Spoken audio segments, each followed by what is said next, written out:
Welcome back, everybody. It is yet another Bowenthius with me, your host. Greetings and salutation, Killshot. Congratulations on clutching and grabbing the first for your own persnickety needs. Wherever Oskull may be, I wish him well. Welcome in, everybody. And hello, Izumi. Welcome in. Thank you for stopping by. It is yet another wonderful week with yet more beautiful things that have occurred in said week. Hello. Welcome in. Yes. So many wonderful things. First and foremost, I added a bunch more songs to my funny little playlist because I can just do that now. And it's very fun how I can do that. Mother's Day. Mother's Day went quite nicely for me. I went and grabbed a very... let me see. I went and grabbed a very lovely pot. Well, it wasn't necessarily a pot, but I went and grabbed a very nice assortment. That's the word I was looking for. A very nice assortment of flowers for my mother because she loves those very, very much, so.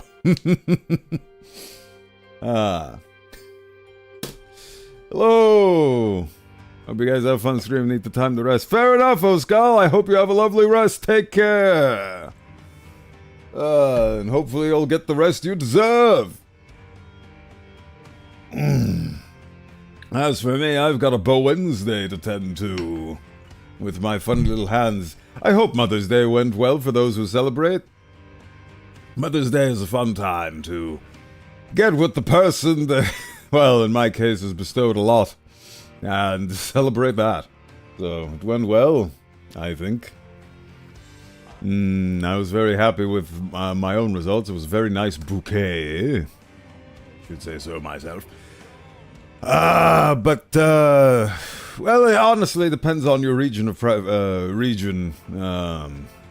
day is celebrated. It's for some, Mother's Day is International Women's Day. For others, it's a specific holiday in May, and so on and so forth. It really much depends on when and where in the world you are and whether or not you celebrate. There are some people that don't even put a lot of stock into these things, birthdays included, which it is not my way of viewing the world. But yes. Music. New music has been added. Otherwise, I read through the entire...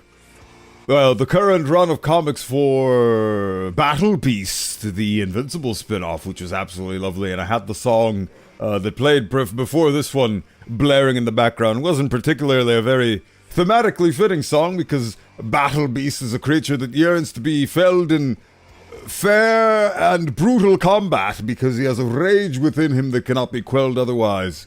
And a song about believing in the heart of the cards and in yourself is not particularly fitting to his whole character, but that's okay. It was a very nice bop. Mother's Day is mid-March in the UK, meaning I've experienced many heart attacks for the past few days when it's mentioned. Yes, it is that kind of effect where when you celebrate Mother's Day earlier in the year, and then people from other regions come along and is like, did you celebrate Mother's Day? And it's bad. It's like, oh god, did I miss Mother's Day? It is very anxiety-riddled, but it is what it is. Hello, J-Burb. Welcome in. Thank you for stopping by. I have made a wonderful discovery. Hello, Dodger. Welcome in. Thank you for stopping by. It's lovely seeing you. I hope your little streaming break is happening well enough. The hands are going crazy. I don't even know. I didn't really well.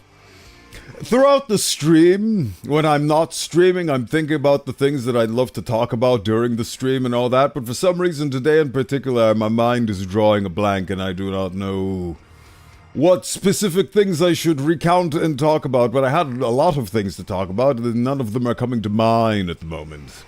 Did you discover if you travel through, you can celebrate multiple Mother's Days? That is true. If you go through a Mother's Day world tour, you could have a multitude of Mother's Days.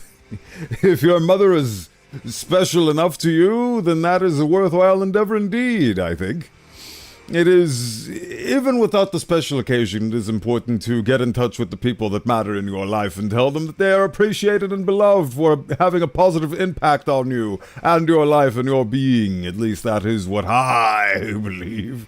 Glad to hear that you're doing okay. I am also doing spectacularly because I realized that instead of having to break my brain on a very specific and Herculean task, namely building a video game, I've decided to shelve that. It's still in development, still gonna happen, just not in the immediate future because I kept setting all this pressure for myself to hit the Steam Next Fest June deadline. And I have come to realize that that is a deadline that I will not be able to hit, but there will be so many Steam Next Fests that I will be bound to hit one eventually. But until then, I'm going to refocus my efforts on something I've wanted to do since 2013, which is namely, let me tell you a story to put and preface this in a beautiful context in the limelight.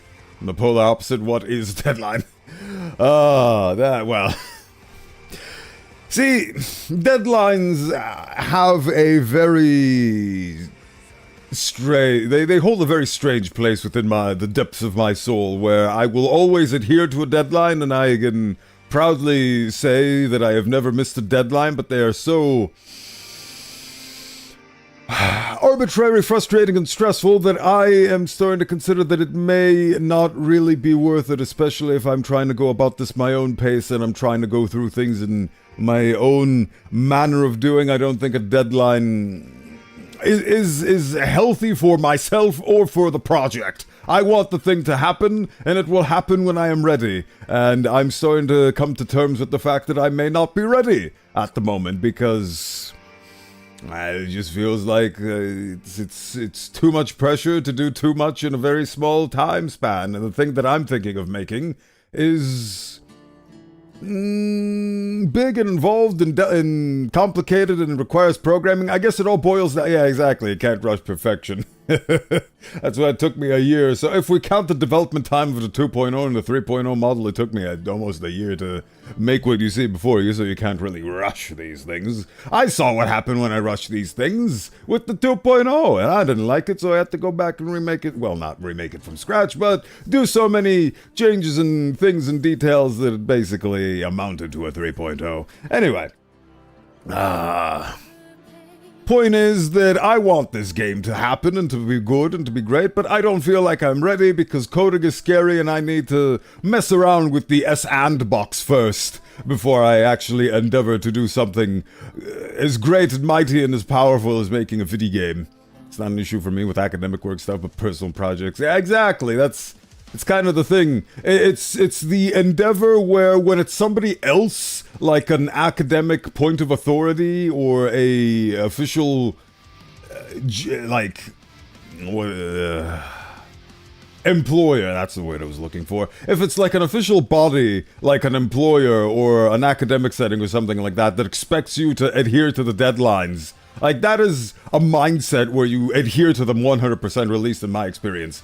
But when it's a personal project, well, I used to think like that anyway, where I had a very small amount of self-esteem and a lot of subconscious self-hatred that I have since unearthed and have been slowly trying to get rid of, and all this pressure to succeed and be perfect and be what people expect me to be and all that stuff, and it all accumulating into childhood traumas and self-hatred and all that stuff. I'm trying to slowly unearth it from beneath all the other emotions that I've buried it under and acknowledge it, that it was a thing that exists. But it is no longer what I define myself by. I define myself by the cool things that I say and the cool things that I do, and I've done plenty. I mean, I spent a whole year studying Blockbench, and then I moved on to Blender, and now you see before yourselves, this beautiful form that I've concocted with the bare minimum amount of Blender experience.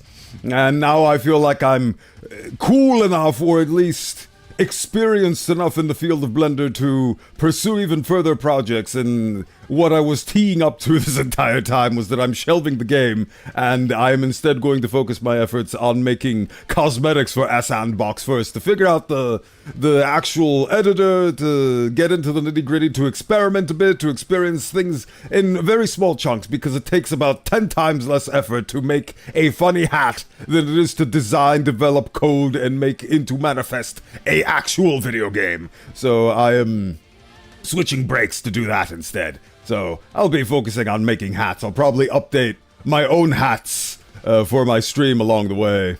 Oh, congratulations on what a beautiful sphenoid bone kill shot. I'm glad that you are taking part in both the first and the dailies. I did actually, since Skull isn't here, I'll save it for next time, but I basically did go back into the VODs and check whether or not the first counts are as accurate as I think they are, and they are, to a certain extent, but I will go into detail when Skull is here. Anyway, you've had a crazy good idea and you're itching to test it? Good! Keep that idea, hold it, and make it manifest when you're ready at your leisure, but not before. I'm gonna end up doing a 3.0 Elias. Not been happy with some of the Redux elements, so back to drawing board. See, that's exactly what my issue was with my own 2.0, is that I made it, it was done, it was released by Halloween, but then I didn't particularly take to it too much, because it was going for, as one of my other viewers on the YouTube side said, Park put it, it was a lot more survival horror and a lot more tactical, like zombie apocalypse, than actual bone wizard. It didn't feel like me,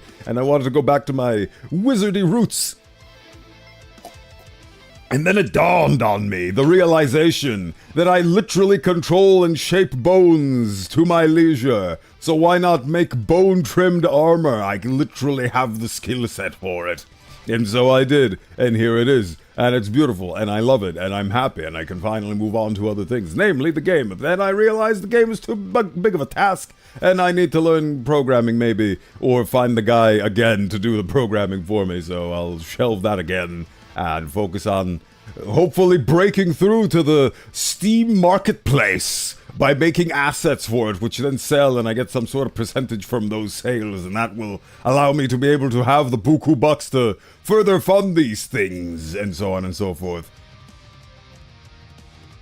The problem that I encountered with making... Actually, no, I just realized there was one thing that I had a Ko-Fi goal for, which was for my own original soundtrack to play in the background, so I wouldn't have to wonder about copyright strikes and so that. I just commissioned somebody to make a soundtrack for me, and that is a thing that I can do once I get money.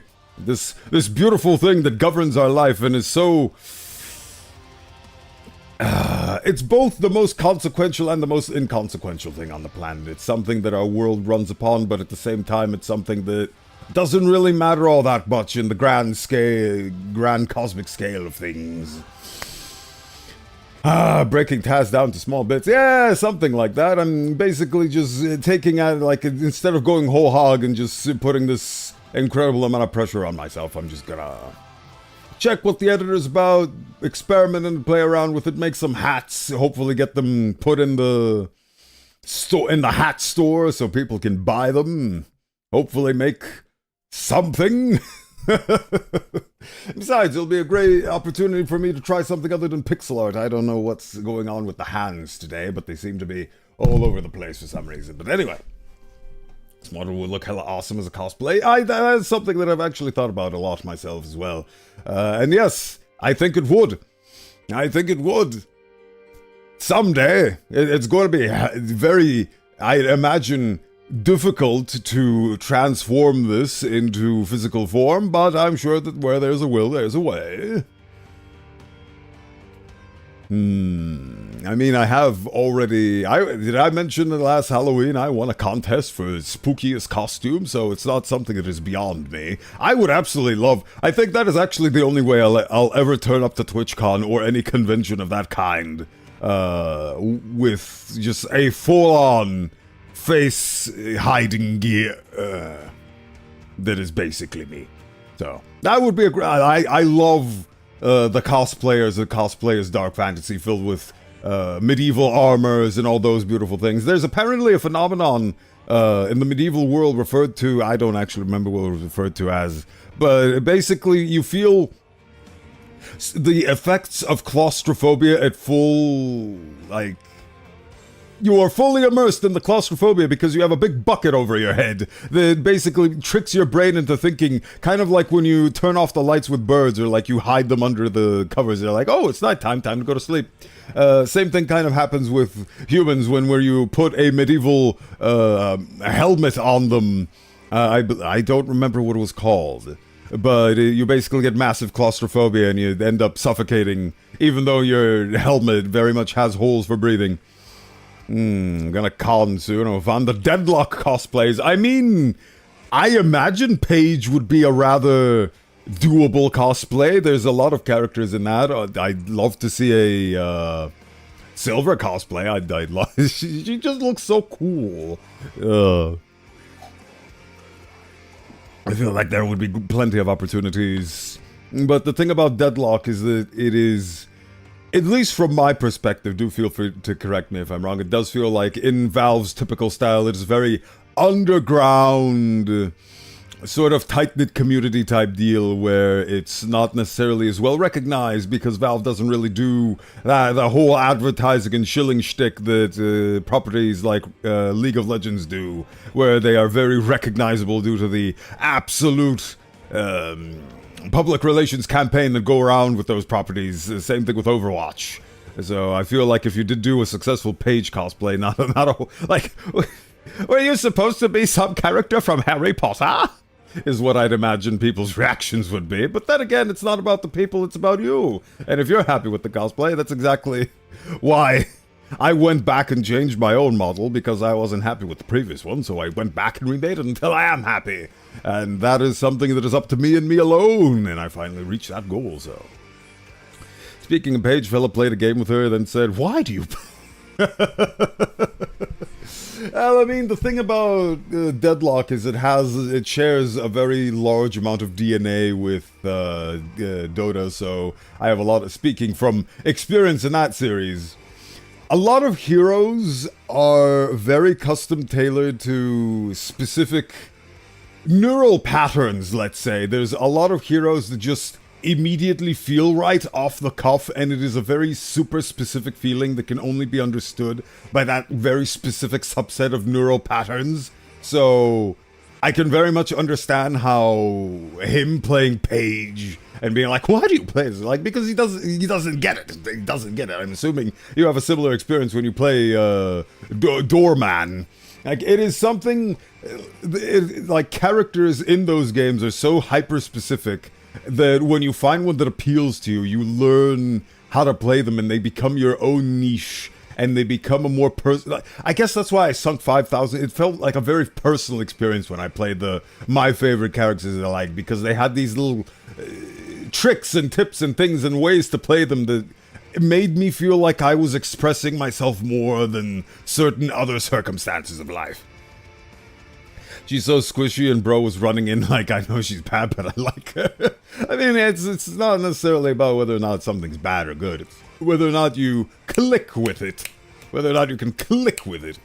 I did do a Doorman bot match, and Bellbill is fun, but he had Door Tech. Yes, that. And when I was watching fella play Doorman the other day, it felt like he felt like he was in the flow state. Like he was just going through things, putting doors on walls and throwing people through those doors, and like doing these little mind games like a absolute chaos god of change and scheming. It was beautiful to witness, but it is not something that, for example, I could personally do, because that's just not something that I want to do. When I was playing Dota, my favorite characters were the ones that just like go in the front line and punch things and hit things really hard. When I had my very small micro phase where I was getting nothing but Deadlock voice line comparisons on my YouTube shorts, I think I'd probably like playing characters like Billy. I just like things that, like, think like Goku and go in the front line and initiate and hit people really hard. Yeah, I am the opposite of a highly technical character. I'm a very highly unga-bunga based individual when it comes to playing those games. I was not particularly great, because when I was playing Dota, I had my own different set of troubles and circumstances and so on and so forth that I see now have impeded my game and my ability to play that significantly. But that was then, and this is now, and I have discovered where I can place my energy, so to speak, that is a lot more interesting and productive. Like this funny face that I made. I love this face. It is a point of pride, and pride is something that can cloud the mind if it is in excess. I mean, it is one of the 7 deadly sins after all. But yes, deadlock. I tried it once with friends. I immediately realized that it's just Dota, but I have to redo all the homework because all the homework has changed, and it took me 500 hours to get past the tutorial in Dota. So I just don't feel like I have the time to commit to that. I can commit my time to small little video games instead, such as Sulfur. I've put in 54 hours in that already, and I feel like I'm very happy with that. It tickled the mind in the exact way I wish to be tickled. Same thing with Kill Knight. Kill Knight is also great. Put 63 hours in that. Full achievements and everything. I think I finally found my niche, where my niche is actually these roguelite, arcadey style shoot 'em up ventures. What does this count as? Stylized bullet hell top-down shooter, arcade difficult. So I guess arcadey style titles. But then again, I tried Balatro for a while, and that lasted all of, I don't know, 10-20 hours. But again, I think that still counts. Something that I can sink my teeth into that doesn't necessarily require to me the best there ever was. And I know it's not the case for Dota and Deadlock, but I feel like that's the case. And the most important thing in this life is perspective. Hello, Gordon. Hello, weird stop sign. Welcome in. We have a fellow ropes enjoyer, Gordon. Welcome in. Literally just understand air strafing and even then solo kills. Oh yeah, that's another thing that absolutely petrifies me when it comes to actually getting into the notion of playing Deadlock, is all of the tech and maneuverability and the fact that you have to be such a fluid little rascal to be able to perfectly avoid and just do things. In Dota, it's like you still have movement tech, but it's specific to some characters. Like some characters' entire gimmicks are the fact that they have specific movement abilities. Like you have the funny pixie that can throw very fast moving, I forgot, illusory orbs. There we go. I am unearthing ancient Dota knowledge, but I forgot, had this illusory orb that allowed her to teleport to it at a moment's notice, and that enabled a lot of movement shenaniganry and so on and so forth. But not a lot of heroes can do that. In Deadlock, every single one of them has that built in by default because it's a third-person shooter. It's insane. I basically feel like I've grown out of the action RTS style games, and then Valve comes along and here's action RTS, but dialed to 1,000. If you didn't think Dota was hard enough, here's something even more intimidating. It's magical, but as to each their own. What was I doing? Oh yes, The Life and Suffering of Sir Brante. It is a video game that I intend to play today because last stream, it was a beautiful thing. I went back to the VOD and I saw what I did. And what I did was I didn't pay attention. The game, well, not particularly super clearly because it used the big funny word, but ultimately I think it is something that the game telegraphed where I wasn't paying attention and I just went with the option that had the most of the trait that I had to coincide with it, and I wasn't really looking at what the actual action was, and I ended up riling up a bunch of zealots to go and burn down castles, which wasn't great.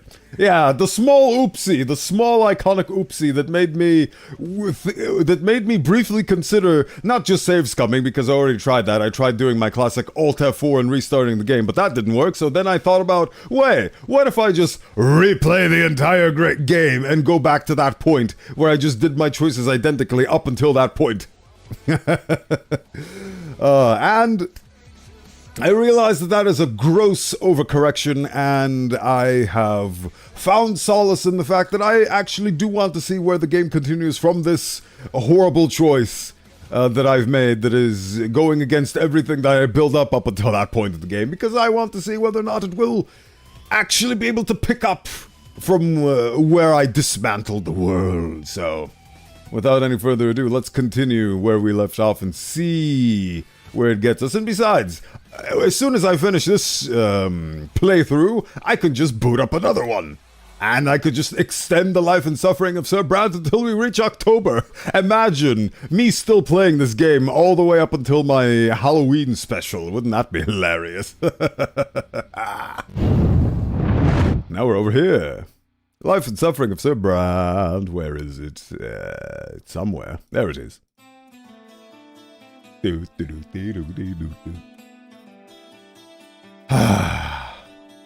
wonderful. Now, and this game was made with Unity. How delightful. Alright, let's get the things in order. Program capture. I have learned my lesson that this game doesn't particularly... Yep. Restart that, so hopefully the audio picks up.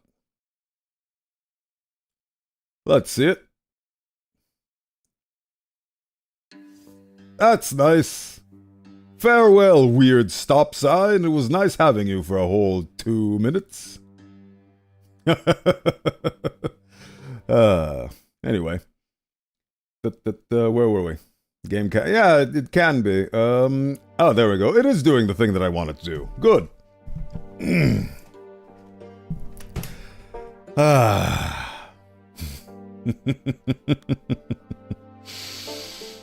I remember being in the court of a streamer that was absolutely crestfallen whenever somebody would announce that they were leaving stream just because they were going to somebody else's stream.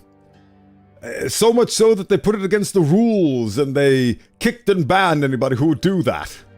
It was something that, in my inexperience as a streamer myself back then, I didn't really think about all that much. I just accepted it because I was moderating for that person at the time, and I didn't think much of it. If that's what their prerogative is, then so be it. I never really put much thought and stock into that whole concept because I did not much care for it, but now that I'm in this perspective myself as a streamer that has been streaming for 2 years at this point, I think, it has been 2 years. 2024 was when I began this journey. I can definitely see the perspective, but simultaneously it is not an indictment upon me. It is simply the way it is sometimes. No matter how much they try to age restrict this platform and the internet as a whole, where there's a will, there's a way, and people will find it. So, me trying to get in the way of that is essentially me trying to get in the way of human nature itself. And that is a tempest that nobody can quell, no matter how hard they try. History shows us this, and it's important that we learn from it. What was the first game I streamed? That is an excellent question. That is a great question. I do not remember, but I don't have to remember because the internet. Hold on, let's find out. This is me doing magical enchantments to summon the browser that will allow me to answer your question with full accuracy because I myself do not remember. But before I actually find out the answer to your question, can I remember myself? Yeah, I can see why people might be upset with it. I'd probably be if it happened to me, to be honest. And that is perfectly understandable. We are all human. We all have feelings. And the feeling behind that is like, oh, you're leaving me for this other streamer? Am I not good enough for you? Are you going to abandon me? And things like that. And then that is, again, a very human reaction. And then people immediately get defensive like, oh, look. How dare this person disrespect me this way? Do they not have any etiquette? And so on and so forth. But I have since learned that the world is how we perceive it, and you can choose to take that as a personal slight against yourself, and you can choose not to. It is all a choice, and we can choose the better option, always. Anyway, what was the first thing that I ever streamed? I remember...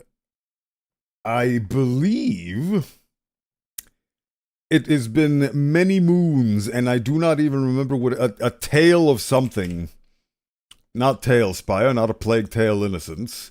It was a game similar to the life and... At least I think so, I'm not 100% sure. But I think it was a game similar to the life and suffering of Sir Brante. And it also had branching choices, but I do not remember what it was called. And I have the sequel on my wish list that I have yet to pull the trigger on. Let's see if I can figure this out based on my wish list so I don't directly check the answer. Unless I removed it from my wish list, in which case I'm overextending on this simple question. Road Warden. I believe the first game was Road Warden, which was a pixelated choose-your-own-adventure, let's see, RPG text-based adventure indie pixel graphics. Similar to this, it had a very nice world building, very nice story. You had a lot more choices and things. It felt a lot more game than this. This is more of a visual novel, and that one was a text-based adventure from ye olden times, but it was released in 2022. So, let's see now. Was I right? Was that actually the first game I ever streamed? Scrolling down, lots and lots and lots and lots of scrolling down. I even tried streaming my block bench. Oh no, I was wrong, it was Disco Elysium. Ha! Road Warden was actually the second game I streamed. Disco Elysium was the first. So I tried Disco Elysium because it was a game that people very much advertised to me. Yeah, it was Disco Elysium. In my debut stream, I have Disco Elysium. So to answer your question, Disco Elysium. And that was a game that was out for a long while, and I tried playing it, but I couldn't get into it because it bored me to bits. And then I became a streamer and thought, well, maybe streaming it will allow me to actually go through the game, because now I have an obligation as a streamer to do it. And I was still bored out of my mind, even as a streamer.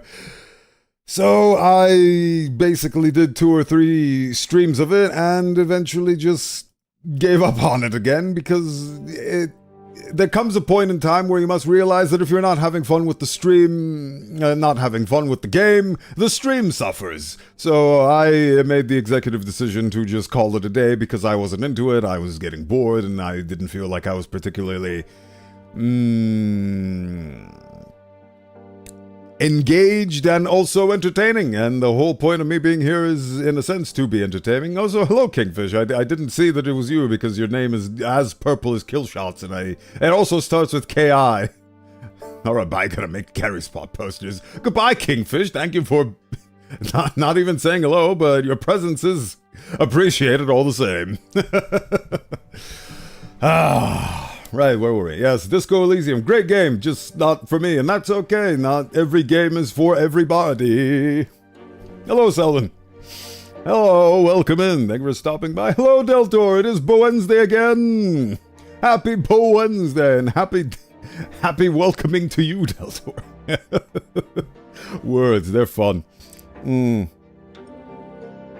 But yes, welcome in. We are just getting onto the precipice of actually getting to play this gosh diddly dang game. Because unlike Disco Elysium, I am very much invested and interested in this game and what it has to say, because, I don't know, it speaks to me, it speaks to my soul, and it gives me that sense of agency that, I don't know, Disco Elysium, it was weird. I don't know, I just couldn't get into it. I don't really have a thesis statement. I probably could have given you a more accurate and appropriate thesis as to why I never really stuck with Disco Elysium, no matter how many times I tried it, back when it was still fresh in my mind over a year ago, but that was over a year ago, so... I love Bowenthius. Let's rename Wednesday. Oh, that would be great, but I don't think I have the power to do that. Maybe in my own dimension, I could do a petition. We're getting to the point where we'll soon begin to start considering starting gameplay after these messages. After these messages. We'll be right back, and we're back. Some games just don't work out, and we move on to the next. Another game that it failed to work out, not because it was boring me to death, but because it was frustrating me to no end with its elitism, was Cry of Fear. And I'm very happy and ready to admit my own fault and my own mistake in this matter, which was that I, being the big epic gamer that I was with the big chip on my shoulder, I also still remember my Half-Life 2 Episode 2 stream. It was great. Probably might replay that again. I don't know. I love Half-Life, so why not do it again? Game's so nice, I streamed it twice. Anyway, Cry of Fear was unfortunate in it's one of those games, made me have a heart palpitation. It wasn't even me playing it was just watching fella. Yeah, Cry of Fear is one of those, like, classic ye olde horror games before indies dominating the horror scene was a thing. It's sad you didn't bring the gnome. Well, we could do an epic gnome run because the gnome challenge was definitely the highlight of Half-Life 2 Episode 2, not the story, not the cliffhangers, none of that. The gnome achievement. Also, the fact that Gabe Newell launched a rocket into space is something that also gave you another achievement that I don't think exists anymore because they merged the episodes with Half-Life 2 proper. Anyway, I'm getting off track. Cry of Fear, difficult game. I was a big gamer with a chip on my shoulder, so I immediately cranked it up to the highest possible difficulty because this game is like from 2003, 2004, and there's no way it could be frustrating for me. I am an Epic Games Wars, and it absolutely wrecked my shit because it had a save system that promoted perfection and just not being able to save scum. It was completely disbanded, even though it was on the gold source or the source engine or wherever the hell it was. They completely turned off that feature that was built into the engine just to stop players from being able to abuse that because they believed that you should be able to make it from A to B with no problems, and if you die, you go back to A and you have to go from A to B over and over until you get it right. And that was a very elitist system of gameplay, and it just frustrated me to no end because, again, admittedly my fault in this is that I picked the highest difficulty and I just could not muster up to it because it was very, again, it required very fine-tuned precision.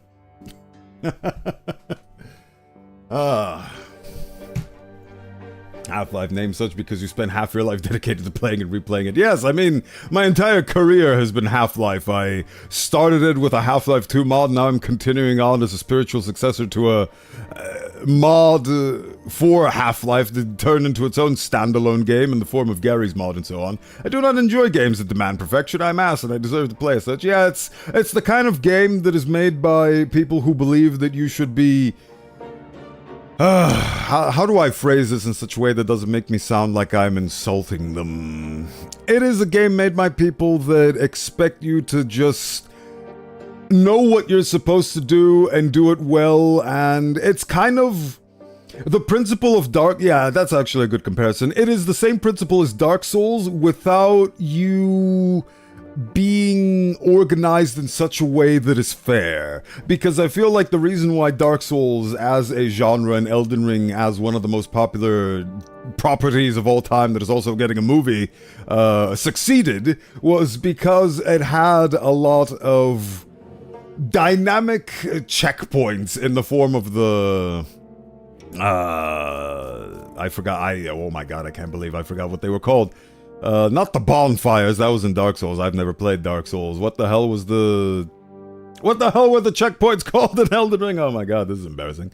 But those, it had them all over the place, and then if you failed to die, it was expected for you to die at a boss. So, you get a very minimal walk of shame, but you get put next to the boss, and you get to replay the boss and do it as many times as it takes. And it had this very neutral approach, where if you didn't manage to get the boss right, it didn't belittle you and it didn't treat you poorly. Again, occasionally the walk of shame did happen, but in Elden Ring I feel like they fine-tuned that out and had you just immediately respawn in front of the boss so you can start the boss fight from the beginning until you beat it until the end. Cry of Fear, on the other hand, basically makes you... Okay, let me put it in these terms. So in Elden Ring you have the dungeon, You go through the entire dungeon, you fight all of the enemies, you go through the checkpoints in the dungeon, and you finally get to the final boss. And if you die at the final boss, you get to respawn at the final boss until you beat it, and then you finish the dungeon.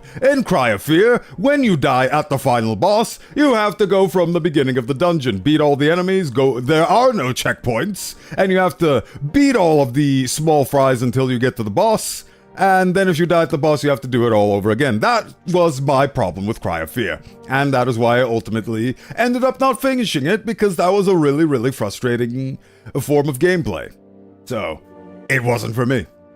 Sites of Grace, yes, Sites of Grace. Statues of America are a different thing. The Sites of Grace. The Graces. It made me cry, yes. It made me cry, but not out of fear, out of frustration that they demanded me to go through the entire dungeon with all the small fry to get to the boss when all I wanted to do was just beat the boss, because I already beat the dungeon. There we go. I finally managed to figure out. I managed to put into words what my problem was with Cry of Fear. So that was frustration. With Disco Elysium, it was boredom, because not only did they have beautiful voiceover work already that I feel like I was supplanting by supplying my own, turning on the voices just didn't give me anything to do, and I was just bored. You fear the whole game is like that, and you cry more. Speaking of fear, that's a thing that I might play during the Halloween thing, but then again, I have so many things to play. Oh, my brother plays that game. What, Fear or Elden Ring? Elden Ring's great. Oh yeah, I keep confusing you two because you have the same colored name and you start with the same syllable first. I need to stop. Excited to see how they are going to adapt the Elden Ring. Yeah, I'm also very excited to see that. I hope they don't. I hope they do it right. Oh, Cry of Fear. Yes, Cry of Fear. It is something that is very much beatable and doable. It just, again, left me very frustrated, and I compounded that frustration into not finishing that game. And there's some. Well, I mean, that's the fun thing. Is that what was it called? The driver. My God, I am just blanking on games I've played today. Pacific Drive. Pacific Drive was a game that I played on stream. I played it for about 2-3 streams, and then I realized that I'd rather much play this on my own. Off stream, and that's exactly what I did. I have 41 hours in Pacific Drive. I think about 8 or 10 of those were actually streamed and broadcast, and I love Pacific Drive. It was great. Got to the end, finished it, all good. It was one of those dad driving simulator experiences, which was mwah, I loved it. So yes, there are very much valid examples of that thing that you were talking about, Lies. Same with me and Unbeatable, loved it off stream, hated it on stream. Well, I mean, some games make you feel like you're on the spot and you need to perform and you need to be a skillful gamer to beat them. Which is also another place of anxiety that I used to come from when it came to streaming, but I am slowly learning to shed those feelings away because they do not really help me and they just bog me down. So, that isn't to say that I'm immediately going to start streaming Deadlock and Dota, but I am starting to grow more at peace with the concept that I'm not streaming to be judged on my ability as a gamer. I'm more streaming to talk to you guys and have fun, which I have been managing to masterfully achieve ever since the 3.0. So I'm very happy with the streaming thus far. Did you play the Pacific Drive DLC? No, because I felt like I was all Pacific Drived out, so...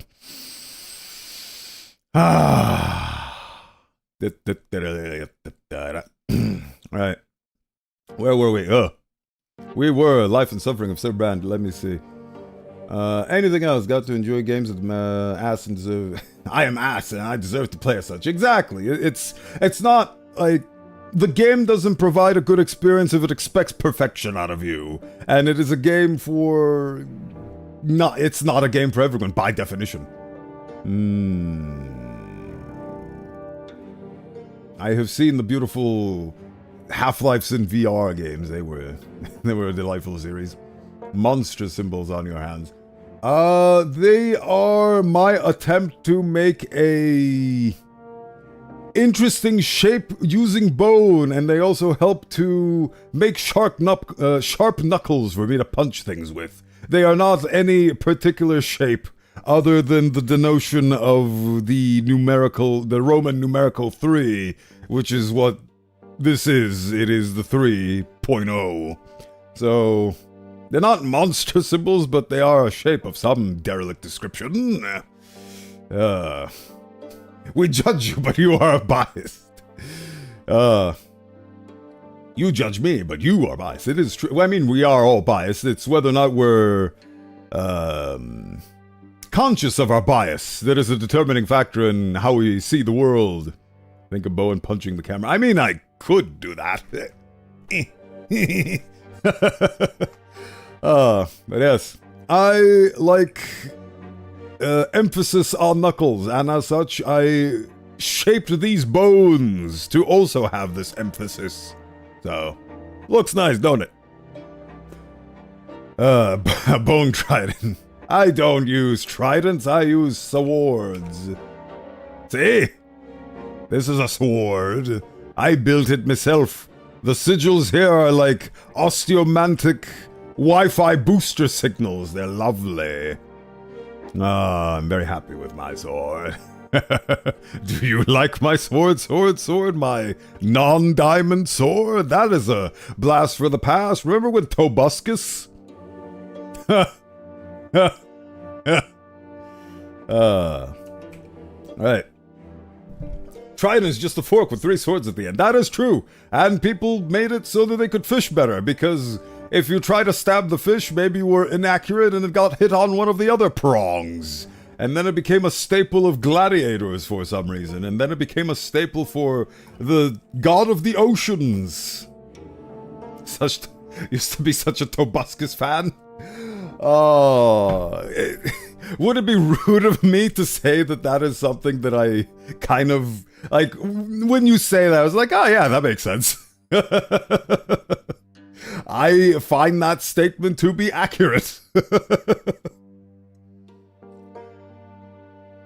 If it's any consolation, I used to be way into, well, not necessarily way into, I don't think. They were just another fun duo of game players for me to watch. It was Game Grumps, but then before that you had, do you guys remember Penguin Zero Z? He used to do funny Black Ops montages and Overwatch things. I wonder where that guy's at now. I stopped watching him a while ago. His Black Ops 1 in 2012 bee-hopping video was hilarious. I give ex-Tobuscus fan vibes, and that scares me. Hello, Axelion. Welcome in. Thank you for stopping by. Am I? Yes, I am. Yeah. Fuck it. Good enough.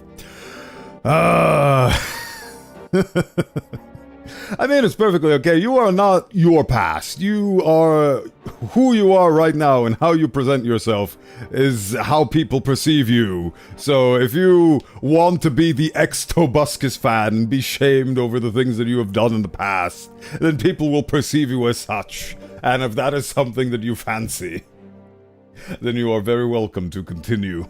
B-hop? I B-hop in Gary's mod. Yes, you do, Kingfish. Yes, you do. Right, let's continue. It is the year 1140, and we must continue the funny story of how I incited religious anger. Ooh. Loudness and volume. To be fair, I didn't know he'd get like that. I mean, nobody ever knows. So, like, I remember back in the day when I was watching Jesse Cox and the... what the hell was his name? Completionist. Gerard the Completionist. I remember watching them play God of War, the God of War 4. And I was like, oh, these two are such great bros. I love watching them play God of War 4. And nowadays, Gerard the Completionist is not a name they tell you about. It is a dark name shrouded in evil and conspiracy.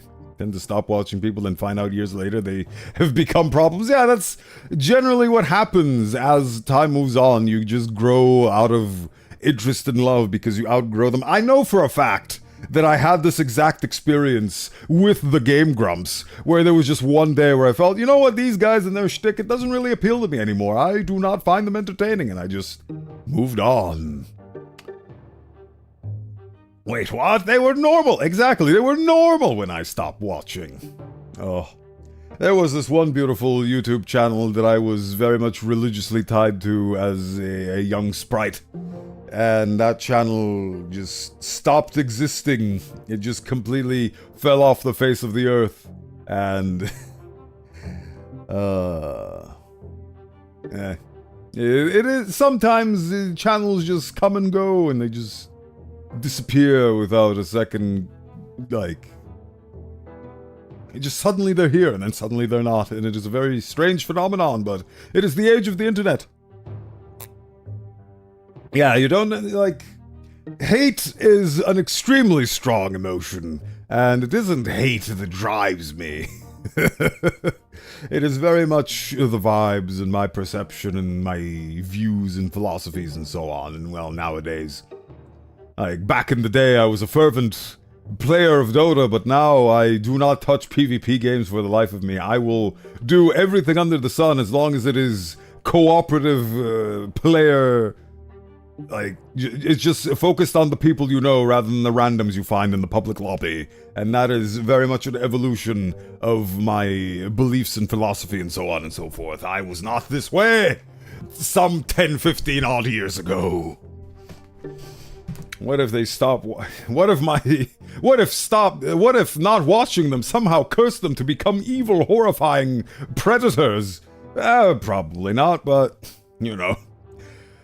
Our actions do have a ripple effect, and they are more important than we know, but simultaneously we should not be bogged down by the overwhelming weight of the decisions we make, because we are all human and we all make mistakes, and it's important to learn from those mistakes and not repeat them.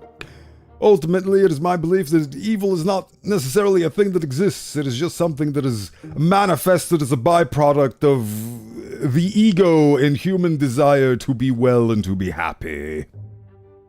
It just finds a very skewed way in perspective, which ultimately results in evil, which is sad, but... honestly believe if I become a fan of a creator, there's a high chance they get cancelled. It's been too common. See, again, that's another perspective. Like, you feel like you're finding this connection between the fact that when you start watching somebody and then when they inevitably get cancelled or ousted for being some sort of big head jerk or something or whatever, it feels like it's you! You're at fault with this! I mean, you probably say it jokingly, but simultaneously every single joke has a kernel of truth nestled deep within. So it is very important to question what we joke about. Especially when it comes to self-deprecating humor. That is a therapist's buffet. Fear me, all YouTubers. If I leave, you will crash out. I mean, it's a good thing you haven't left me, because I feel like I would have crashed out 20 million times. The Google Docs would have been released immediately upon you leaving me. I hope it happens when I'm not interested in them anymore. Exactly. Your time changes and so do your interests. I'm pretty sure that 20 or 30 years ago or some such, if you told PewDiePie that he would have raised a beautiful child with an Italian mother in Japan, he probably would have been like, random slurs. But... like, it is so beautiful to witness people grow and age and change and adapt and evolve. That is what I believe is God, not some magical spaghetti man in the sky that decides our fates and so on and so forth. But to me, the human capacity to evolve and change and become better today than what we were yesterday is, to me, the truest expression of God there is. So, I used to be such a self-deprecator. I'm way funnier now since I dropped that. See, I'm glad that you recognize these things, and I'm glad that you are on your path to becoming more today than what you were the day before. Which is why I hope this break will bring you even more good tidings and maybe even some introspection. Oh, I love a cheeky bit of introspection. I do it all day to a nauseating degree. I've started what's it called? Dismantling every single pillar of belief that I used to have that was built upon mountains of horrid negative emotion and negative energy, and now I'm shedding all of it slowly, and I'm just so much more at peace with myself. I recommend it to everybody. Anyway, because I consume that. I mean, in your case, Del Toro, you are a very fascinating creature. And you are still technically fulfilling my byline, so you know. Right, okay, it's been 57 minutes. I feel like I'm warmed up to actually start playing the dang thing, because I did mention that I'm very interested in seeing where this story goes, but simultaneously I'm also interested in hearing you guys, and your perspectives, and your thoughts and wants and needs. I did express, I believe it was last stream, interest in the notion of just having a stream where you get to tell me a problem, and I get to psychoanalyze it for shits and giggles like Dr. K. That man is a treasure. Anyway, your home has been much more peaceful for the last year. The fights between Stefan and Gloria are not so fierce now, but how long will this last? Right, how did I absolutely destroy... okay, I have not destroyed the peace stat. That's good. We have a decent amount of wealth. The honor has been tarnished, but that's okay. I like Dr. K. He gets cancelled as soon as I say that. No, don't cancel him. I've donated to his chat. I literally had an entire stream. I believe it was my first ever birthday stream, where I set up a charity donation fund for him, and we got like, I don't know, was it like 100 euros or something like that, something around that ballpark. But don't cancel him. I donated to his charities, and that, see, it's Dr. Not K. Yeah, he's not okay anymore. Oh, but that is exactly my point. Like, that is another showcase of human nature directly at play. You say, I like Dr. K, gets cancelled as soon as I say this, and my immediate first thought was defend myself and turn it into an advent about myself, because I have publicly supported him in the past financially, as is shown in my VODs on my YouTube channel. It's such a beautiful thing, the mind, how it immediately twists everything into being some sort of commentary on you, because the world revolves around you. It's the ego. It's a beautiful, beautiful thing. It is very important to become aware of the little tricks and things that the ego does to bring comfort to you and or to take it away from you with worthless anxiety and worrying. But what about the time I invested in Dr. K stonks?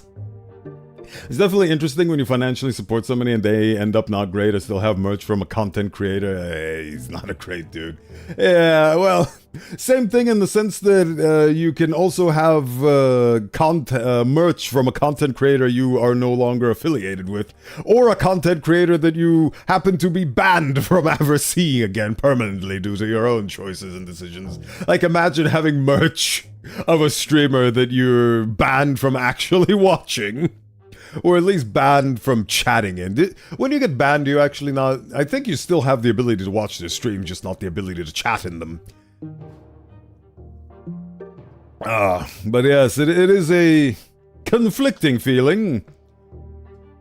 You get to watch the pulse you merge from a streamer you've banned from his crazy funny, not gonna lie. Yes! Yes, it is. And it is a very big conflict of feeling. Like, what does that say about me? How should I feel about this? Should I immediately defend myself and say, oh, they're in the wrong. They are the culprit. I was falsely accused. The officer, the evidence, it does not pile up. How can you ban me if I have your merch? Oh, yes, it's... The t-shirt still hangs in the wardrobe. I still use it because it's a really sick logo.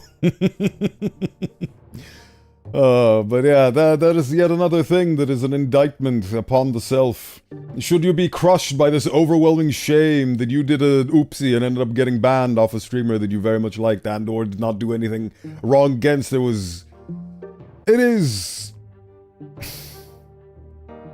There is just so many perspectives and so many things that the ego will bamboozle you with to get you to just be in a state where you get to function again just so you're comfortable, and it very much loves selling you these comforting lies and these things that do not let you have peace with yourself, but let you have content with yourself, while you bog down those negative feelings and push them down into the endless well that is your soul. But that shit builds up eventually, so it's good to relinquish them and let them go so you are lighter and happier and have more energy to face the world as it is, rather than what you see it to be. I suppose that's why there's no Bow and merch. Don't want Bow flying off the rails. You raise an excellent point, and there should be Bowenthius merch in the future. It's just not something that I've had time to sink my teeth into. I feel like I need to fire all cylinders currently into having financial stability, for lack of a better term. So once I have that, and I feel like I'm in a good enough of a place to be able to freely commit to putting more time into streams and so on without feeling the burden of, like, because there's always this nagging thought in the back of my head, you should be doing the thing that will make you more money, which is a valid perspective, because unfortunately this world runs on the stuff, and having just enough to get by is a good prerogative to have, so I cannot fault the ego for saying these things. No! Oh, thank you so much for the raid, Kieran! Oh, welcome in, welcome in. Oh, I have a sword. There we go, got rid of it. Welcome in, welcome in, thank you for stopping by. I'm Bowenthius the Bone Wizard. I like to talk about my goings-on every week. And I sometimes play visual novels and read them, but right now we are in a very talkative mood today, so welcome in. Thank you for the raid. As always, if you need to raid and run, feel free to do so, but I will be here for the long haul. Hello, odd bloke. Hello, Colgate. I actually had a little bit of time to practice, and now I can finally fully say Sonomiren Kirin, because that is such a fun name, and I feel like saying it in full is the least bit of respect I owe for this beautiful bounty of a raid. So, welcome in, Sonomiren Kirin. Thank you for stopping by.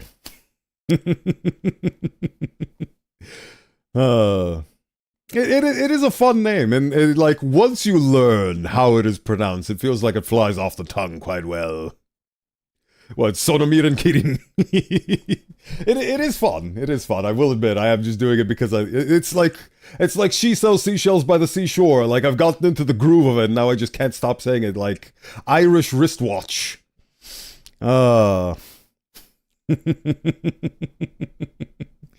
Yes, indeed. Thank you for joining in on the raid at Aiguma as well. Hello, everybody, hello.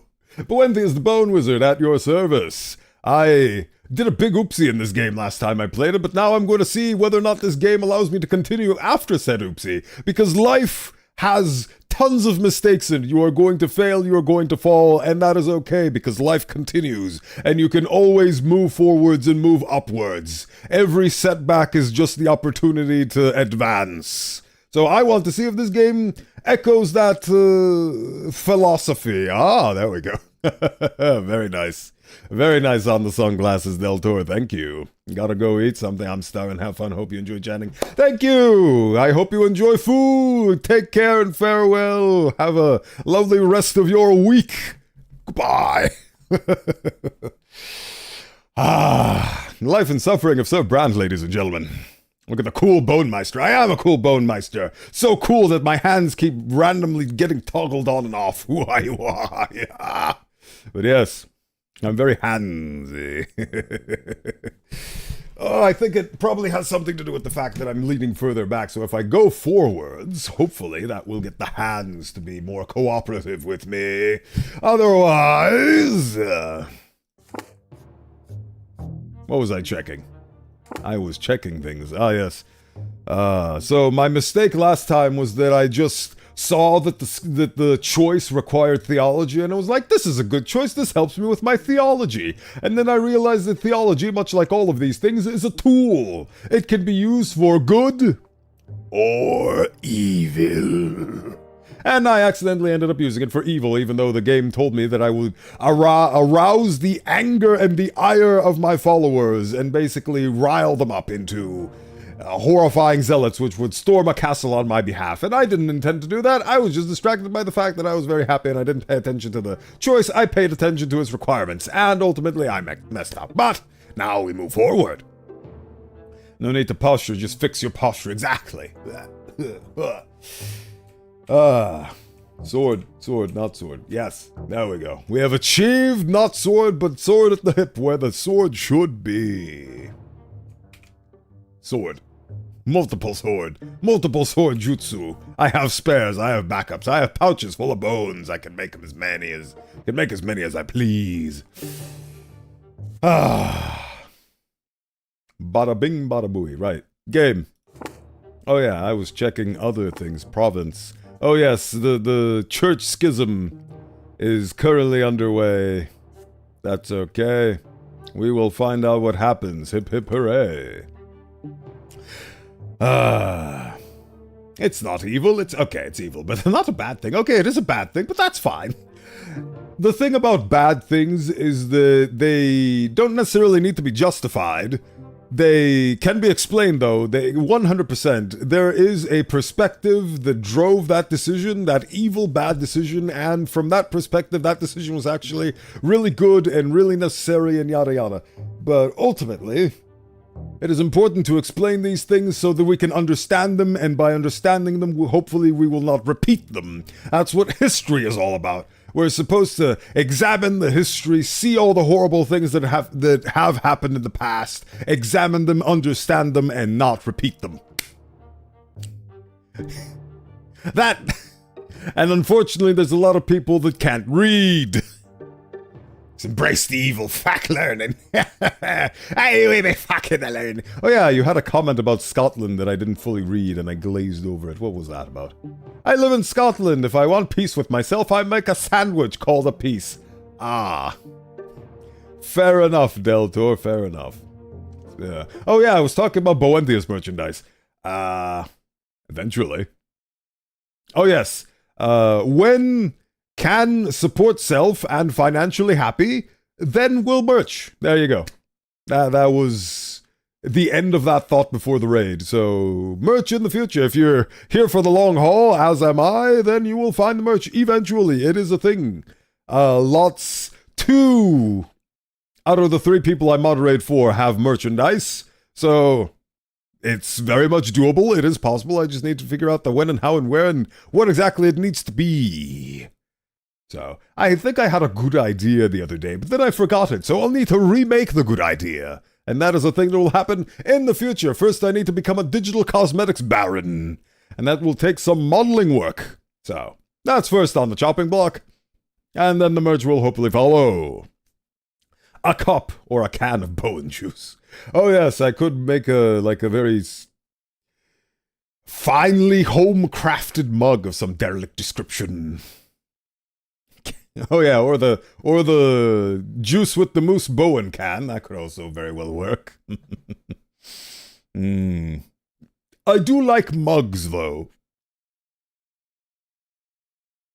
Something like that, or a sticker pack. I also like stickers. Anyway. Your job takes up all of your time. You see your parents and siblings less and less often. Sometimes you don't even know what they are doing while you deal with the constant stream of duties. This is written in a generic way that will make it so that you can see this path regardless of which choices you've made in your career. I see the curtains fall before me, game. You cannot hide from me. He said constant. I did. The world is constantly changing, and you should change along with it. Adaptation is one of our greatest gifts. This morning you head out on urgent business. You take one step out of the gate and run into a uniformed gendarme. Captain Linard. Who the hell is... Captain of the Prefecture Gendarme. A man with a shady past and shadier acquaintances, he is nevertheless well respected by his subordinates. So it's the captain of the police, because the gendarme is basically another word for police. Or the constabulary. Dr. Bees taught me the word constabulary, and now I can't unremember that word. It's a very fun word, constabulary. So he's a bit of a butthole. I'm gonna try to do my best Bigby Wolf impression. Yeah. Bo and Brad, your presence is requested at the prefecture dungeon. Taken aback, you ask what this is about. I need to somehow go deeper. Bribe them to kill your rivals, make them your constab, you Larry. I love... You see, it takes a very special kind of Deltor to look at the word constabulary and suss out the stab in constabulary. Oh,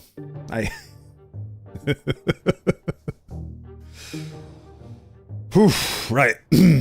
We have your brothers, Stefan and Nathan Brand, in a cell. They were arrested last night at the Steiner's Inn. They asked us to send for you. Oh boy. I have to break my brothers out of jail. Wow, they even look like a constabulary. Delightful. The cells of the prefecture dungeon are cold and damp. The guards lead you to the bars, and behind them you see Nathan huddled in the corner. Your younger brother is unshaven, more disheveled than usual, and reeking of wine and filth. This goes like your past dungeon visit. Oh god, no. Let's not start ripping fingers off. I mean, they probably have enough lives, but let's not resort to that, shall we? Near the cell, you see Stefan grimly sitting in a chair. You guess that the gendarmes thought it best not to put him in the same cell as his low-born brother. So even in the dungeon, the cells are classified based on your lot. Upon seeing you, Nathan lets out a whimper, and Stefan cracks a bitter smile. The sheath on your brother's belt is empty. Ooh, they took his sword away. There you are at last, Bowen. Have a look at your younger brother. Yesterday he got drunk in the company of some dubious fellows. They are commoners, yet they dared to surrender to pleasure. They started a brawl, wrecked the inn, and harassed the waitresses. Oh no, the harassment. We cannot abide that. As soon as I heard, I rushed to save this drunkard from shame. Nathan cowers in the corner, horror-struck. I walked in and demanded that Nathan come with me, but his cronies wouldn't let him go. That's not true. You just grabbed me by the collar and dragged me after you. You nearly suffocated me. I'm pretty sure this is another case of Stefan thought that this would look bad on the Brand household, so he tried to pull Nathan out of there, but unfortunately that's not how things work. He's a better criminal than other plebeian criminals. He does high-collar crimes, yes, by pulling people by the high collar. I mean, look at Nathan's collar. It's very high. Shut your mouth, cur. So, brother, they seem to have some sort of sect. They all shouted defamations against the twin gods, and one of them grabbed me by the arm. Oh. I was forced to skewer this heretic with my sword. I hope a lesser death will teach him never to lay his filthy paws on a nobleman. Oh boy. These two really are caricatures. Like, this feels like a skit from Everybody Loves Raymond. He was just trying to talk to you, Stefan. You killed one of my heretics.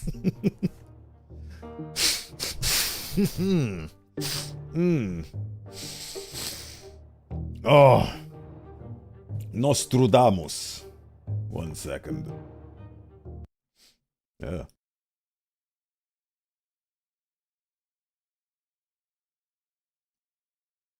Don't you love it when you go through facial reconstructive surgery and they make some changes that weren't in the that went by undocumented, but still happened all the same. Kind of like when you update a game and have a changelog of things that were undocumented. I remember back in the day, in ye olde Team Fortress 2 times, when an undocumented changelog was so fun and delightful, because like feeling like you were peeling behind the curtain and seeing the hidden things that you weren't meant to see because they went undocumented. Truth probably was that they just didn't really care to document those things because they didn't seem or think of them as important.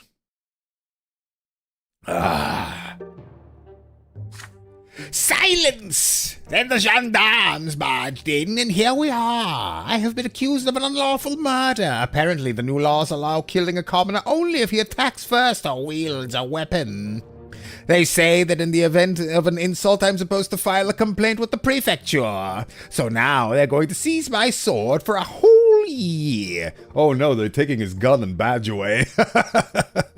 What a shame, and it's all your fault, Nathan. They altered one bit of bow code and messed up another bit. It did indeed. It did indeed. The flesh is weakness, which is why I have shed it so... Well, I didn't necessarily have a choice in the matter, I just came to be, but I'm coming to terms with the fact that the flesh is weak, and I'm very happy with the bone self that I am. You don't have to look human to act and be human, ultimately, is what I'm starting to learn, and over the course of my journey as a creature and an osteomorph, I'm starting to learn that one doesn't necessarily need to have the trappings of a human to be one, so I'm starting to come to terms and grips with it, which makes me more happy. Which is ultimately what I'm here to be and do, and so on and so forth. Bah. Stefan gives the bars a furious kick. Nathan covers his face with his hands in despair. Bowen, brother, you are our only hope. Get me my sword back and get us out of here. And fast. We have to bury this sordid affair as deep as we can before anyone finds out. Save our family from shame. Oh my, oh. Wait, what? Oh, take them to the Inquisition. Oh, so even with the fact that I managed to strengthen the Inquisition from my oopsie mistake from the last stream, it's still not strong enough for me to be able to arrange for the case to be entrusted to the Inquisitors. Use my authority. I am not a nobleman. Oh, so this is basically me using one of the three occupations. The bum occupation, the Inquisition occupation, or the nobleman lot. But unfortunately, I weakened my own Inquisition, so I can't help them. They alter... the flesh may be weak, but it continues to grow in that shed. Oh god, no. There's this one beautiful horror game where you get to take control of the horrifying mass of flesh that eats people and grows. I forgot what it was called, but it was great. I should remember what it is. Carrion? Yes! Thank you for remembering on my behalf. Yes, Carrion. That was a wonderful game. I really like the premise of it. What the hell has Fogia Game Studio been up to these days? It's been 6 years since they released Carrion, and guess what they've been up to? Nothing.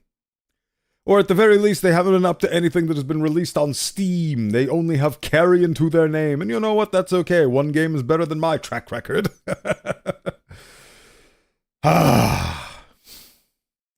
Right. So, you will not try to get your brothers out of trouble. You persuade the head of the family to use his power as judge to free Stefan and Nathan. Daddy! I call you Daddy! Daddy! You tell Stefan that the only way to get them out of this mess is with Father's help. No, Bowen, Father must not know about this. If he gets involved, they won't be able to avoid this dishonoring the family. No! I love watching him receive. You coldly reply that, after this incident, disgrace is inevitable. All that remains is to try and minimize the damage. Leaving your brothers, you go upstairs to your father's office. What happened, Bowen? You give Father an account of the incident. He becomes more and more grim with every word you utter. Now Daddy will judge them. Exactly. Father, help! Find peace within this household. Is this why I earned the judge's mantle, to get my own sons out of prison? Oh, he must be really disappointed. I would have expected something like this from Nathan, but Stefan! I will not demean myself so they can avoid their punishment. Well, if you think so, Papa. You argue that in this case the damage to your family's reputation will be far greater. Stefan will be publicly deprived of his sword, and Nathan will be sentenced to hard labor on the streets. I hate to admit that, but you're right, son. I'll have to swallow my pride and plead their case to the prefect. Stefan is his nephew, after all. Father gets an audience with his superior. You were useless when I was a kid, but at least you can do something now that Grandpapa kicked the bucket. Oh, you're talking from the point of view of Sir Bowenthius. Well, I mean, despite all of the things that he has not done or done in my childhood, I still would like to leave a modicum of respect and authority to him, because he is, as is with every person in life and in this game, they are trying their best, and he is no exception. So I want to put my faith in him, and at the very least I want to see where that faith goes. I feel like everybody deserves a chance. Especially those who are open to the idea of remorse and doing their best, because there's some people that think that they are infallible and can do no wrong, and those are the people that need pity and forgiveness the most, which is sad. Anyway, Father gets an audience with his superior Elbor, and he returns downhearted, but holding the prefect's order. Together you walk down to the dungeon and present the order to the gendarme. Stefan Brandt's sword is to be returned at once. He has not broken the law and must be freed. As for Nathan Brandt, you will personally cover the damages the inn has sustained. There. This is no reason to keep a son of a noble family behind bars. Are you saying that we are not constrained to our lot? No! No, we are not! And I will make sure that it happens, and if it doesn't, well, oops. I tried my besticles, at the very least.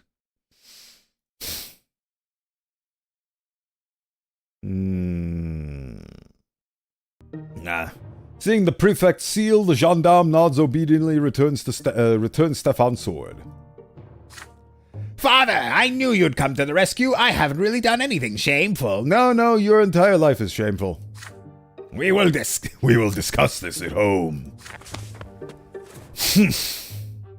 Stefan sheathes his sword reverently as Nathan is let out of the cell. The elder brother takes the younger by the scruff of his neck and pulls him to the door. I love how this guy is so incapable of seeing that he is the biggest reason for the problem, that he's basically diverting all of his shame and guilt into what happened on Nathan, which is completely unfair. Nothing shameful, then what do you call that haircut? That haircut is just... words cannot even begin to describe it. But I'm sure he likes it if he's gonna keep showing himself in public like that. The elder brother takes the younger by the scruff. Nathan staggers and shuffles along limply. The prefecture is highly displeased with the indiscreet nepotism your father took advantage of. Unsavory rumors about the Brandt family creep through Anisotte. Back home, father lectures Stefan. The elder brother objects and blames Nathan for everything. Of course he does. From now on, there will be no more drinking bouts or other nocturnal exploits, Nathan. I'm talking to you like I'm your papa, because I think I am. Who are those rogues you've befriended anyway? Stop shaming this family. If you're so worthless, at least let go. At least let others go about their business in peace. Do you understand, you blockhead? Yay! Again. Nathan remains silent, staring despondently somewhere above him. I care not. Oh no, that's -1. Oh no. Oh! No! I hate it. I am displeased. Unfortunate. Wait, doesn't that mean that we are disgraced now because our reputation is -1? Oh wait, no, reputation -1, it is 1 now. So I am 1 off from destroying the Brandt family. Hell yeah. Okay, well. That didn't go so well. Oh well. It is not the point to regret the decisions and choices. It is the point to see where all these decisions and choices lead us. So let us be led. How could you if you only had managed your religious zealotry better? I know, right? If only I was more firm and mean. Oh well. It is the year 1141, the guns of Illyria. McGraw has received alarming news from the neighboring province of Illyria. The low-born convicts toiling in the Illyrian mines have revolted against their noble masters. For the first time in many long, peaceful years, commoners have taken up arms. Worse yet, insurgents had guns and gunpowder, and no one knows how they got them. Gunpowder weapons were banned throughout the Empire as soon as they were invented. Oh.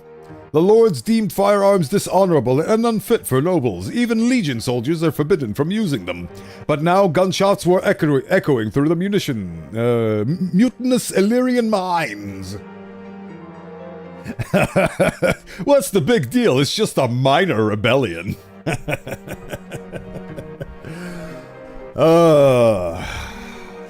I'm sure the Deprog Galactic wouldn't be happy with a minor rebellion.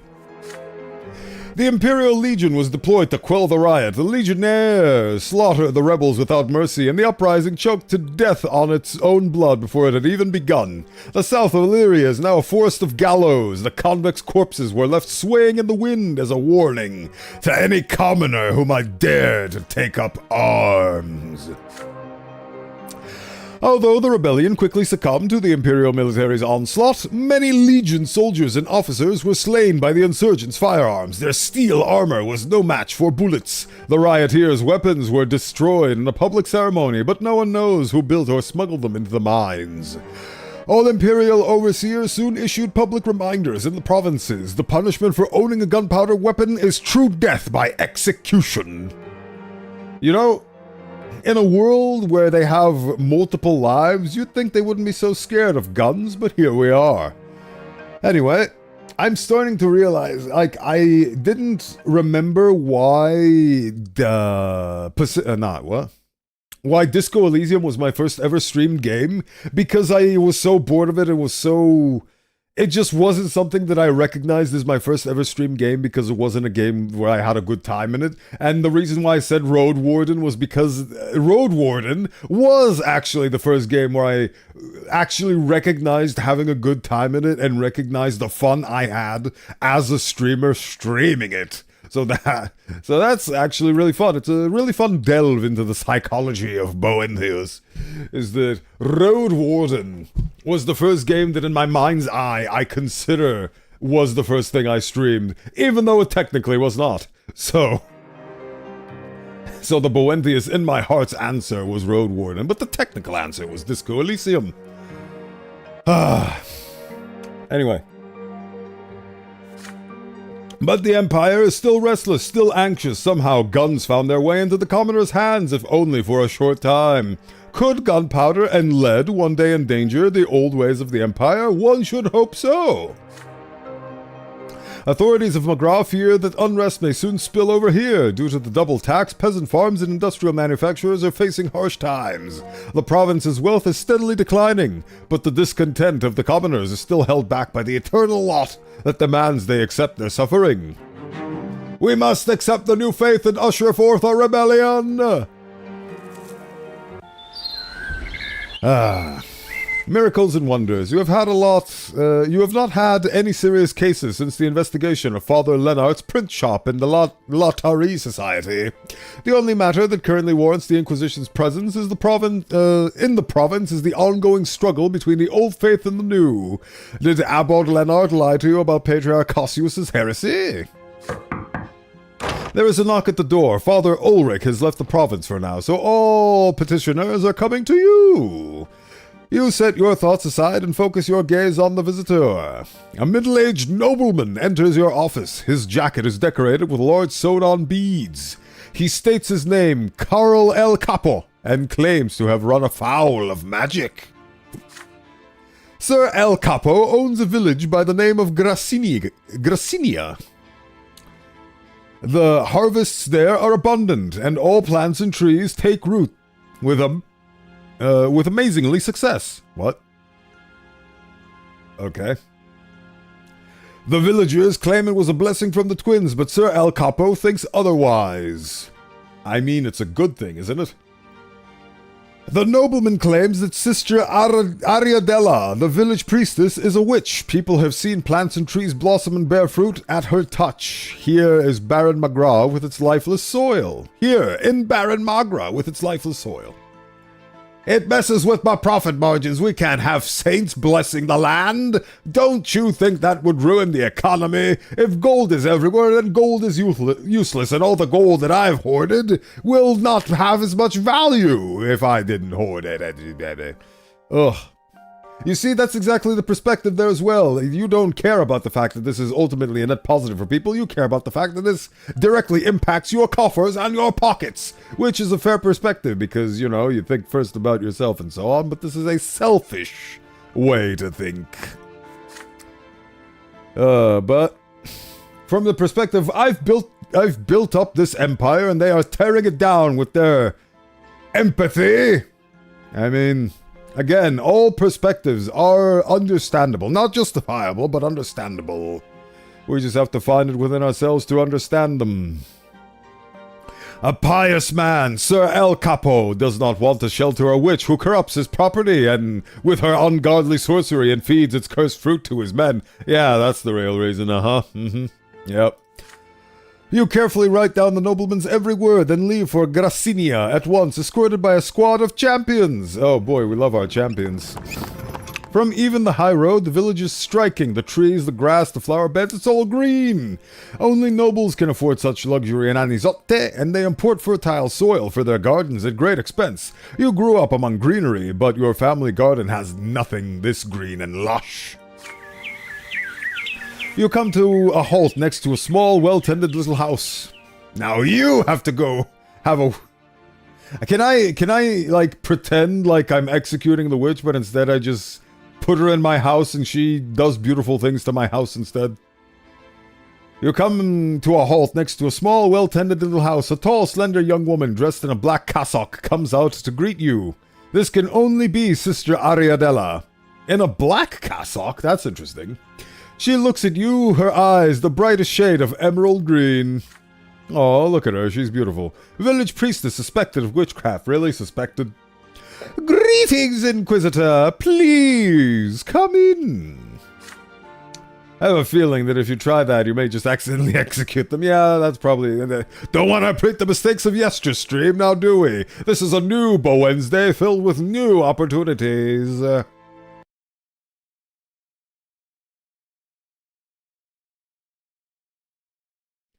Ooh.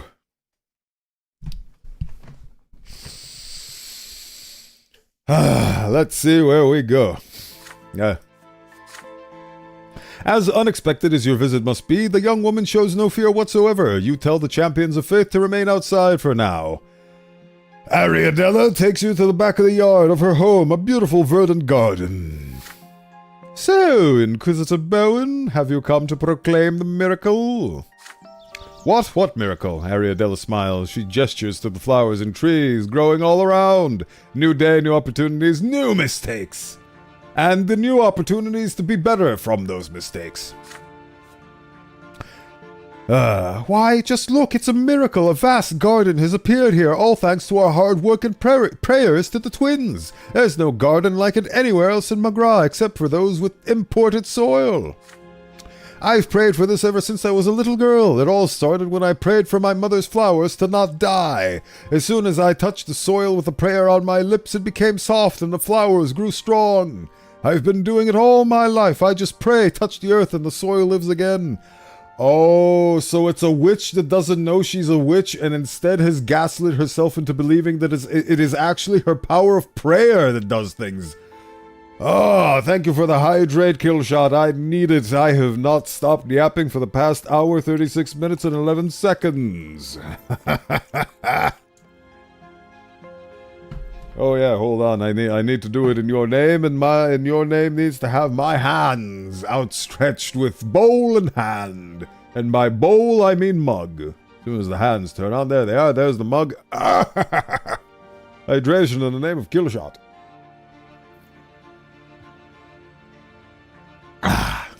Delightful. Nutritious.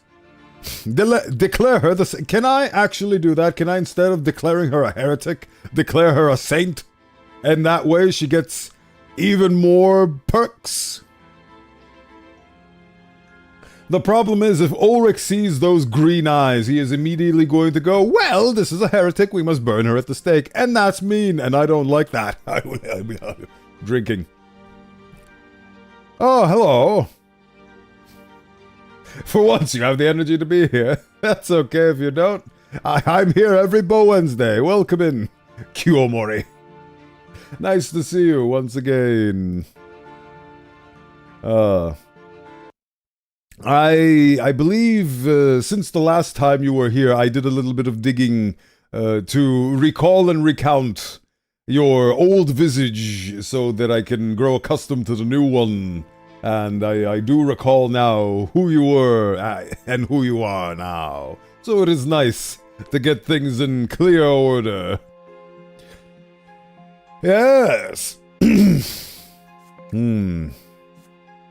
Right. Da-da-da-da. This is why I became a priest. I wanted to use my gift from the twins for the good of the people. I went to Patriarch Cassius and he guided me towards the priestly lot and sent me back to Gracinia. I keep thinking it's pronounced Gracinica, but it is Gracinia. And now our life here has become truly wondrous. Thank the twins. I knew you'd come, I just knew it. Who else should proclaim this miracle from the twins if not the Inquisition? Oh, this poor, poor girl. Ariadella whispers a prayer to the heavens and touches a green stalk.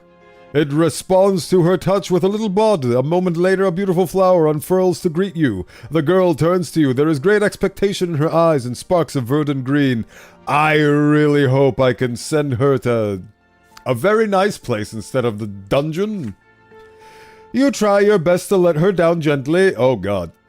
This wonder is different from the miracles worked by the twins. In fact, it is the opposite. The young woman's power comes from a heretical magic, a distortion of the law of creation, an act abhorrent to the twins. The priestess's face expresses confusion and terror. Yeah, I'm ruining her life for her. I didn't even have a choice. I'm immediately breaking it down for her. How could you say such a thing? My power comes from the twins. I know it. I serve them. I bring their blessing into this world. I was guided by the priestly lot, to the priestly lot by Patriarch Cassius himself. He couldn't have been mistaken. He'd never lie like that to me. Oh, he didn't have it in his heart to do what I'm doing right now. Oh, no. He basically doubled the problem and sent it to the next person, and guess who's the next person? It's me! Would you break it down to her now, or double it and send it to the next Inquisitor or Patriarch? You are not ready to say why the Patriarch would do that. You are not yet ready to say why the Patriarch would do this, but as for Ariadella herself, she must be collared and sent to the House of Humility, where all witches and mages of the Empire belong. There she will be stripped of her lot and her free will to serve the Empire and its people as an instrument of the Church. Can we not, though? Can we not do that, though? The priestess is shocked. She cannot move. Tears begin to stream down her cheeks. Can we not do that, though? No, you can't do this. Nothing will grow in Gracinia without me. The village, this village, it will die, and my entire garden along with it. The young woman falls to her knees, weeping. She folds her arms across her chest and begins to mutter. You can barely distinguish her words between her sobs and tears, but eventually you realize that she is praying. Although she believed herself to be a holy woman, Ariadella was in fact transgressing against the divine law. She must be punished, so saith the younger. And yet she has devoted her powers to a good cause, utterly unaware that what she was doing was wrong. However, there is another question. Why would Cassius allow her to use magic in the name of the twins? It could not have been a mistake. The Patriarch intentionally set her on this heretical path, but why would he commit such sacrilege? Because he didn't have it in his heart to tell her otherwise. To what end? Perhaps Father Leonard's report was not unfounded after all. The time for pondering has come to an end. You must act. Ariadella's fate is in your hands. Oh, proclaim this occurrence was a miracle of the twins. Hell yeah! Oh God. Nani? Oh. Wait, why can't... Oh, because my relationship with Jean needs to be above... Why? Jenny isn't even here! The young woman is innocent. Her magic does no harm. You will risk yourself to keep her safe. That's adorable. Adrielle is a pious, twin-fearing woman. Perhaps magic was her path to the twins after all. This time, I'm going to be a bit more careful about the choices I pick. Well, I mean, I have two choices. Well, actually, I say that, but my choice is have her executed or do not have her executed. So, fire shall purge Ariadella's hideous magic from this land. There is no place for witches in the Empire. Ugh. You will deliver her to the Inquisition? No. Right, okay, let's see what happens. You watch Ariadella cry. You have made up your mind. She will not go to the House of Humility or the Pyre. In the hands of a pious soul, even abhorrent heretical magic can take the shape of a prayer and worship of the twins. What else could this be if not a true miracle? I will be careful. Now, does execution mean I execute her, or...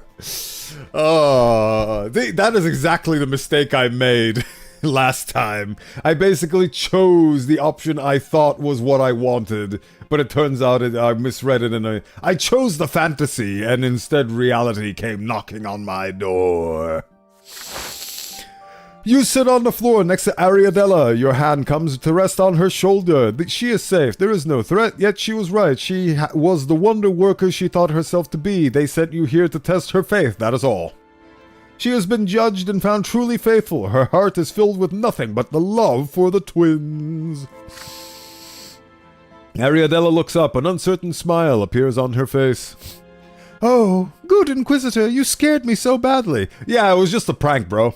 At least you were able to prevail from the past mistake. Exactly. I still have the ability to make the choices in the future. I cannot change the choices of the past, no matter how hard I try.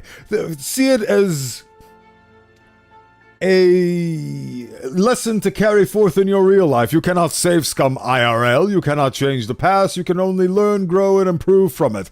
I still absolutely chastise myself over the fact that I bought a bunch of stocks in AMD and Intel and then sold them immediately, and now they are worth hundreds upon thousands of times of what I originally bought them for, and if I had just stuck to my guns instead of panicking and selling, I would have been a billionaire. But we cannot change the past. We can only move on from it. And even if I did become a millionaire then, I wouldn't have been as good of a person as I am now. So, ultimately, the choices that I've made have made me into the person I am today, and I think that is ultimately better than who I would have been had I the funds to support a lavish lifestyle of self-indulgence and debauchery. Ulrich is away from McGraw on business. You have full authority on this matter. As the twins willed it, brother! Back in Anizote, you publicly proclaim that you have witnessed a true miracle of the twins in the village of Gracinia. With the power of a prayer, the priestess by the name of Ariadella has made the arid soil of McGraw fertile once more. Next, you locate Sir El Capo. You tell him that all the miracles the twins enjoy the full... let me try that again. Next, you locate Sir El Capo. You tell him that all miracles of the twins enjoy the full protection of the Champions of Faith. He should be glad that Ariadella lives in his village rather than somewhere else. El Capo shakes his head in dismay. If both the Patriarch and an Inquisitor see no evil where it is obvious to him, then the province is surely doomed. He will not set foot on his own land until his soil has been purged of this abhorrent magic. Good for him. Can I take his land? I'd like to. Wealth of McGraw.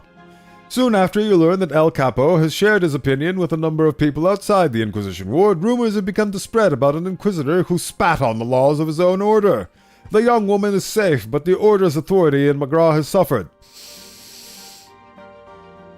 At least your mentor is too far away to excoriate you. That's a new word. Excoriate. Neat. Tolerance of the faiths. Good. Good. Good. Let's get the power of the new faith going. Let's unmess our mess. Get those religious riots in there, baba.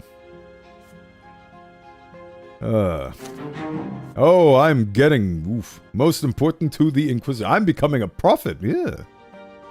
Hell yeah. I'm a clever little minx. Alright. Tolerance of the Faith 5. Event has a consequence. Lethal weapons. Let's see what happens. Ooh-wee. Lethal weapons. With each passing year, more and more priests and laymen are becoming adherents of the new faith. Hell yeah. The sermons of Abbot Lennart and his supporters are resonating with people.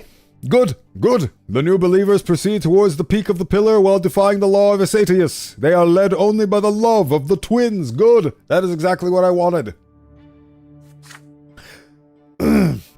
As Patriarch Cassius's flocks become smaller in numbers, his sermons become progressively fiercer. Where the hell? Where? Who? Tolerance of the faiths. So, I made a mistake, but I managed to fix it with the Ariadella case, and I was one off. I managed to clinch it. What's the word that they use nowadays? Clutch. I managed to come in clutch. Don't trust him, Bowen, he's a bot. Yes.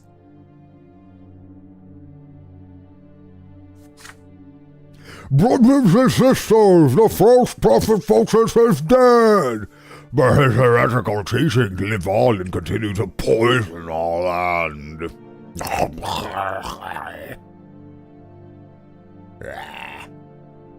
He says while pulling out bits of chicken from his gutted teeth. Every day, more and more of our friends, family members, and neighbors fall under the spell of Abbot Lennart and those who have who have been deceived by his honeyed words. Yeah.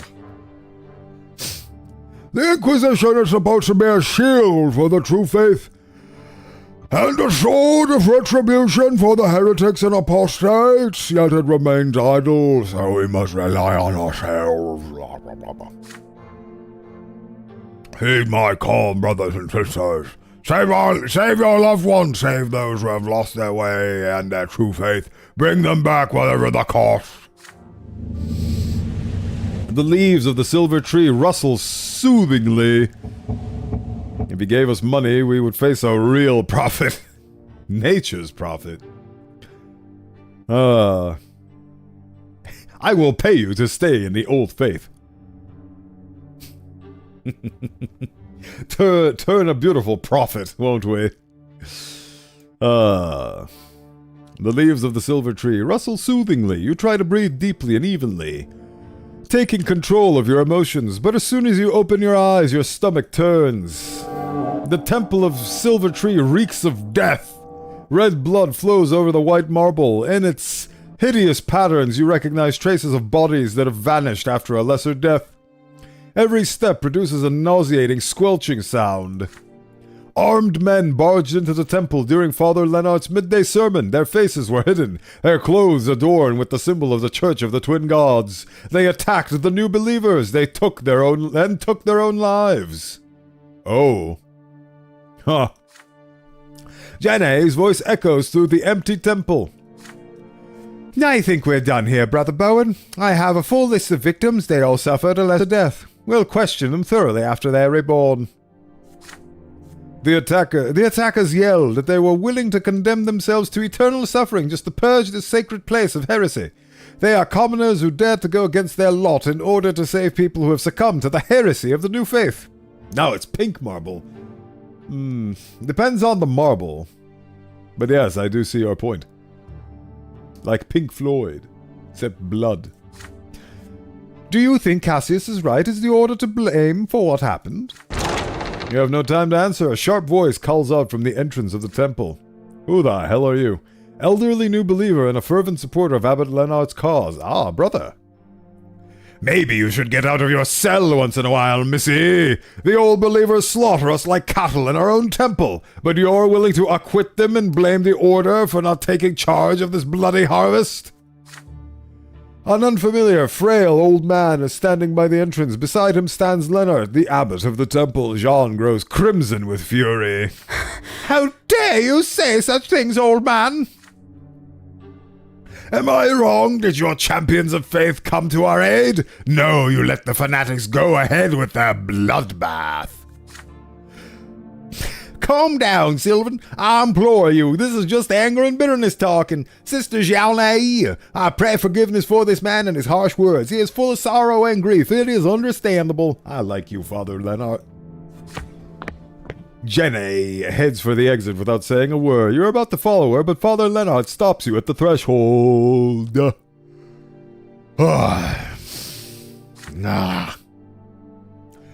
Inquisitor. Inquisitor Bowen, may I ask you to stay for a moment? Jenny leaves. The three of you are alone in the temple. You, Leonard, and a strange old man. Let me introduce my old friend Sylvan Samosta. Sylvan, this is Inquisitor Bowen. Hello. Sylvan examines you with distinct distrust. His eyes rest on your Inquisitor's medallion. Why should we trust him, Leonard? He's a bloodthirsty fanatic like all the other Inquisitors. I don't think we should. Listen here, you racist. I'm on your side. Stop, Sylvan. Inquisitor Bowen is not our enemy. Can't you trust one person? He does not wish us ill. I can vouch for him. Thank you. All right, the twins whisper in my ear that you may be right. You ask the abbot about what he wanted to discuss with you. Instead of Leonard, the old man speaks to you. He points at the signs of the recent massacre. Just because we want to drink blood, and we're really fanatical about it. Have you seen what kind of contents there are in blood? Very healthy. Have a good look around, Inquisitor. We're being killed in our own temple, but we can't defend ourselves. If something like this happened in a temple of the Old Faith, the city would be teeming with furious nobles, gendarmes, and legion soldiers. But now everyone is silent, and the Patriarch keeps sicking his fanatics on us. The Patriarch? Does Samosta have any proof of his involvement in the attack? Is there any proof that he wasn't involved? The oaf is simply horrified by the prospect of Leonard becoming Patriarch. He feels threatened. He wants to intimidate us or destroy us. Leonard puts a comforting hand on the old man's shoulder. Sylvan shakes it off with irritation. Inquisitor Bowen, we must get the right to protect our temples against such attacks. In truth, we cannot rely upon the champions of faith. The new faith does not limit people with lots. Those who are willing to take up arms in order to defend our temple have the right to do so. What if they find their path to the twins in their service and defending their brothers in faith? If the prefect of the province allows the commoners of our parish to organize a militia, we'll be able to protect ourselves. This tragedy will not repeat itself. Hellborn is a good man. He's willing to cooperate if he says he needs the approval of either the Patriarch or the Inquisition. But he says he needs the approval of either the Patriarch or the Inquisition. As you can imagine, we have no hope when it comes to Cassius, but if you, Bowen, speak on behalf of your order, the prefect will issue the decree and we will fear these bloody massacres no more. So, I have a theory that just popped into my head right now. Cassius, give us an army! Give us the guns to arm ourselves with an army! So, I believe that the reason why Cassius was so willing to not send the witch to her pyre was because Ariadella is actually one of his children. She is secretly his kin, and he could not bring himself to harm her. So she's basically like his hidden bastard or something like that. And that's why he couldn't kill her. So I think that is his weakness. Hopefully the game will allow me to utilize that, because I think that is a very strong theory. The guy's a butthole, so he would actually have no other reason. So we'll see. I think Ariadella is related to Cassius in some way. You turn the site of the recent battle. The scarlet blood has been scorched black by the heat. Ooh. Ooh-wee. Oh, wait, no. Protecting temples is the duty of the champions of faith. They will stand guard at the temple of the silver tree. See, this is the choice where I have to... A militia formed by the new believers would only escalate the conflict. Arming the flock is not the answer. The new believers will get the right to defend their temples. Can I just do that? What scares me is the fact that it has no requirements. Protecting the temples is the duty of the champions of faith. They will stand guard at the temple of the silver tree. See, the thing is, the champions of faith are old faith. Like us. Well, not like us. They are old faith and they are part of the problem. So if we ask the champions of faith to guard this place, they won't. I don't think they will. But at the same time, my philosophy is that you can't solve things with violence. But at the same time, if other people are using violence against you, you have to defend yourself. And leveling the playing field. This is a tough choice. They want to get rid of your job. Oh boy. Protecting the temples is the duty of the champions of the new faith. They will stand guard at the temple of the silver tree. See, that's the problem, is that I don't trust the champions of faith. The champions of faith are being heralded by... this butthole. Squad captain of the champions of faith. Noble warriors who serve the Inquisition. A zealous old believer. Imagine all people who are really pious to the twins keep having magic kids.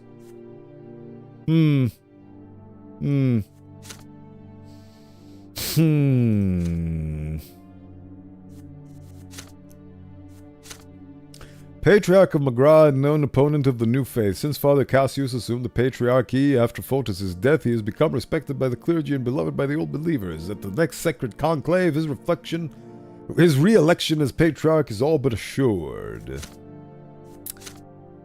I am very conflicted here because a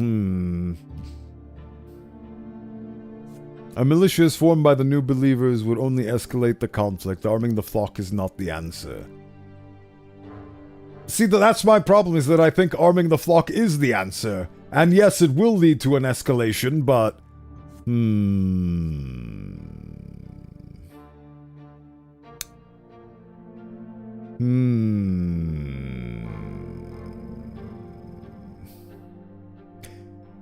This is a very amazing choice because it really makes me have to put faith in myself, because Father Leonard we made a promise, but the thing is that I don't know whether or not but then again, I could always replay this. Whatever you choose, you will suffer, Sir Brant. I will. It's just that it sends off red flag bells in my red brain that supporting Lennart and refusing Lennart have no requirements, but dissuading Lennart has multiple requirements. You need willpower, you need diplomacy, you need relations. That is a very tall order. And this is so difficult. I genuinely don't know what to do. Ideally, I want to support Lennart. And I want the new believers to support their temple, but if they are armed, then that will escalate the conflict, and they will end up just getting slaughtered in a civil war. And that's not what I want. I want everybody, the old faith and the new faith. I want the new faith to take over the old faith, but not by violent takeover. So, we're going with the choice that I will have the ability to replay this game later. So I want to see what happens when we dissuade Lennart. I predict that this will lead to the dissolving of the new faith. But at the same time, it follows my doctrine and my belief that you do not fight fire with fire, you fight fire with water. And I think this is the water choice. So let's see what happens. I want to believe that fighting people with peace and love will succeed. No, alas, this measure will not stop the bloodshed. So, you're refusing to help us? Well, that was to be expected. But that does not mean you do not want to not help.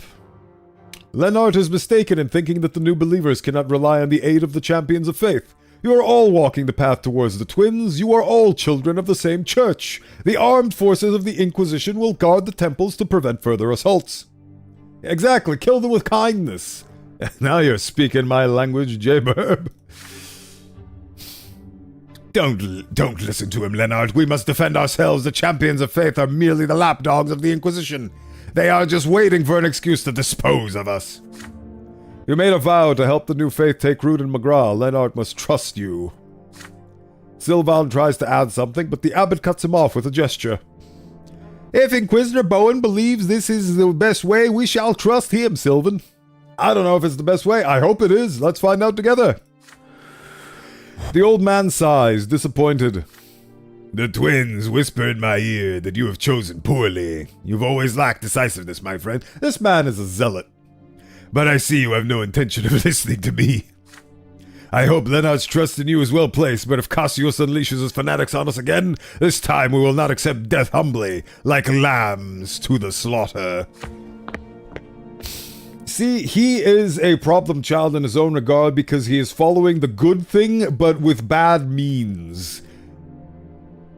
Being the good guy while killing people does not make you a good guy. The good guy is formed from the means in which they achieve their goodness. You can have noble intentions and believe in good, but if you also slaughter puppies on the side, then what you're doing is clothing your hatred and your negative emotions with good intentions to pass them off, to justify them to yourself. And that is how you create evil in this world. So believe I, Bowenthius the Bone Wizard. You nod in reply. The old man turns around and leaves, whispering to some unseen interlocutor.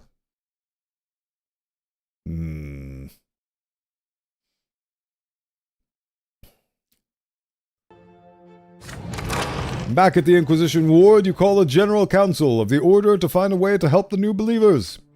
Oh god, not this man. The new faith is a heresy. The Order will not defend them. See, this is exactly the guy he was talking about. Ulrich, you are the guy he was talking about. You point out that the new faith has not been declared heretical. The new believers worship the twin gods. Hence, Ulrich and the other inquisitors must protect them as they protect those who follow the teachings of Isatius. Call him Lelouch of the Rebellion.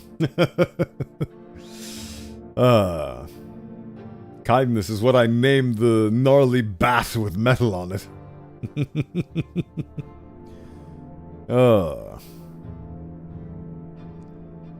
Do not kill them with a bat named Kindness.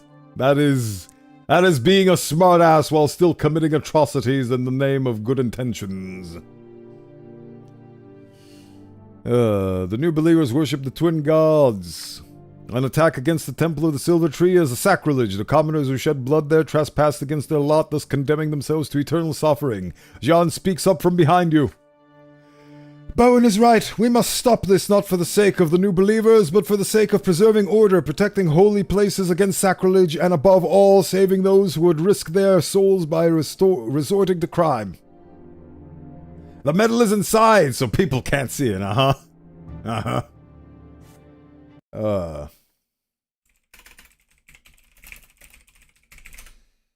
It's been many years since I've seen Code Geass, and it used to be my top favorite anime of all time, and it is gone by the wayside through the consumption of newer and more different things. So I feel like it is due for me to rewatch it to see if it still stands the test of time like Full Metal Alchemist and Parasite and Death Note do.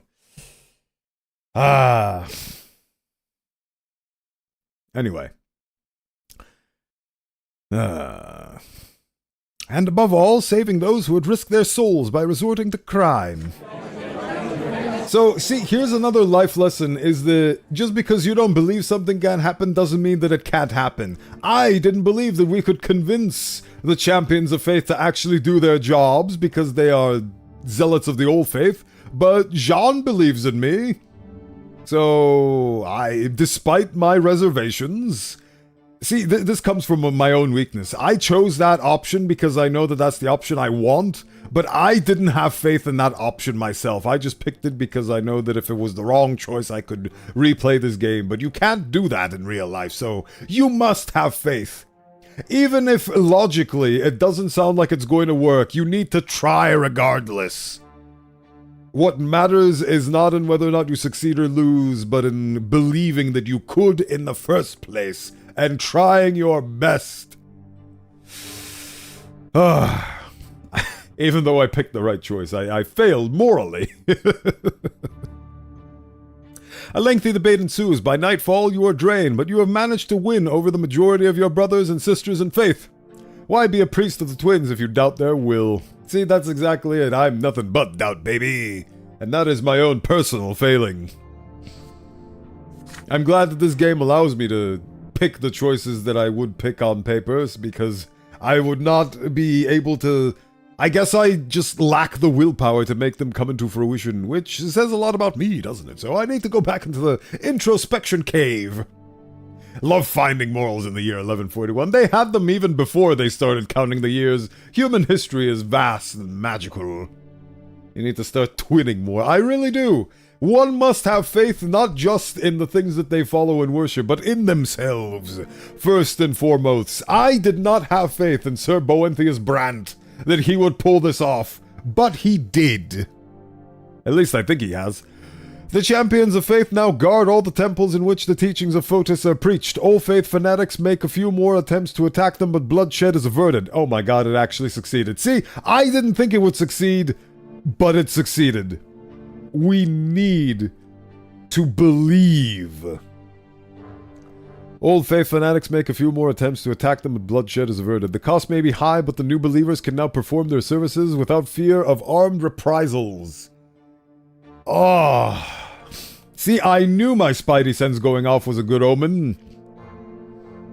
But again, I didn't pick this because I believed this was the right choice. I picked this because this seemed like the logical choice. Not because of the things that was depicted in the game, but because of the mechanics. I was basically metagaming. Oh, they weren't minors. No, they didn't have a minor rebellion. They weren't slaughtered. So again, games reveal facets of ourselves more openly than we ever could on our own. So, if anybody ever questions why gaming is worth it, here it is, exemplified perfectly. Thank you for collecting your daily, odd bloke. You have 42 of them now. That's a cool number. And yes, the first bone was claimed by Killshot. A rarity, but... Skull is resting for the day, so we wish him the best. Make more cults. Cults can be fun. Tolerance of the faith, hell yeah. We are so close to power of the new faith. And I'm down to 5 willpower, but I'm still ready for action. Oof. That was a toughie, and it revealed more to me, more about me than I expected it to.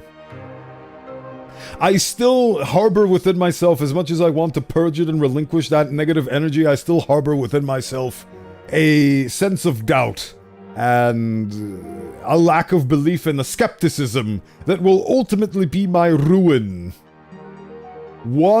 Even if your brain is screaming against it, even if it seems illogical, even if it means your death, you must always choose peace and love. Because that is, I think, the most worthwhile endeavor one could strive for in this life.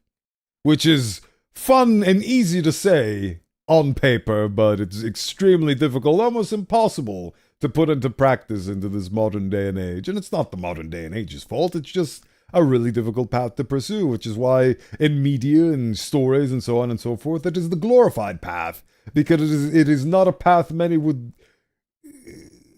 take successfully, might I add. I know you love war, Del Toro. You devour a lesser version of yourself every morning. You are a creature that defies contemplation and comprehension, but I still love you regardless. And I will forgive your love of war.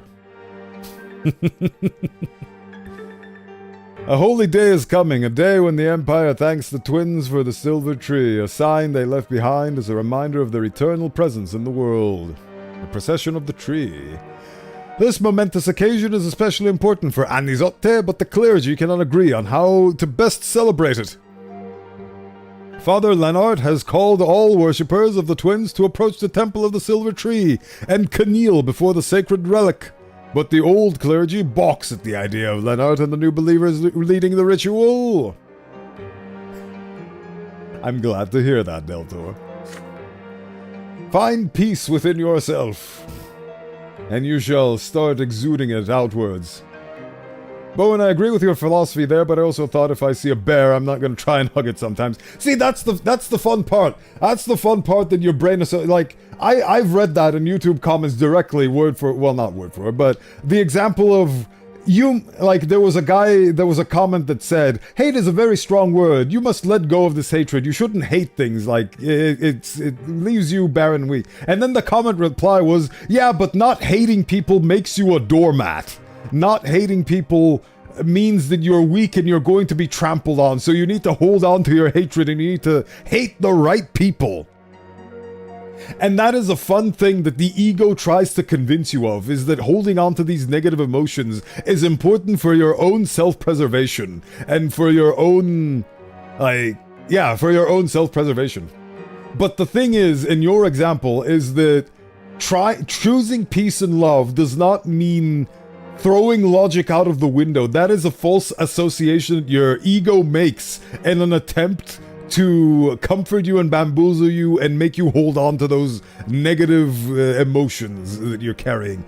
Because, like, choosing love does not mean going to hug the bear. It does still mean that you are wary of the fact that the bear may not have your best intentions in heart, and it is very much equipped with very, very sharp fangs and claws. So it is very important to respect the need for self-preservation. And in most scenarios, run away from the bear. The bear is a threat, you recognize the threat, you run away. That doesn't mean that when a person with a knife shows up... Allow me to refresh and re-explain. Everything in moderation, yes, I will agree with that. I thought the same thing, but I also thought hee hug bear. Hee hug bear is also fun. It depends on the bear. There are some bears that will not immediately gut and slice you. Bears mostly act on instinct, and will do so in the interest of self-preservation, but there is such a thing as good intentions being so true and good that it could potentially, like, of course, again, this is another thing that logic tells me is cockamamie insanity and mysticism, where if you just believe that you have noble intentions and so on, and your overall vibe is so pure and so peaceful and so calming that the bear, by its very nature, will not perceive you as a threat and therefore will not attack you. But then simultaneously, even if it doesn't perceive you as a threat, it could just very well be hungry and just sees you as a delightful little lunch. Hello, Lector. Welcome in. You have arrived. We are getting somewhere in the life and suffering of Sir Brante. The new faith is being guided well enough, I think. But yes, to go back to my previous thing, is that, like, your ego constantly tries to bamboozle you, like, you need to hold on to pride, you need to hold on to your hatred, you need to do this in effort of self-preservation, and so on and so forth, because otherwise you will be weak, you will be taken advantage of, and then it tells you, And it does that to convince you, because you don't want to get taken advantage of. You don't want to get trampled over. You don't want to be a doormat. Hello it there. basically associates falsely those things with certain actions to justify holding on to ultimately what is something that rots you from within. If you smell like nature, it will assure you you are nature and leave you be. If you smell like enough blood, it will assure you, it will assume you are dangerous in nature and flee. Well, I mean, that is also another, that is another thing the brain does. Is like, if you appear dangerous and scary enough, things will leave you alone. But then, out of fear, you will just be alone. And that is not a way to be. I remember there was a guy that saw bears as his friend. He was dearly mistaken, yeah. That's where, like, when you let go of all the things that cloud your mind, you see things clearly. And it is very clear to see that bears are not something you should mess around with.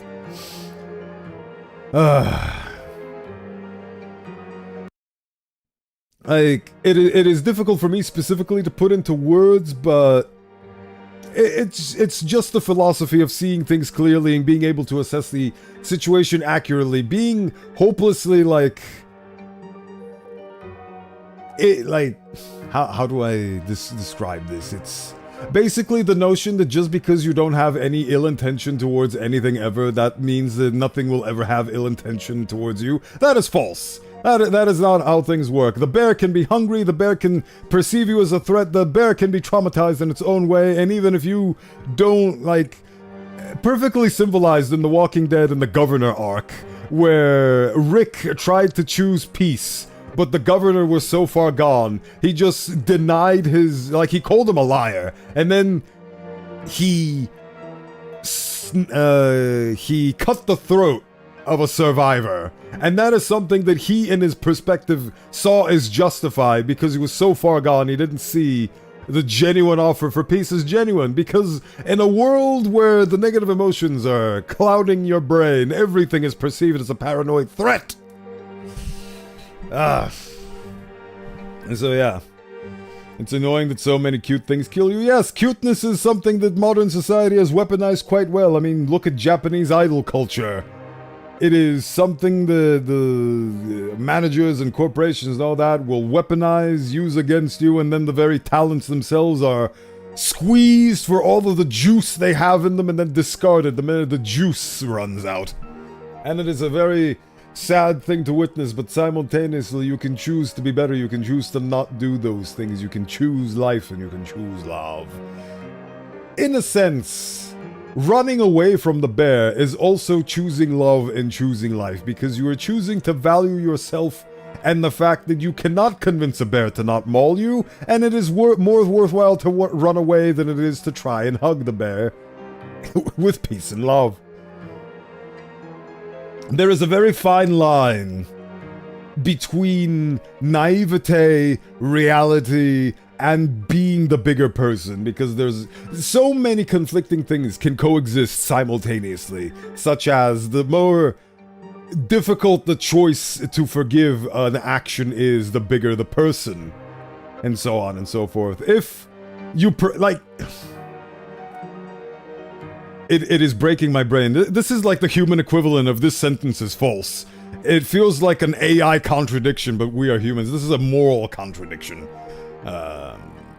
Because ultimately, even if your intentions are pure and good and peace and yada yada, if you provoke the bear just by your very presence, because it is a bear that has had nothing but hardship in its life, and it knows not what an ally is, and it only sees threats, no matter how kind-spirited you are, that bear will attack you regardless of how spiritually enlightened you are. So I don't even think that Buddha would go and hug a bear, because that is just irrational. That borders on irrationality, and your ego tries to convince you that that is where peace will get you. So you move away from that because I don't want to get mauled by a bear. Peace sounds stupid. I'm gonna choose to hate the bear instead, because that will preserve me. You see the little tricks that the ego pulls on you? You see what it does? I don't know if I've explained it well enough, but someday I will have the theological capacity of Sir Bowenthius Brand, and I'll be able to explain these things in a much more cohesive and coherent manner. But until then, I do not know. I know it was a joke. I know that it wasn't meant to be a serious comment, meant to elicit moral and philosophical debate. But I also believe that every joke has a kernel of reality to it. So I know that you weren't being serious, but at the same time, it is the perfect avenue to discuss serious topics. It started from a joke, but it went into something genuine and serious and real. So it is important. Again, that is dismissing the whole thing. Like, just because you started it off as a joke, and I knew it was a joke, it's just how humans are. That doesn't mean that we have to dismiss the thing wholeheartedly. Oh yeah, hugging a bear is stupid. oh no, my face, it's got ripped off. I remember reading a story about how a guy got his face ripped off by a bear and then had to go through facial reconstructive surgery. Well, it wasn't a very beautiful picture, I must say. Fascinating. Anyway. Nothing to do with peace and love or the combo about bear hugging. I take every message and every sentence and I use it as a basis for my own philosophical ramblings and musings. Because within me there is much doubt and conflict and all that. Oh, hello, William. The branting is going well. It goes well. Thank you for stopping by. Bowen, I know, I'm using you. God, I'm such a horrifying osteomorph, am I not? But it's like every single thing that you say, even if it's a joke, even if it's not serious, it is an indictment on you and who you are and what you believe in. So even the most, non-serious, joke is just something that could be used as a basis for philosophical debate. Right, I'm overclocking my brain with this. Again, I'm doing a this sentence is false, and I am overloading my little neurons that don't exist, so I can see what you write, Lector. I'm busy musing on my funny little philosophical things. I wish to be a Greek philosopher of old. Something will get me, yes. Many things, yes. Free meal. Right. I do see what you write, but I am stuck in my own train of thinking. Anyway, game.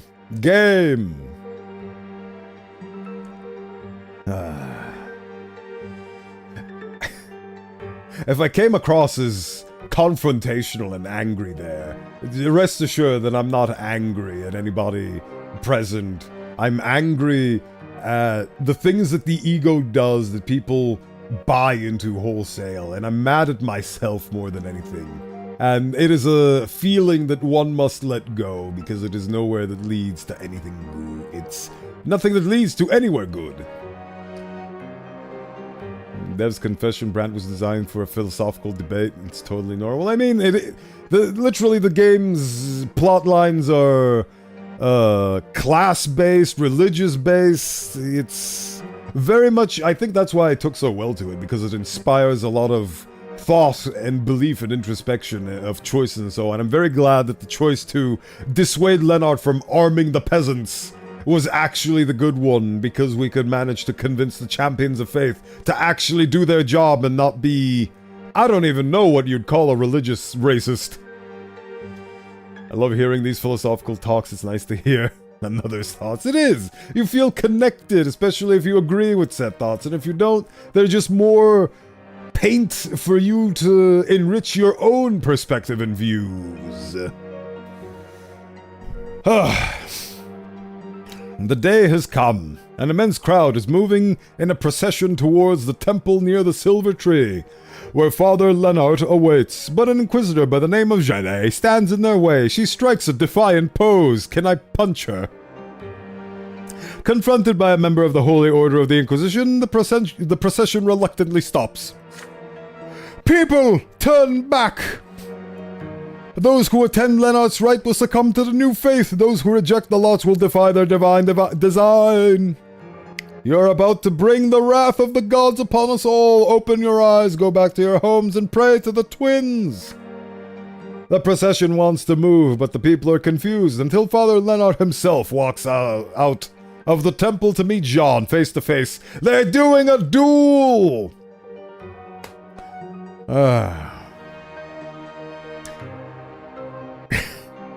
And don't worry, Outbloke, you're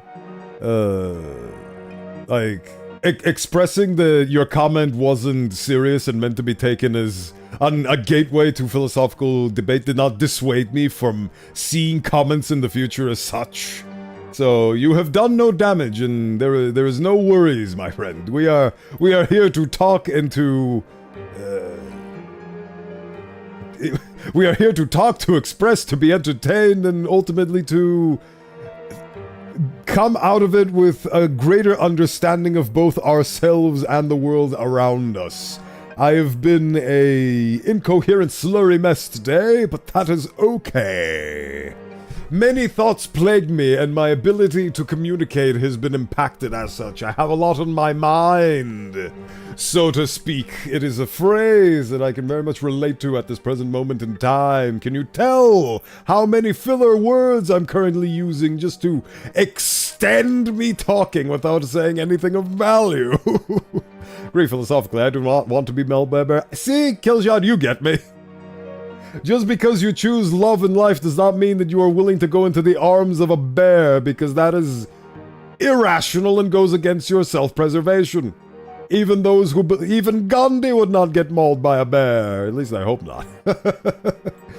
And again, that is me trying to illustrate how that is not something that you genuinely believe in. That is just a funny little excerpt to illustrate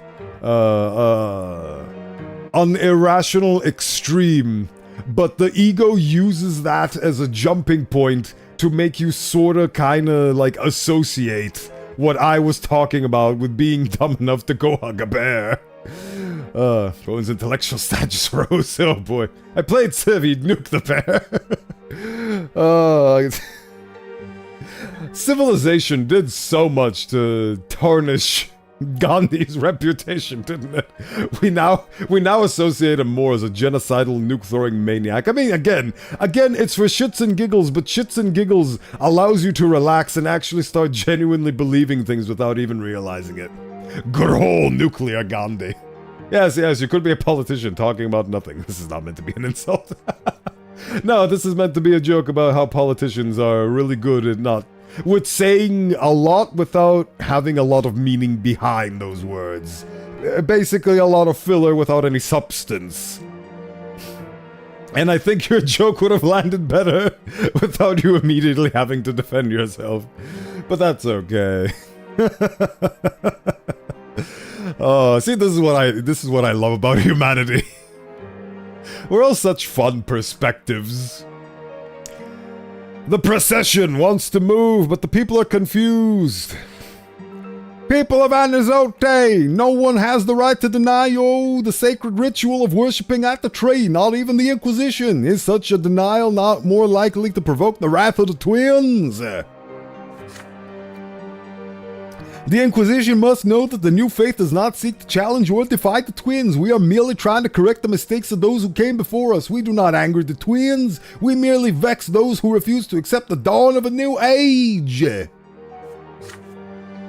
Jean finds herself between a rock and a hard place. Seeing that she has no other choice, she lets the procession pass. The new faith's numbers have swelled as of late. It cannot be stopped now. Hell yeah! See, even with the mistake of yesterstream, I'm still doing what I want to do.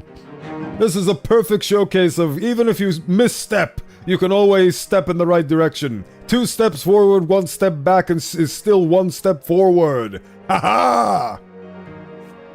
I agree with Leonard right now, since not praying is bad. Yes, the twins do not like atheists very much. Today is an important holiday.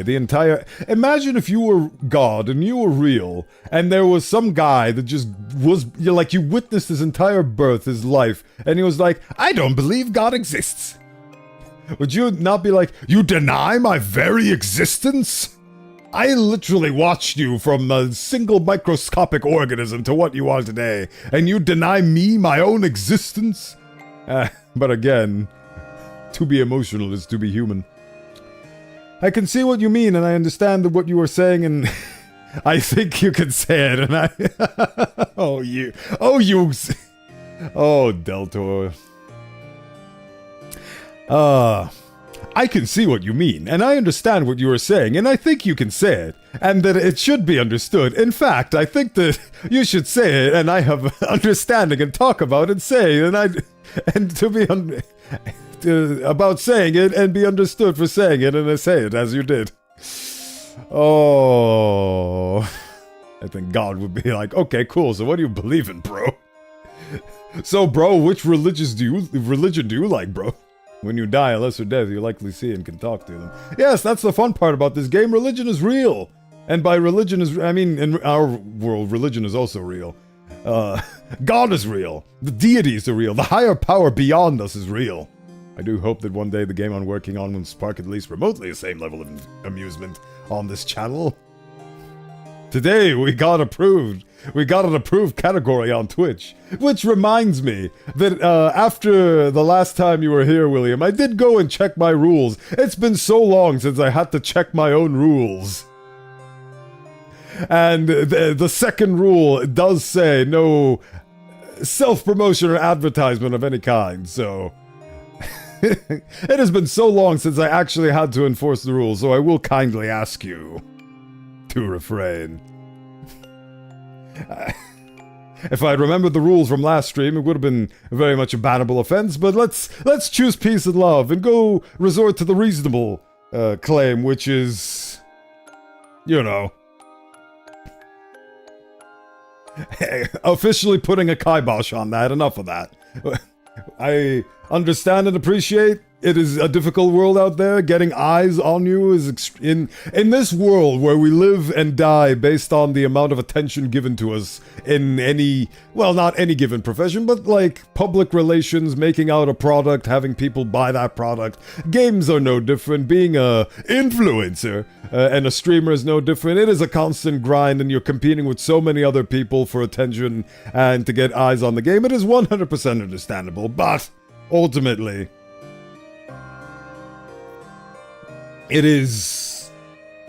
like, the way to do it is not this, in my opinion.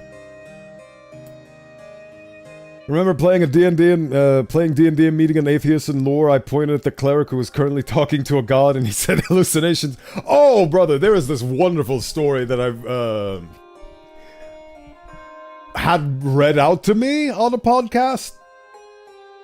About how somebody, when confronted with undeniable, concrete proof of the supernatural, they were so hell-bent and so convinced of believing their own falsehoods that they invented a way to explain away that the actual proof of the supernatural, to the point where they started killing the other people who also experienced the supernatural as them, because they believed it was all smoke and mirrors, to the point where they basically killed everyone because they thought that they were out to get them with these lies. It is amazing to what lengths the brain will go to bog you down with illusion and falsehoods. I know these things exist, I just don't believe in them. I do not have faith. I mean, that is actually valid. Like, you can believe something is real without having faith or devoting your life to it. That is also valid. But then going about and saying, this thing is not actually real, this is some sort of trick made by Big Corp to steal your soul, like the camera taking your picture will steal your soul. That kind of belief. Anyway. Today is an important holiday. The entire empire is celebrating the Festival of the Silver Tree, which which commemorates the parting gift of the twin gods, the divine sapling they planted in our mortal world. Again, I would make a killing at proofreading.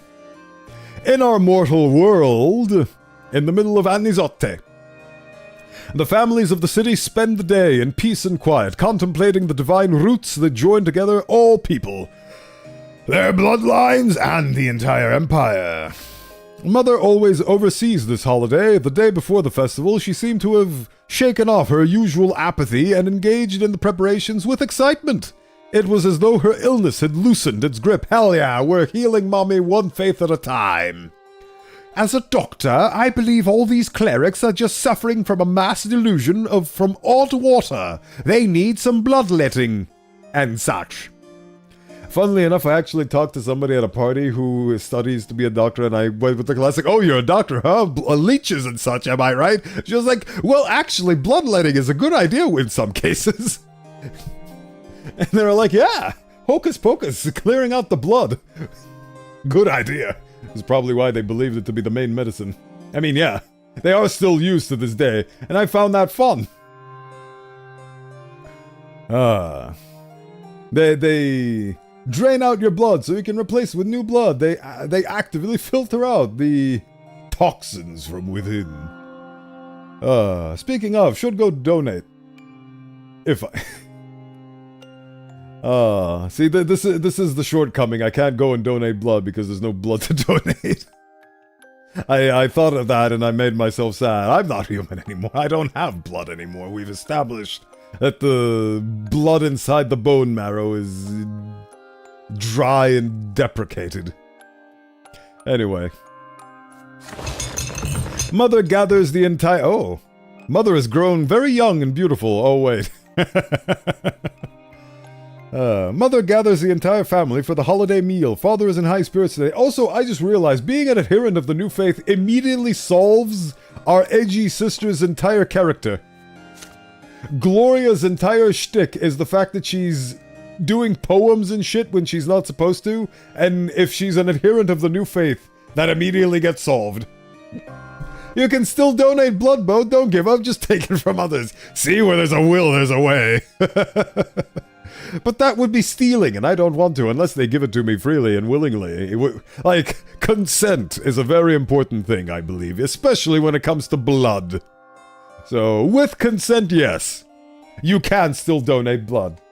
But that's essentially just me being a middleman. Ultimately, it is the person whose blood was taken that is donating the blood. I'm just the guy giving the blood bags over, I guess. Still, could be a nice business. I imagine. It's not stealing, it's called processing the carcass. Oh. Breaking it down for all the useful materials to recycle. It's recycling. I'm doing good by the world by recycling. This is about Mother Nature. Oh, you silly card. Right, where were we? Mother gathers her entire family for the holiday meal. Father is in high spirits today, sharing jokes with young Nathan. Stefan is trying to suppress an atypical agitation. This is a day of peace and love. This is not a day for Stefan. I call it a blood bank. Ooh, that's a great idea. I'll steal that. No one will ever know. You need to bleed... Wait, you need to bleed it for the meat to be any good.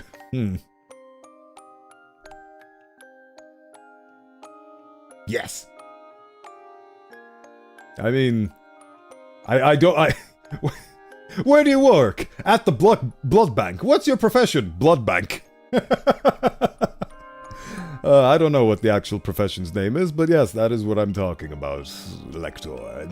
The concepts that I am musing on today have already existed for many, many moons. Anyway.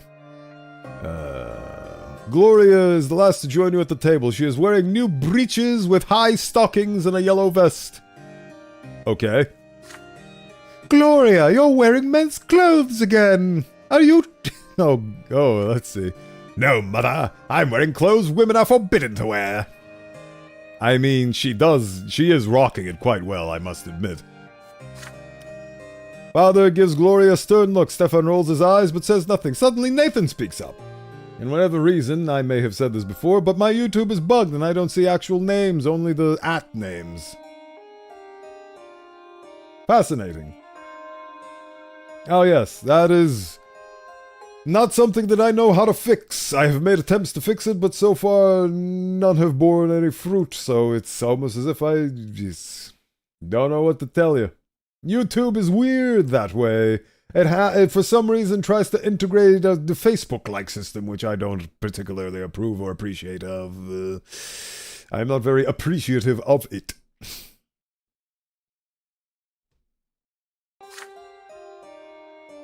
Oh, look at that. Oh, that's beautiful. See, this is what I wanted. It's beautiful. A few days ago in the market I saw a grocer dressed as Overseer Gaius Tempest. He had a huge carrot for a scepter. He got a sound drubbing, of course, but until then it was quite a hoot. Everybody laughs at the ridiculous story. Relieved, even Gloria has a smile on her face. When she sits down, the feast commences. Your home finally feels warm for a moment. It wasn't so long ago the four of you couldn't even reach up to the table. The first word you said, Gloria, was "Gimme." Nathan used to cling to my skirt all the time, almost tearing it. And you, Bowen, you couldn't talk at all yet, but your piercing stare was so expressive, I felt as if you were talking to me. I love the fact that Grandpapa's chair is empty. See, this is what a happy family looks like. One without that chair being filled. Oh, it's beautiful. Also, I love, like, you can't see it very well, but you can see the noble's chair is fancier and mine is a shitty wooden one. Very much keeping in with the theme of the game. We're all the way back then because of isekai. Yes. Beautiful. Mother looks at Stefan and suddenly grows quiet. When I met Stefan, he was only 3 years old. He was so serious and a smooth talker to boot. I remember that he had a music teacher, but he was too shy to play in front of me, so I used to listen to him from the next room. She always wants something. Stefan's face twitches. Your elder brother rises and moves to the old harpsichord. His fingers fly gracefully over the keys. A melody fills the house, melancholy and sweet. Oh, he's actually contributing. That's a nice change of pace. Greetings, lesser mother replacement. The last note lingers in the air, then silence falls. The family is awestruck. Words fail you all. Who wrote that? A nobleman from the capital between drinking a glass of wine and beating a servant? Your sister's cutting remark puts an end to the warm, cozy atmosphere. Stefan calmly turns to face her. No, it was I who composed this piece of music. It's called Mother. Mother rises to her feet. I'm actually getting a bit teary-eyed over this. This is how they get me. This is how they get me. Mother rises to her feet. She would have needed help to do this just recently, but now she treads unassisted towards Stefan and draws him close. Stefan puts his arms around his stepmother's waist, then detaches himself awkwardly. May the twin gods bless you, Lydia. Don't do this to me, game. There's already enough recordings of me crying like a baby. Gloria considers the scene with thinly veiled fury in her eyes. Ha! Ha! Ha! Yeah, of course, highborn nobles like Stefan are made for the arts. They're the only ones lucky enough to have a soul and experience inspiration. Unlike us, the lowborn, we aren't supposed to feel anything but suffering, let alone express it in poetry. Oh, no, don't do this to me. Oh, see, Gloria is filled with so much anguish and hatred and injustice. She is holding on to so much negative energy. It is very saddening to see. She has so much potential, but she's gonna grow so very old in the face if she keeps this up. Everyone notices that Gloria is clutching pages filled with writing, her poems. Your sister casts a mournful glance at the family, and her eyes rest on you. You persuade the family that Gloria has a right to read her poems. Let Mother calm Gloria down. Interrupt Gloria. Your sister is not to indulge in versification. How dare you indulge in versification? Ah, yes, my favorite, suffering. I mean, I think Gloria reading her poems is fine. You persuade the family that Gloria has a right to read her poems. I mean, that is going in accordance with the new faith, but appealing to mother may help me heal my mother's broken back. And I really would like to do that. So, I mean, considering the fact that Gloria is the angsty teenager that has a complete indifference towards me, and Lydia Brandt is deserving of having the love she outwardly sends be expressed and projected back to her. As such, I'm doing this for Mother. Yes. At least I hope this is a good idea. Let's see if it is. You walk up to Mother, take her hand in yours, and whisper in her ear. It is time for her to interfere and save the family celebration. Mother nods understandingly. I suggest that you should let her read. You do suggest that. That is true. Gloria, my dear child, since you were little, I taught you to care for your soul. But if I fail to convince you, please think about the family that took us in. I implore you, do not take on noble activities. Do not infringe upon the divine order. Yes, Mother. Gloria's face flushes red with fury. She clasps the pages to her chest. No, Mother, don't do that. Oh, damn it. Oh, so this was the refuse Gloria, but with Mother, instead of refuse Gloria, but with yourself. Oops. Oh, well. I'm doing this for Mother, even if her ways are wrong. That's right, Mother. Since I was little, do you think I'm not reminded of it with every breath I take, of all the things I'm forbidden to do because I'm lowborn? My dear girl, listen to me. There's more to life than you and your aspirations. You are a member of the Brant family, and our family is part of a greater universe. Your actions affect us all. We are not isolated. We are being watched by the city, by the Empire, and by the twin gods themselves. Good show, Lydia. So I'm not allowed to bear your name, but I still have to bear all the responsibilities that come with it. What hypocrisy! Gloria runs out the room like an angsty teenager. Family left is dumbfounded. Stefan speaks. I hope, Lydia, that you still make her see reason. Your words were wise. Let us heed them ourselves. Oh, bugger. Celebration continues despite Gloria's absence. I got a thing that I care for, so you know. Just appeal to the lady with those views. Yeah. Again, after I make the choice, I realize that I'm appealing to the woman that's like, I just appeal to the old faith believer. Oops. Oh well. Should have let her read her poems. Oh well. We'll figure it out for the next run. The year is 1142. News from the capital quickly reaches every corner of the empire. Gerion and Flavius, the heirs to the throne, have left the emperor's palace for the province of Monia, which is ruled by Great Chancellor Agerius Monroe. The Great Chancellor has accused the emperor his court of harboring malefactors conspiring against imperial heirs. This is why he has offered them shelter and safety in his own impregnable citadel. Gloria runs out like an angsty teenager, maybe because she is one? Yes! That is true. I am basically calling a spork a spork. The greater universe, the sequel, will arrive soon enough.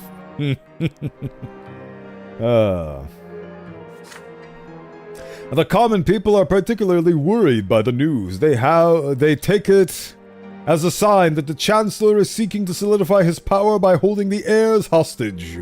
If this continues, Monroe could coerce the Emperor into revoking the imperial law, thus depriving the common estate of any and all rights.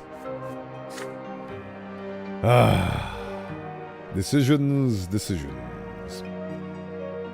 All hope for reform in the Empire has vanished. From farmer to rich industrialist, the commoners are growing desperate. In your province, the authorities are trying their best to put the people at ease. The magistrate of Anizote makes a speech from his balcony to the excited crowd below. Their hopes overwhelm the meaning of the choices. But that goes to show how positive you can be. My positivity is the shining beacon that shall overtake the heavens. Oh God. Remy L. Vermont. Trust in the... I don't even know what to give this guy. Trust in the Emperor, good people. The Imperial heirs are the future of the Great Tempest dynasty. The Emperor has made the wise decision to send them far away from the scheming court. Great Chancellor Monroe will take good care and keep them safe. All glory to the Empire. All glory to the Tempest. Oh my. The struggle for power. It grows more. No. No. The reign of terror. It must be. The hell's going on now? Chapter peacetime ends soon. Examine possible chapter endings to check which way you are headed. To achieve the goal that you have chosen, you'll have to meet all of its conditions by the end of the chapter. Huh? Huh? I mean, yeah. What, is the game telling me that I messed up? He did. He did sound evil, didn't he?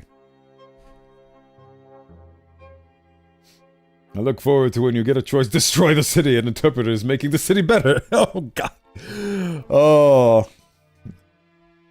It's all a matter of perspective. Yours is a great example of how... Maybe I'm not destroying the city. Maybe I'm actually rebuilding it from the ashes that will come from its destruction.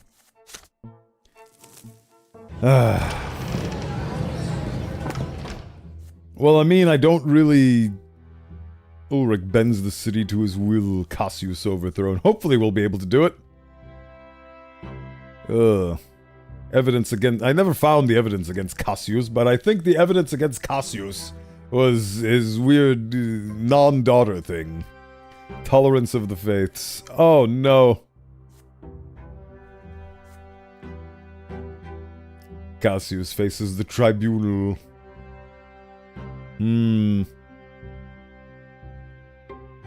I think I've not been able to do what I ultimately wanted to do. Let's see. Tolerance of the faiths is 10. Torch of the new faith. The new believers' zealots exact vigilante justice against the enemies of their doctrine. Oh boy. Ulrich bends the city to his will. Nope, not that. With your aid, the new believers force Patriarch from his sacred post. Hopefully I'll be able to do that. We'll see. Ugh. Since the incident with the priestess Ariadella, Patriarch Cassius has mostly retreated from the public eye and stopped preaching. A coincidence? No one can say for sure. Yeah, here we go. Here it is.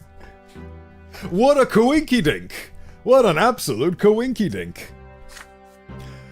Not all witches and mages resemble the pious Ariadella. You remember Brian, the young boy who went to your school. If you and Thomas had not stopped him, he would have burned that school to the ground. You cannot help but think the Patriarch may be aiding mages and offering them shelter. The very thought makes you uneasy. Nope, I think it's because she was his daughter or something. You share your concerns with Jean and Father Ulrich. Your mentor nods in support.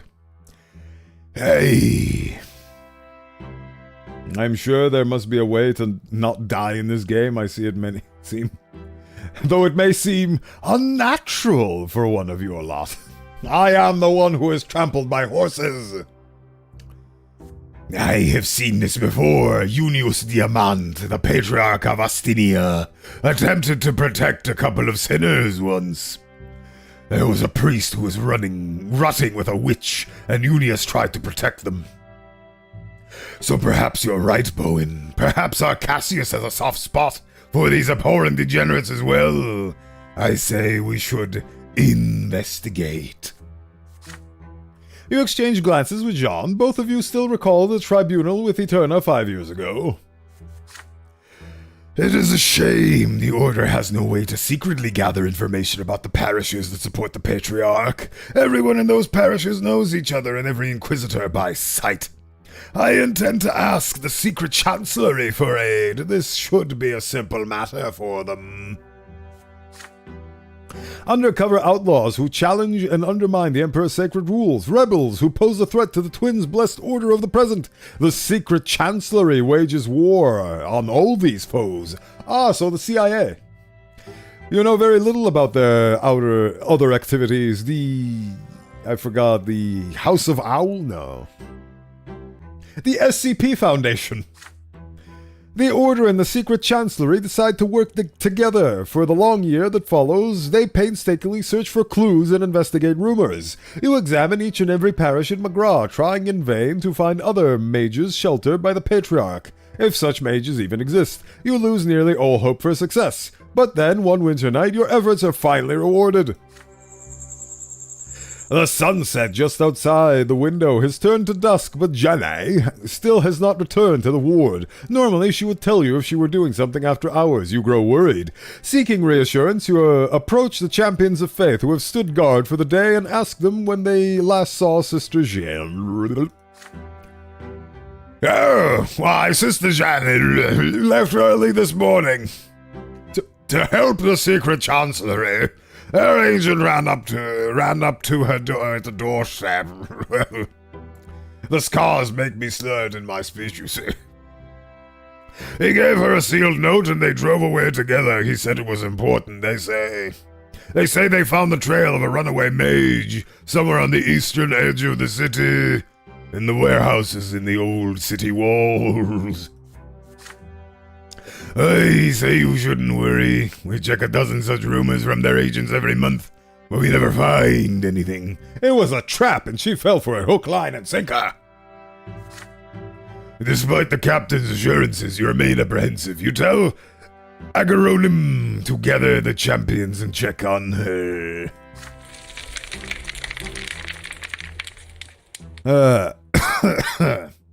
You go to the western edge of Anizote. There are almost no residential buildings there, just ruins and workhouses. In fact, it can be quite hard to tell one from the other. As the half-crumbed wall on the edge of the city draws near, you feel your heart beat with greater urgency. Your apprehension grows. Oh no. You come to the warehouse. The door is smashed in, ripped off the hinges. The inside is splattered with blood. You see wrecked furniture and soot.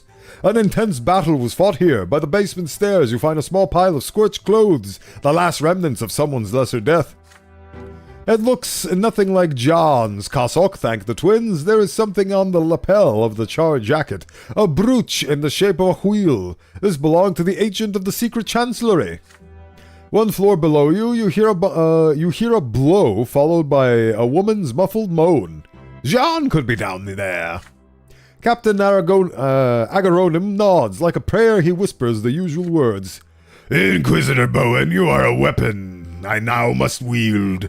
Strike my enemies down until I tell you otherwise. Yes.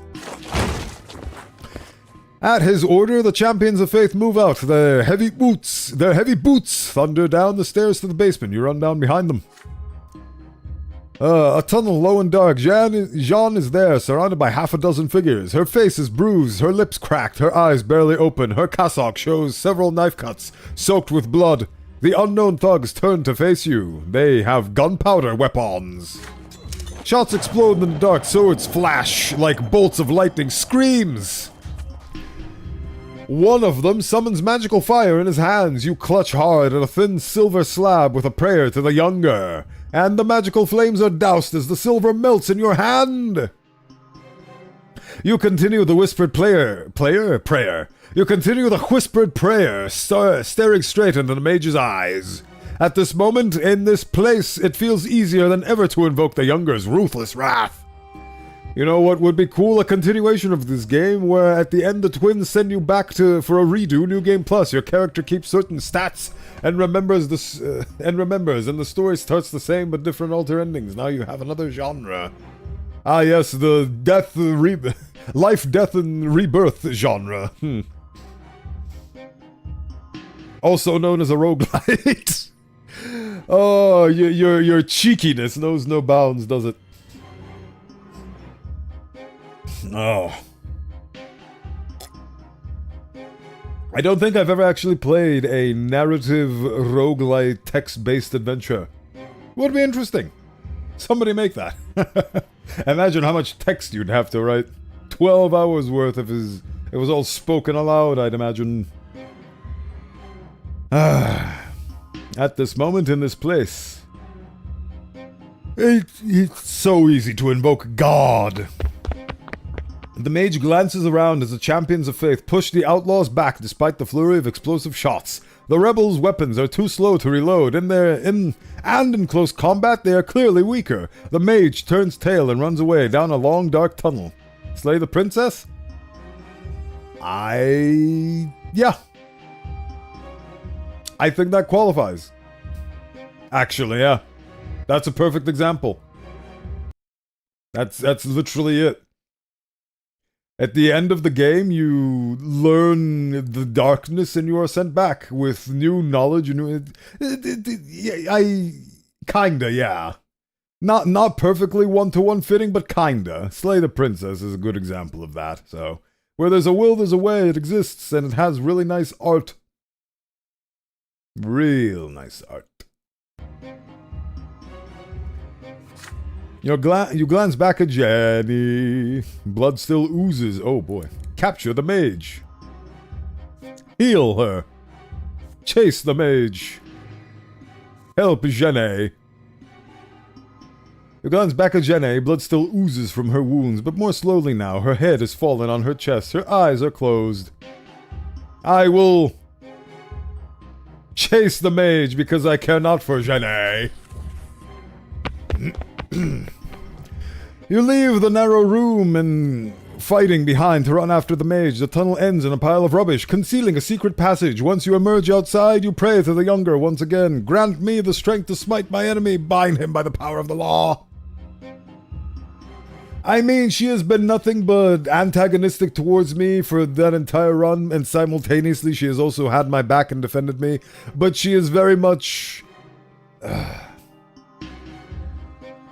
Again, it showcases another moral failing of mine, because clearly the moral choice was to stay behind and help those in need, regardless of whether or not they are your friend or your enemy. That is irrelevant. What matters is a person is in need and you must help them.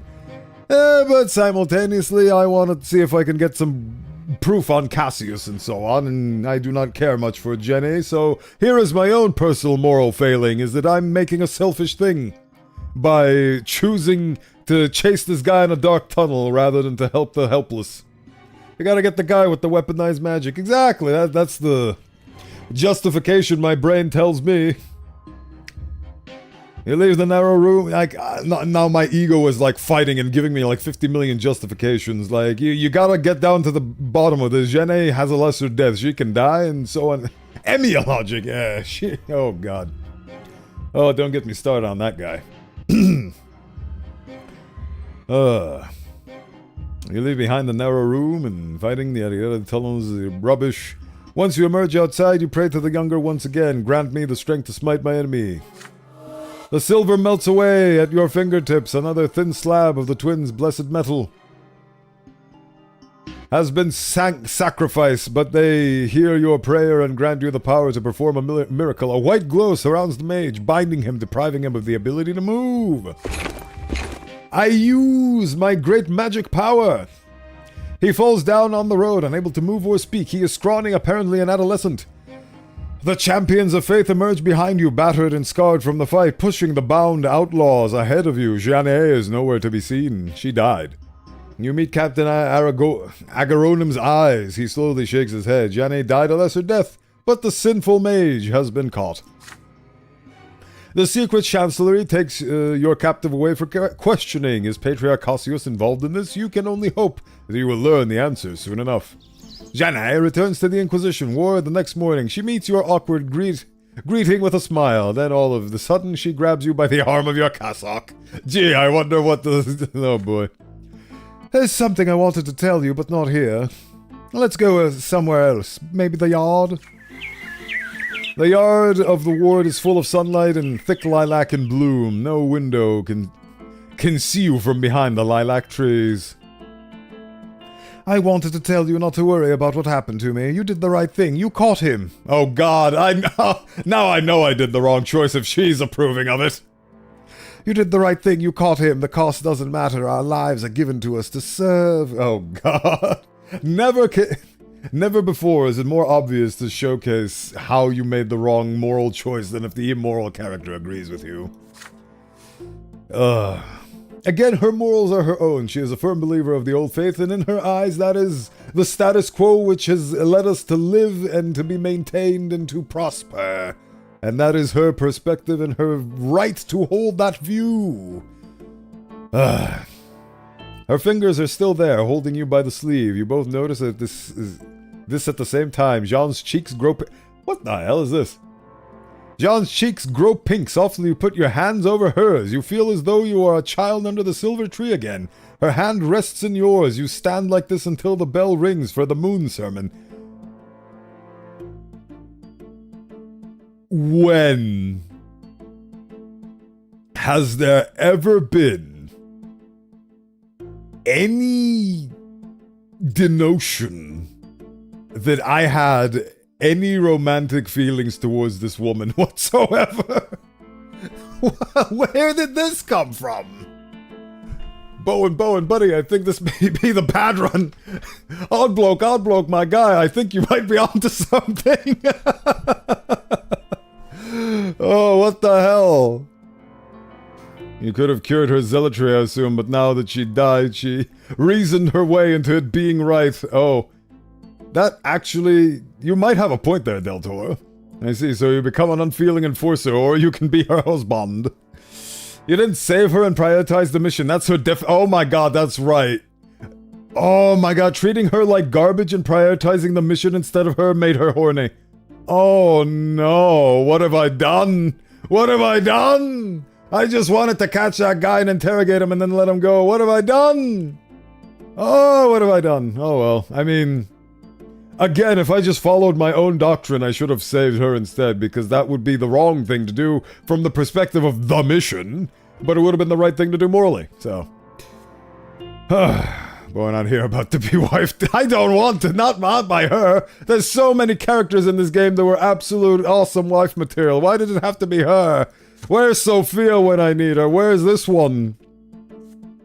Literally, any of these three... I would absolutely happily take to the stars with, but her? Oh, okay, well, you know what, let's see where it takes us. Oh god. Jenny pulls her hand away and looks at you. Her face shows embarrassment, fear, and joy. She takes a step backward, then another... I guess this comes out of nowhere because I've myself have been antagonizing her since day one, and I technically did make a wrong choice, so the game is struggling to justify it, so... Who said you wouldn't become her wife? Yeah, I have...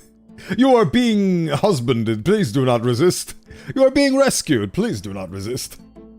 Bowen doesn't even think about it, and he's just falling fast for it. That's so sad. Imagine getting the hots for somebody who prioritized the mission in front of your own well-being. That's sickening. She takes a step backwards, then another, her eyes still meeting yours. Then she quickly turns away and hurries inside, her hand clutched to her chest. This feels like I'm reading Doki Doki Literature Club. What the hell is this? Again, it's understandable. I did an oopsie. Oh well. It has been several months since Jenny was rescued from the insurgents. You learn that the mage hunted by the secret chancellor was a rebel, a member of a clandestine society who took refuge in a local parish. Father Ulrich took it upon himself to personally interrogate the abbot of the parish. Gee, I wonder. You want to marry her now? This is how romance works. Treat her like garbage and she will fall in love with you. Doki Doki Literature Club, but with less horror. Yes. The only horror here is the decisions and choices of Father Ulrich. Goodness gracious me. Goodness gracious me. The priest confessed to the crime. He even confirmed that Patriarch Cassius was involved. According to the abbot, he accepted the mages as an acolyte at the parish, after the Patriarch vouched for him personally. However, you are aware of the methods Father Ulrich employs to exact his confessions. The abbot's words may be far from truth. You cannot help but suspect that Ulrich made the abbot lay all the blame on Cassius for his own mysterious reasons. I wonder what his mysterious reasons are. Ugh.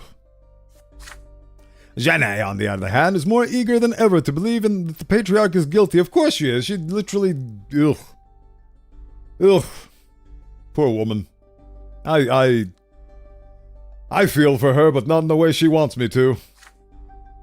We must put Cassius on trial before the new sacred conclave. The Patriarch stands before the twins, and they'll judge our entire flock based on him. If the newly chosen Patriarch is a heretic, who knows what blasphemous obscenities he will utter in their presence? The evidence you have is not enough to bring the Patriarch to trial. However, Ulrich intends to use your information to destroy Cassius's public image and his support among the clergy. Good. Your sacred mission is looking more and more like a dirty political game, and you find this sickening. Desperate for a change of scenery, you seek solace in a walk through the familiar alleyways of Anizote. Her last name is... Sacrificial Lamb.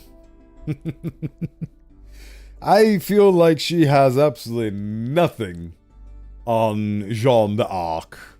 If anything, she's the exact opposite of Jeanne. Oh.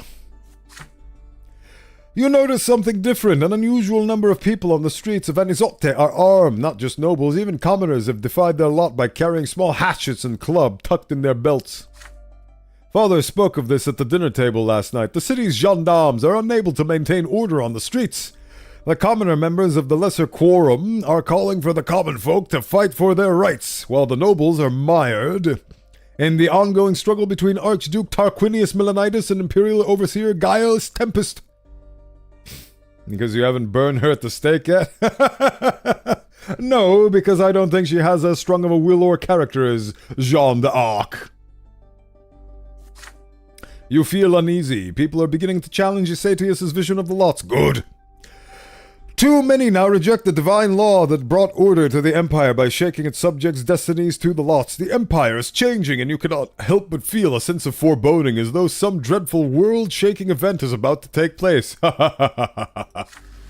You do not remember how your legs guided you to the silver tree. As always, a profound sense of tranquility descends upon you. You close your eyes and whisper the words of gratitude. As you pray, you hear a loud voice in the distance. What a beautiful name. I know, right? There is a Cult of the Lamb. That was a decent game. As you pray, you hear a loud voice in the distance. Among you have never met is preaching. Ooh, look at him. A wandering preacher.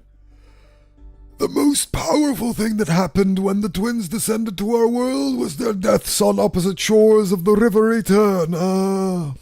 The elder was torn apart by the mob, whether from love, madness, or some other purpose, we do not know. At that very moment, the younger disappeared as well, gone in a flash of light. And so a brief but terrible time of troubles began. Is he predicting the future, or is he talking about the past?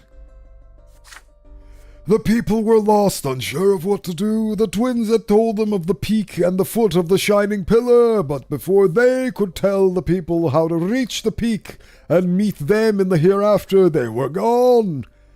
Okay, so he is talking about the past. 12 years passed between the day the twins died and the day Eustathius, beloved disciple of the elder, described the twins as will, love, and law in his first book. Oh, so God died, and this guy decided to write the law of God in his own image, A hubris of man, I see. I put in the notice with the local governor to get the form that would allow me to fill out the request to suggest they look into the commoners maybe carrying weapons against the law. I should receive a reply in 2 to 3 business months. I'm sure I will be able to preempt any coup. Bureaucracy, how I wish to do away with you. But I guess it's all for the better in the end. And then, 2 years later, Asatius received his second revelation, and thus the second book was written. And in this book the prophet taught us how to live a righteous life and earn a place at the peak of the shining pillar in the hereafter. And all the faithful found peace at last. With this understanding the 3 lots came to be. You linger for a moment to listen to the sermon before moving on. You see a few armed men in the slums and almost no gendarmes. And Izotte still seems so peaceful here, just like in the days of your youth. Men and women pass by on the narrow streets, busy with their lives. You hear children's voices in the yards. The boys are pushing at each other by a fence. They are almost the same height, and both are thin, with light brown hair. One of them shouts to another, Don't do that! Mom's gonna punish us! She told us to stop! His voice echoes in your head. The world around you ripples and quivers. What the religion doesn't tell you. There's some JoJo guys protecting the afterlife. Is that what you kept seeing or hearing every time you heard the foot of the pillar? You were at the foot of the pillar men. Aye. I mean, technically, the twins could be the pillar men. So, in a sense, you are correct, yes.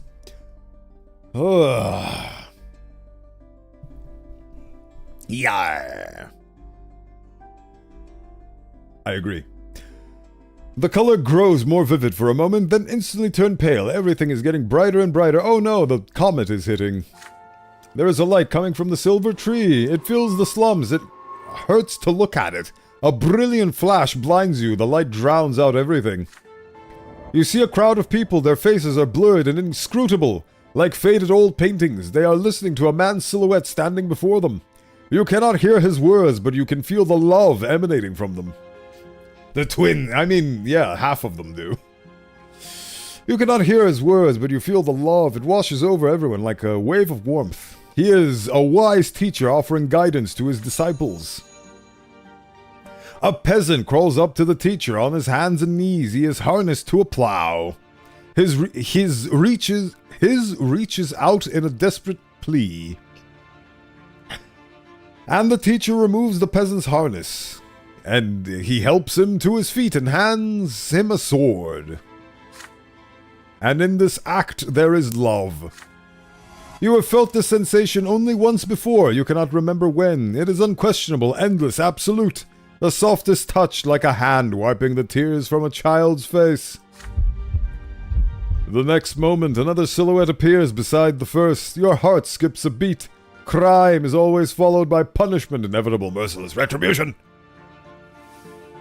The judge is sentenced. This is right, this is how it must be. The judge is here, and he craves justice. Martial law, Jesus! The law is one, same for all. The teacher is alone. His audience... Hey, look, it's the pillar men. His audience appears dissolving like shadows. The judge approaches the teacher, steps towards him, his arms open in an embrace. The judge's sword suddenly rises to meet him. The image freezes before you. Both silhouettes disappear in the light of the silver tree. The sentence has been rendered, the lot fulfilled. And then you are surrounded by the slums of Anizotte once again. Encircled cross of the twins feels hot against your chest, burning your skin even through your cassock. Your breath is ragged, the blood pounding in your temples. You have just experienced an inexplicable revelation, a vision given to those seeking the answers, those such as Prophet Asatius. And this revelation is bursting out of you. It must be interpreted correctly.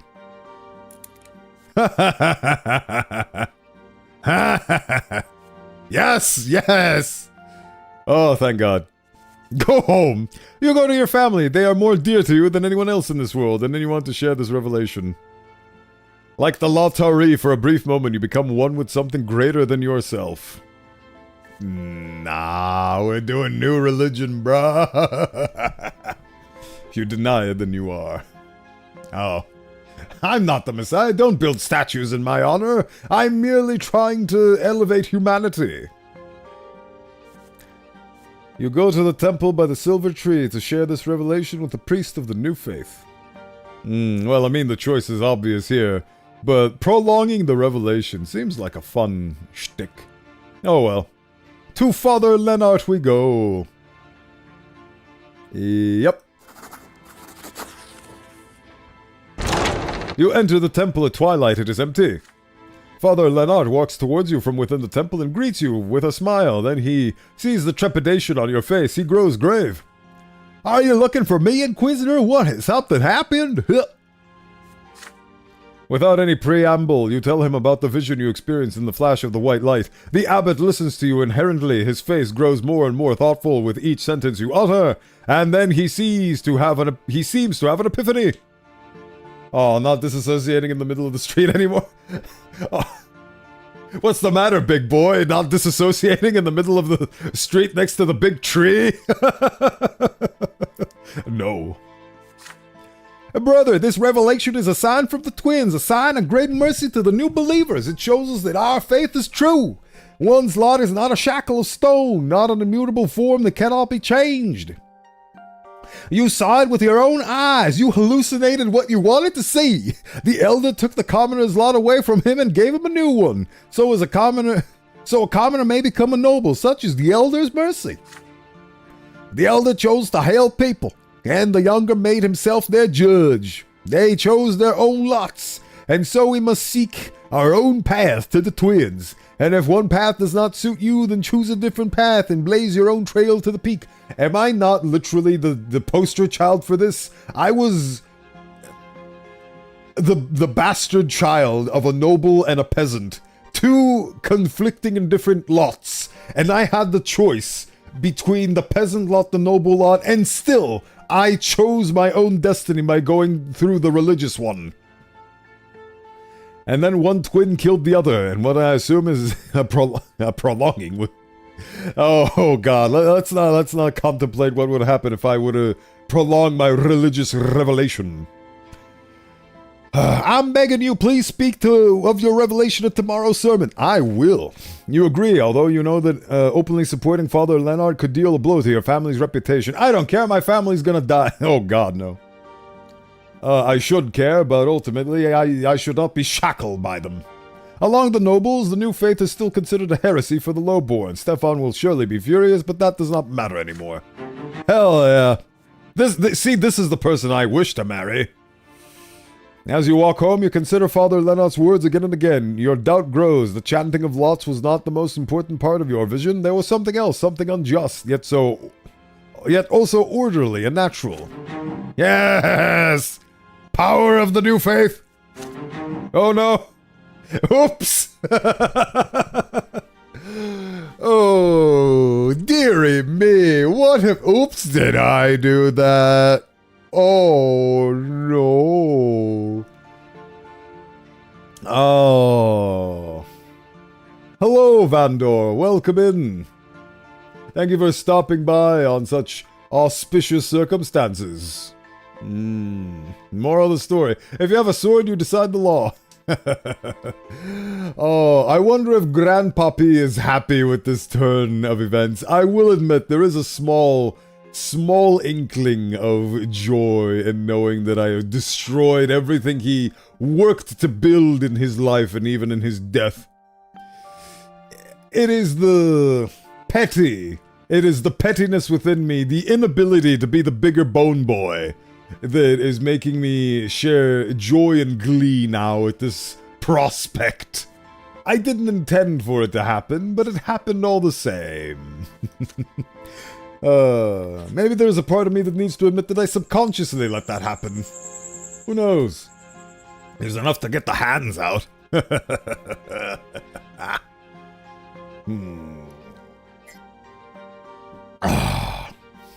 What do you aim for? The moral choice. What do you choose? Spite Grandpappy, spite Lady, spite them all. I am... You can interpret my choices in that light, yes. I am a creature of spite. In some circles. A servant wakes you up in the middle of the night. There is a visitor, a champion of faith, with an urgent note. You unfold the scrap of paper. Meet me at the silver tree. It is urgent. Jamais. She will not summon you so late unless it was truly important. If something happened, is Jeanne in danger? The shining pillar is particularly bright. Is this when I get to break her tiny little heart? Its light merging with the glow of the silver tree. She might thank me, but she might also shank me. Jene is not by the temple door. She is a bit further away in the square. She greets you and leads you under one of the tree's enormous roots. It is twisted and bent, forming a peculiar kind of grotto. Bowen, there is something I must tell you. You are the only person I can bare my soul to. This is sending me the wrong message. Under the silver tree, no one can ever tell a lie. I will be completely honest with you. Please offer me your guidance. Or if I am to suffer for all eternity in the hereafter, then tell me this as well. I am very excited to see where this is going. Slowly, you nod in return. The silver tree's tranquility fills you. The woman who stands before you is not an inquisitor right now. At this moment, she is a human, a person. She was always a human and a person, even when she was an inquisitor. Stop thinking people are their jobs and their titles and their belongings. They are people at the end of the day, regardless of who, and regardless of the genocides and atrocities they have committed. Those are committed by people. Do not dismiss human nature as some sort of evil monstrosity. It is something that we all have the potential for. Equally, we all have the potential for good, and we should channel that instead of the evil. With all her weaknesses, mistakes, and inner conflict, of course you tell her you would be glad to offer her guidance. Jene breathes like she is about to confess to me her childhood crush. She is terrified, but her resolve is stronger than her fear. The twins are law and will and love. This is what we all tell everyone who comes to us for help. This is what we say so many times a day in prayer. Their law is clear to me, and I can feel their will everywhere, but what do I do about love? Oh! How am I supposed to tell their love from the worldly love that no priests are ever allowed to feel? That is something within your own soul to seek and find out. One may. You will choose mercy, or you will damn her, or you will marry her. Note, one may lead to the other. Maybe if I damn her soul to eternal oblivion, she's like, that's what I've always wanted, you are my husband, I want to spend eternally with you chastising me over my moral bankruptcy. Who knows? Do you remember when we first met? It was here a lifetime ago. We both belonged to the common lot back then. I took your hand in mine. I wanted to keep you safe at the temple, safe from the corrupting teachings of Fotis. You failed. And that's when it all began. I can still remember how you blushed.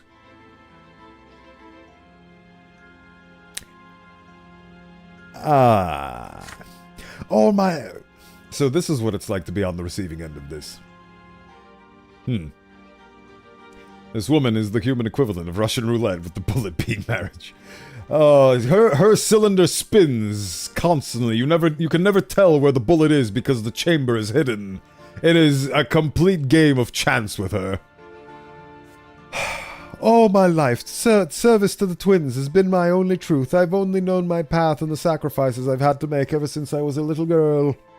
I remember having this epiphany in 2018 or 2017 with Doki Doki Literature Club. Good times. I'll never be a wife or a mother. I'll never live a life of pleasure. I've been given the gift of truth. I am one who must bring their word into the world. But you, every day... See, now that makes sense. That makes sense. Every day I spend with you is agony. That is exactly how I feel towards you. Because you are old dog, and you cannot learn new tricks. I've gone astray. The light of the twins used to be my beacon, but you're blocking it out. This is wrong. I've prayed to the twins again and again to set me free from this emotion. I've tried so hard to purge the thoughts of you from my mind, tried to see you as a test they have sent me. But I can't. You are my sin, my torture, my love. I cannot hide from this. Show me the way, please. You're the only one who can do this, and no one else. Jeanne's hazel eyes are full of tears. The branches of the silver tree grow softly above you. I mean, that's one way to interpret her words. She is right, there is no hiding from love. You cannot resist it, should you even try. This is a place of honesty, and this love, it fills you both. Can I get a rain check on that love? It asks no questions as it guides you towards one another with great certainty. I'm feeling no great certainty. I have actively done everything in my power to resist this. Everything in my power I have done to resist this. Wow. She literally hates me. Hold on. Where the hell is it? She literally has a distaste for me. Jenny's belief in the dogma of the old faith grew stronger, and so did her determination to cleanse the world of heresy. How is it possible that this person, on paper, should absolutely be disgusted with me? I mean, they say love is blind, but I didn't think that love gouged her own eyes out. You take a step closer to Jenny. Your heart is beating so hard, it feels as though your ribs are about to break. Then awkward, uncertain, but utterly sincere. A kiss. For one moment, Jenny is paralyzed in your arms. I didn't choose this! And she responds with passion, with all the love she has professed. This feeling, this emotion, so sincere, so strong. She hates you for making her falling in love with you. Let's interpret it that way. Here's the thing, she loves to hate. And she hates me, so she loves me. This is the twins' punishment for that one orgy. Oh no! Oh, that one wrist-slitting orgy I was in. No, how could this be? How could this be? This feeling, this emotion, so sincere, so strong, it is a gift from the twins.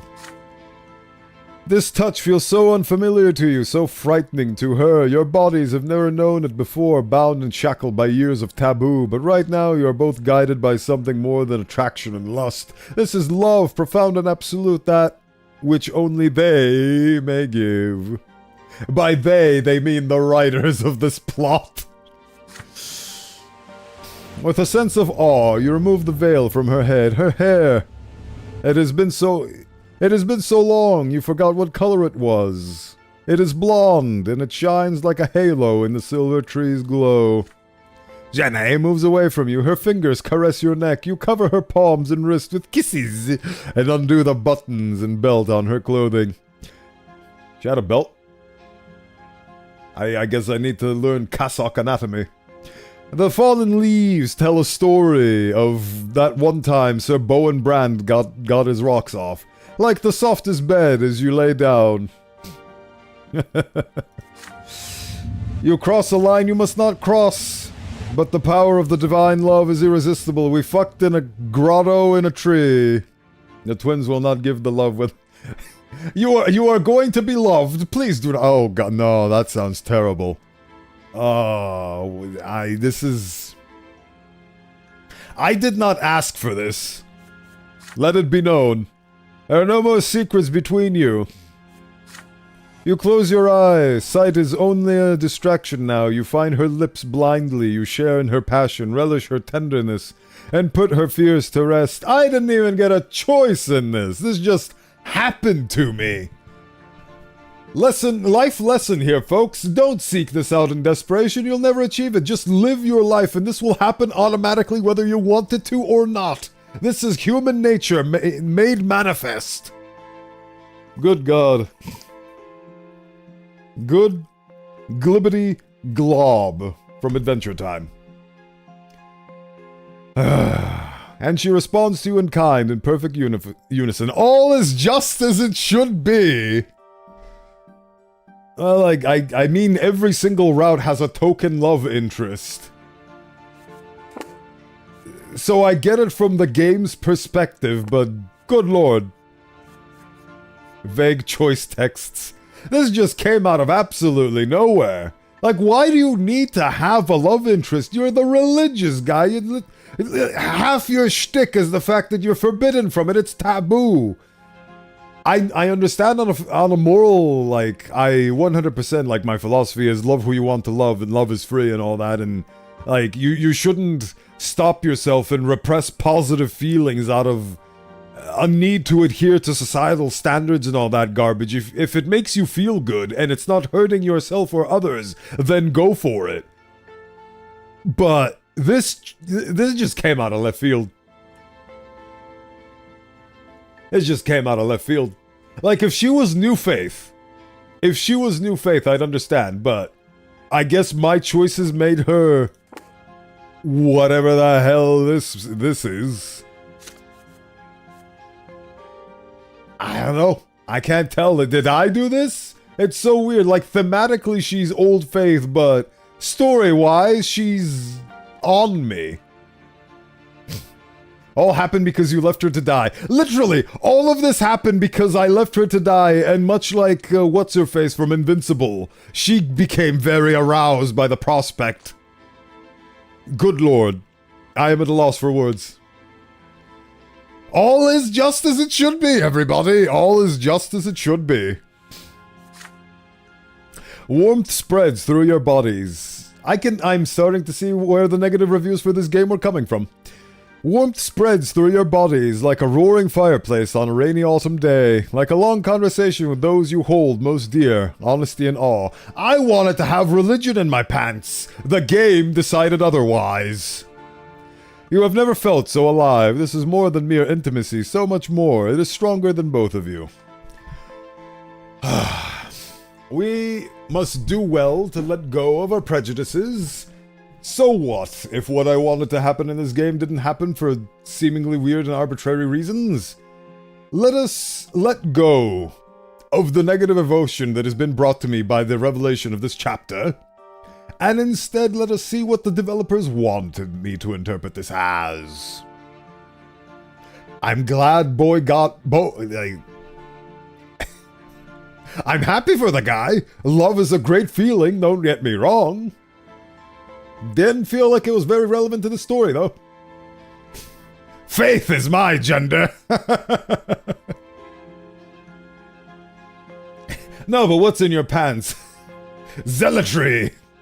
The need to fight for what I believe is right. That's what's in my pants. Oh. You have never felt so alive. This is more than just mere intimacy, so much more. It is stronger than both of you. Time has been shattered. Minutes pass, hours, or perhaps just seconds. Together you seem to share a furtive glance at an entire life you never lived. You lie down by her side, out of breath. You could interpret this as her grooming me as well, by the way. Ever since I saw you as that small child, I've had the hots for you, and I've been with you ever since. Oh. You lie down by her side. If she did a terrible job at the grooming, though, I became like an absolute adversary to everything she stands and believes in. You lie down by her side, out of breath. Jeanne nestles closer to you. Her fingers trace the contours of your chest as you stroke her hair. I got laid with this haircut, by the way. Still on about the haircut. If you think that's gone away, it's not. Still on about the haircut. When the sunrise finds you, it catches you by surprise. Jeanne's body is illuminated by the sun. She blushes and turns away. You fumble for your clothes, averting your gaze and trying in vain to hide your physical and spiritual nudity. You do not look at each other until your bodies are clothed again. Oh,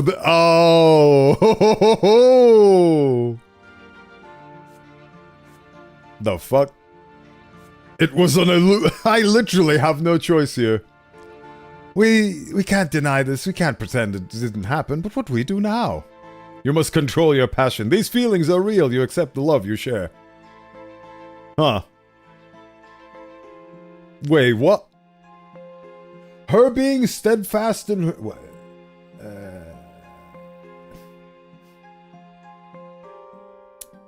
Even if the love is something God made you feel the evening after disassociating under the same tree, it was a miracle!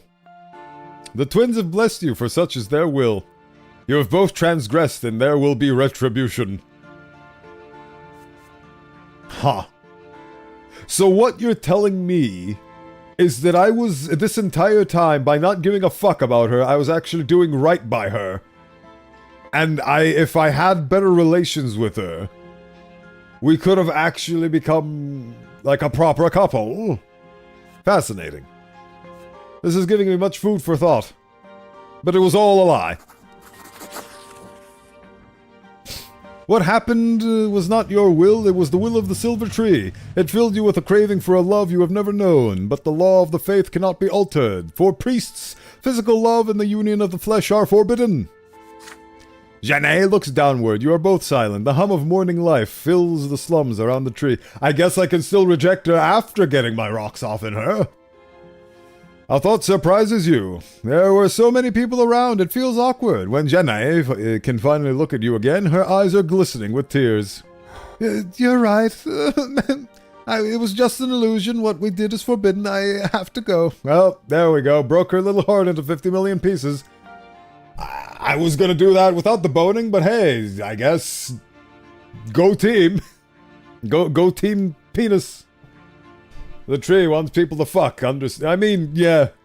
It was an illusion crafted by the will. They want us to stop being so antsy and...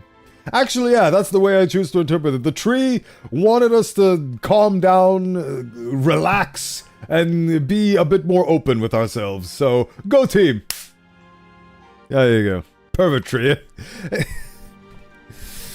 I mean, there is a lot to be said about the need for love in life, and more than just lust and all that, and just clinking your bodies together and all that stuff. It's about being able to fully trust in another being. So I very much believe that is a part of the human need, and one of the precincts for fulfillment. But this came out of nowhere. Reproduction is good because more people who yes, we will make our own religious sect of 50 million children. As she walks away from the silver tree, her back is unusually straight. She does not want her weakness to show. See? Get out of here, woman. I do not know why, I do not know how. You look up at the tree's branches and whisper a prayer. Strength fills your body. The illusion is gone now. Reality awaits. It is time to serve the twins. Oh, good. Oh, good. At least I got something out of that.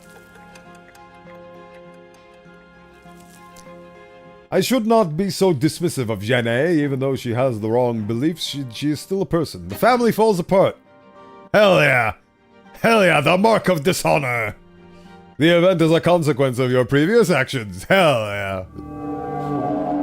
Recent events have dealt a crushing blow to the reputation of the Brante family. You have slipped into the realm of infamy and disgrace. So far, the noble families of the cities have patiently endured your transgressions, but now you have lost face in their eyes. See, now this is a consequence of my actions. The noble society is eager to bring your every dusty scandal back into the light, old offenses, ancient grievances, and naturally father's marriage to Lydia Brante, and Gloria's ignoble origins. And they have surely not forgotten that the sons of Robert and Lydia Brante, Bowen and Nathan, were born out of wedlock. None of the nobles will ever say this to your face, of course. Their behavior will seem perfectly ordinary on the surface. But no matter where you go now, you will be followed by scornful glances and dismissive whispers. I mean, people are allowed to think what they want to. We have to accept... Oh, no. We have to accept this and humbly bear this burden. All hope of being ennobled by the sword is lost. Yes! No matter what we do to restore our name, it will never wash away this mark of dishonor. Oh, no. No, I wanted that. Branded by dishonor, the event has happened. The Brante name is dragged through the dirt, never to recover. Oops! Can I go talk to Grandpappy in his grave now? Year 1143, the last straw. Rumors are running wild in Anizote. People say that a mysterious clandestine society called the Last Straw holds the entirety of the city's seedy underbelly in its clutches, with men and safe houses all over Anizote, plotting and scheming against the nobles and the rulers of the province. Their leader is a woman, a ruthless criminal by the name of Sophia. She has evaded all attempts at capture. Yeah, I never wanted to be a noble, but I'm glad they've put it down in writing now. The common people both fear the Last Straw and sympathize with their cause. If the rumors are true, the city finally has someone who will stop at nothing to help the people claim their rights. But who would stop this secret organization? And how did the insurgents manage to survive this long? No one in the city knows the answers. Magistrate El Verman must assuage the people's fears once again. The event to talk to Grandpappy passed decades ago, if I remember correctly. I mean, yes, I already went through that event, but I'd like to talk to him again and tell him what happened to his royal desire to be ennobled by the sword. It's gone. Hey, Grandpapa! I could have become the most noble of lords, but look at what you made me do!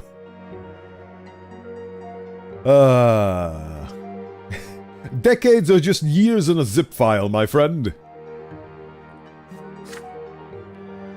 The mild utterances of heretics who call themselves the last straw will be caught and executed very soon, and anyone who is given them money and shelter will meet the same fate. The secret chancellery makes sure of that. But even facing a manhunt, the last straw still endures. Slowly but surely, the influence of this underground organization is spreading throughout the city. Mamma mia, here we go again. My, how could I resist you? The Patriarch Sermon! Finally, it's all been building up to this moment, everybody! My destiny at long last laid bare.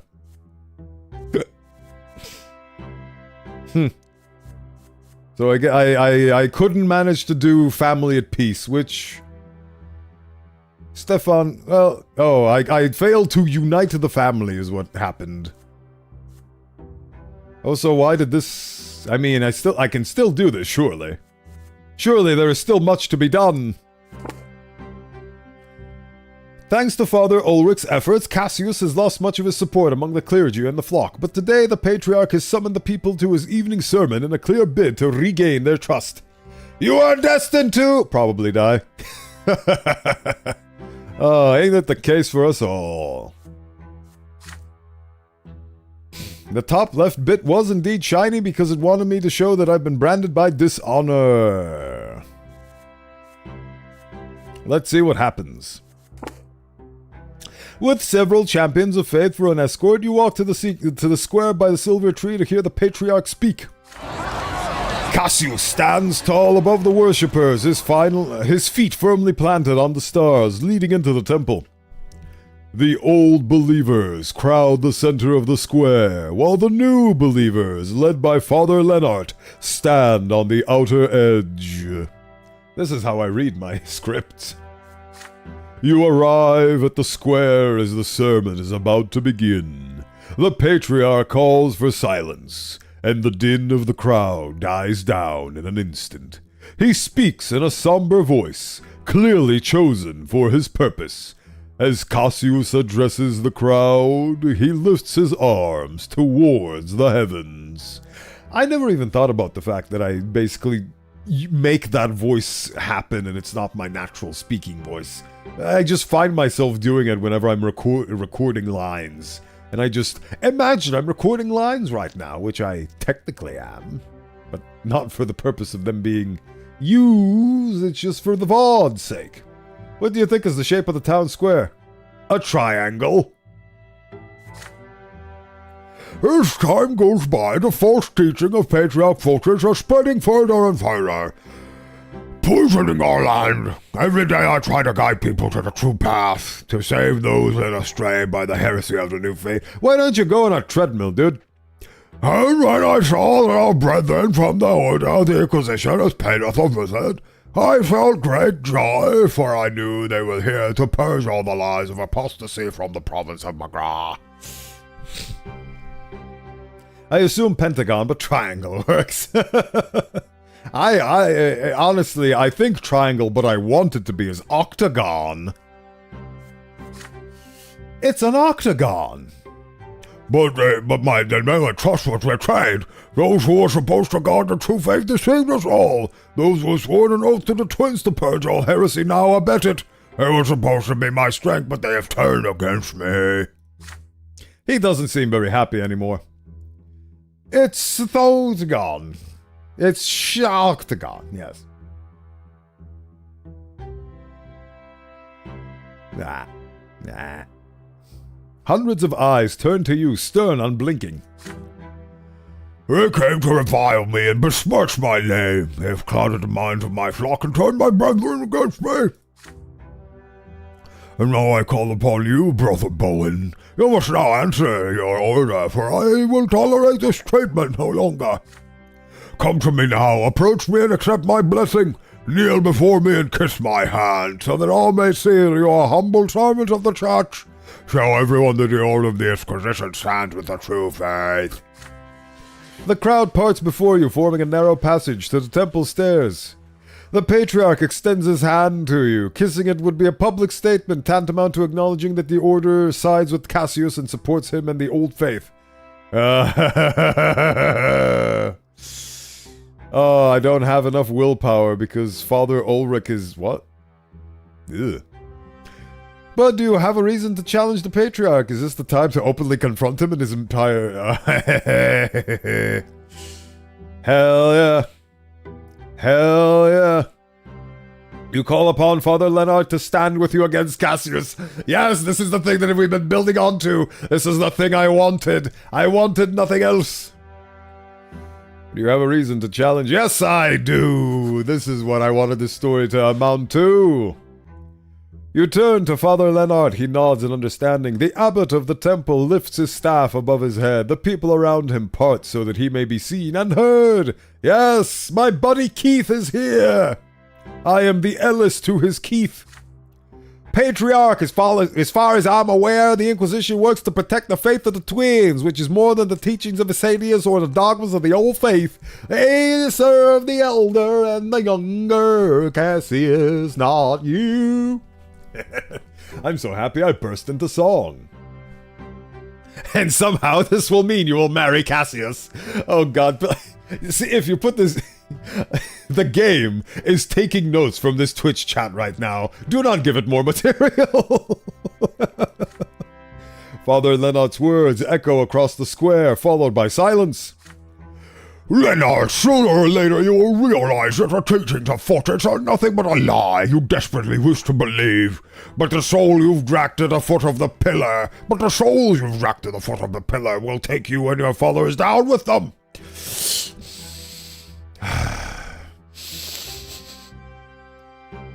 Blessed be the opening. You spread your shoulders wide and address the people as loudly as you can. The Order of the Inquisition does not need the Patriarch's blessing. The brothers and sisters of the Order have already been blessed by the twins themselves. The Inquisitors are the judges and executioners of those who would defy the faith and stray from the true path. They need no law but the law of the younger, no love but the love of the elder. So the rumors are true. The Inquisition supports the schism within the faith. Your order has come to McGraw to lay waste to the true faith of this land. Your order is working to blacken my good name among the clergy of the flock. Your order wishes to put some new believer heretic in my place, so that he may poison the people's hearts with his false teachings. Brother, you can fit 2 believers in your gut.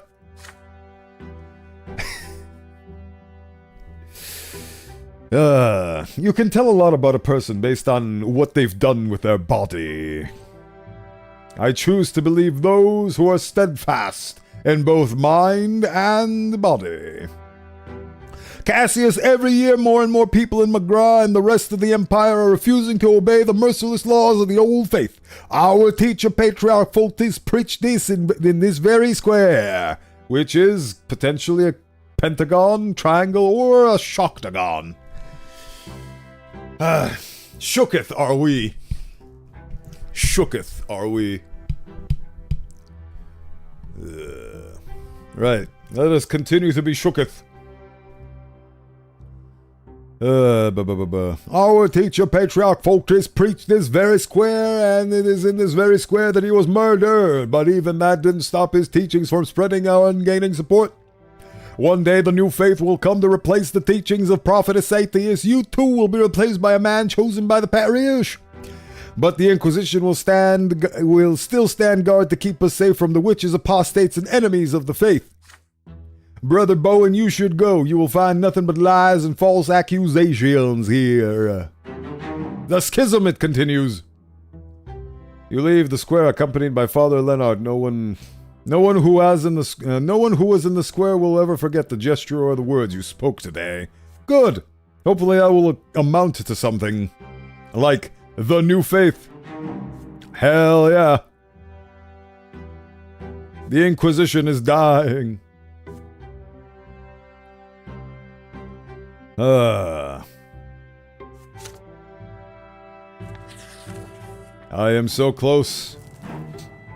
The new sacrament. The event is a consequence of my actions. Hell yeah. For the first time in years, the authority of the new faith is on par with that of the old. That is what we like to see. The city is changing, its people are changing too. Abbot Leonard is beloved by the people. He has supporters in the city among the peasantry, and even among the nobles of the mantle. They all want to see Leonard become patriarch, so do I. See, this is exactly what I've been building up to. You know that this can take some of the credit. You know you can take some of the credit for this. The faithful no longer fear the twins. They proceed up to the peak of the shining pillar. Along the path their heart has chosen. Among the ranks of the order are many brothers and sisters who, like you, openly support the teachings of Photis and defend the new faith. Maybe now Gloria will finally calm down. Today, Father Leonard is gathering his flock by the temple for a sermon. Our path to the twins is a search for the will, love, and law they have bestowed upon us. This means by the word of the twins have bequeathed. By means of the word of the twins have bequeathed to us, we strive to comprehend their design and our place in it. May the lash of the sword remain. May the lash and the sword remain things of what? May the lash and the sword remain things of the past, just like the lots. Our sacrament is that of the word. The book will be as simple as the new faith. Lives of the twins will be the foundation of our sacrament. As soon as Abbot Leonard finishes his sermon... Oh!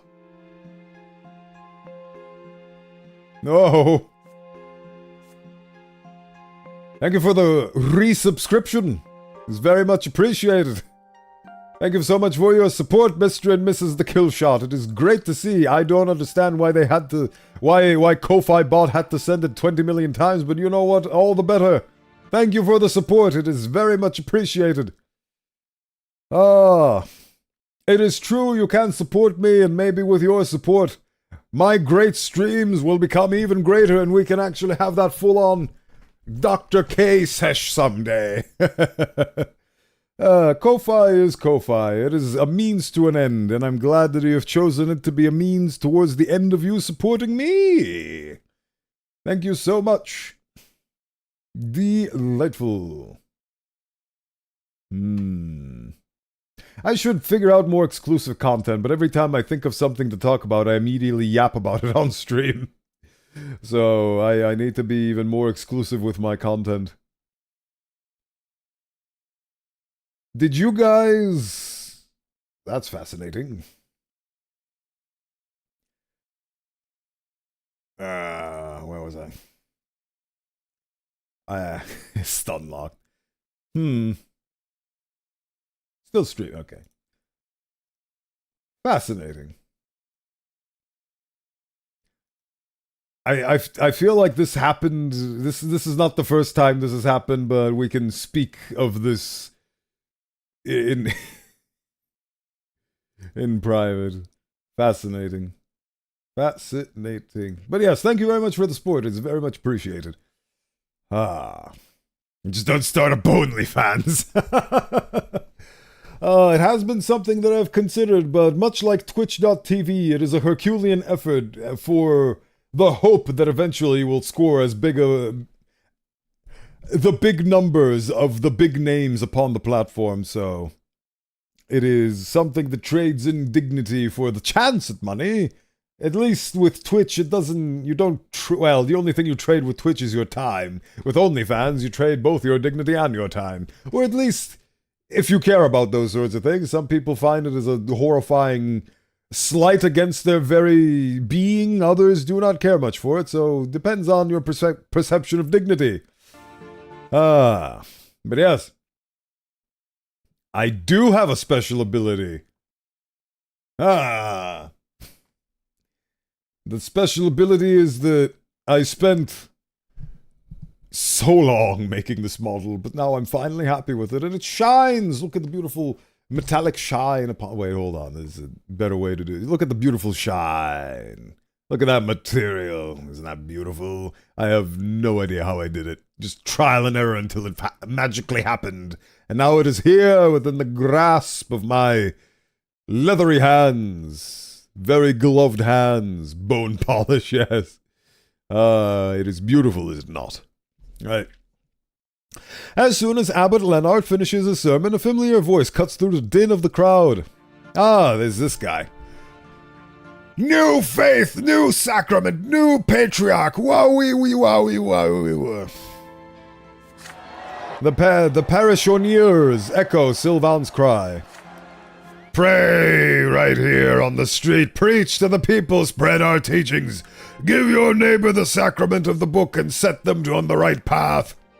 You are free from the lots. May everyone know this freedom.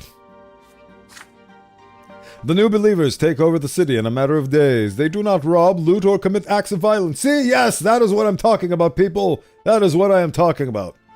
Priests, commoners, and nobles flood the squares and street corners, preaching the new faith and offering prayers to the twins. No one who walks the streets of Anizote can fail to hear their word. The lots must be forsaken. Those who wish to share the new faith will obtain the sacrament of the book. Thus do new believers grant them the freedom to choose their own path to the gods. Yes, Queen! You make up your own destiny with your own two hands. Make sure to slip in a little donate money to me in the middle of that. Donate to the Bowenthius. It does not exist. You can go to Ko-Fi. What's the full link? Ko-Fi.com/Bowenthius instead. Oh, it even actually detects when I'm streaming on there too without me having to touch anything. That's cute. Anyway. Those who wish to share the new faith, yada yada. New believers grant them the freedom to choose their own path. This turn of events cannot remain unnoticed. Having solicited the support of the overseer, Patriarch Cassius addresses the people of Anizote. Time to burn them down. The sacrament is the foundation of the law of the twins, which is in turn the foundation of our blessed empire. By rejecting the sword and the lash, the new believers have rejected the elder and the younger. Our new sacrament is a rebellion against the order that the twins bequeathed to us, and thus the rebellion against the empire itself. Keep yapping. I hold the overseer's order in my hand. Gaius Tempus commands us to prevent any change to the sacrament and punish those who persist in their sinful delusion.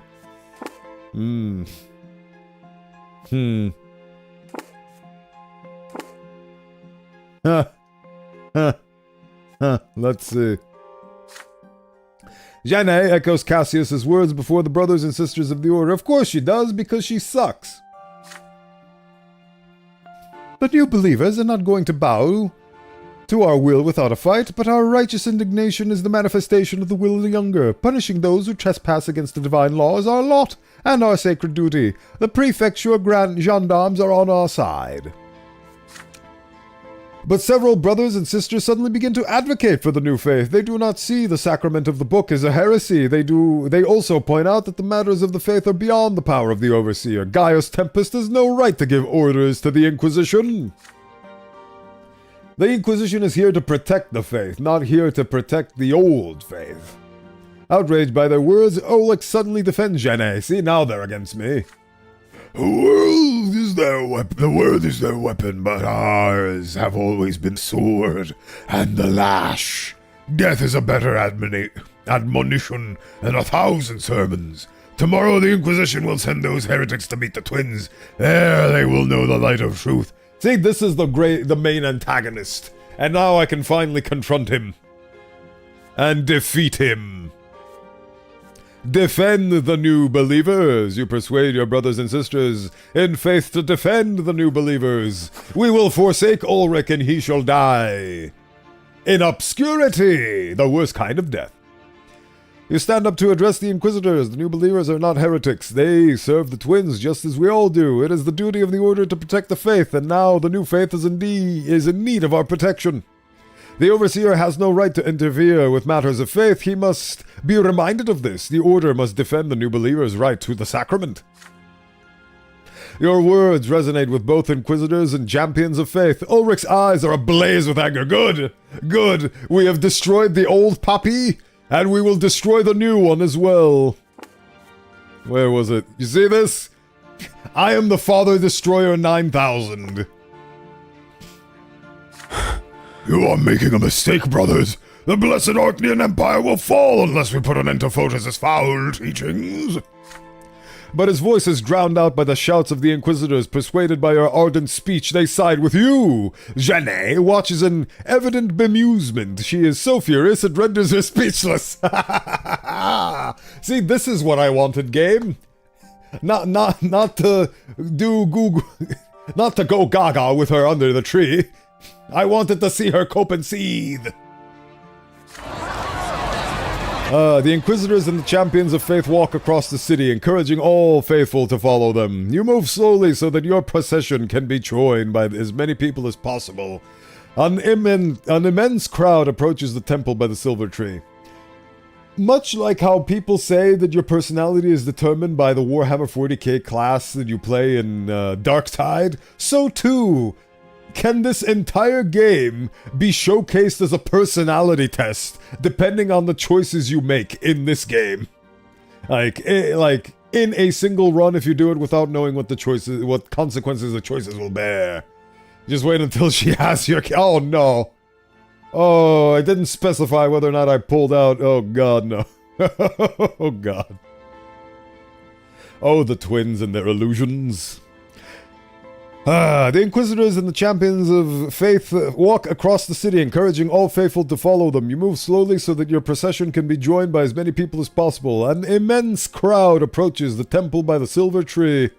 You walk up to the stairs and address the public. Their fears are groundless. The Inquisition has not come here to punish or admonish. Ah! Thank you for doing it again! Mr. and Mrs. Killshot, this time with underscores because the previous account wasn't with underscores. But regardless. Thank you for doing your best to try and adhere to a system that I am kind of forcing upon you. It could have been simple. I could have just stayed... I could have just stayed affiliated. It would have made it so simpler. It's so easy to subscribe through the Twitch system. I didn't have to do all this, but simultaneously... Oh, God, you... Subscription's so nice you did it twice. Oh. So the first one was the subscription and this one is a separate donation. Thank you. I thank you for bearing with the inconvenience that Ko-Fi has and when compared to the Twitch subscription system. And I appreciate that through that you've gone ahead and supported me both as a subscription and as a one-off donation. That is very much appreciated. It is beautiful to see.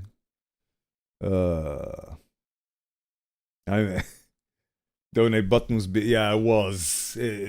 Generally, if you have any,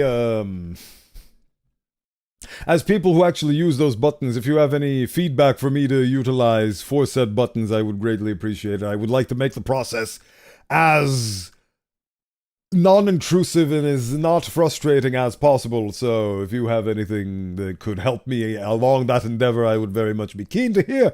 But otherwise, thank you very much for both your support, the missus' support, and your son. It is very appreciated on all three fronts. Thank you very much, all of you. Never in my wildest dreams would I have imagined that starting a streaming career would entertain an entire family. But here we are. I thank you. I will do my best to do right by you.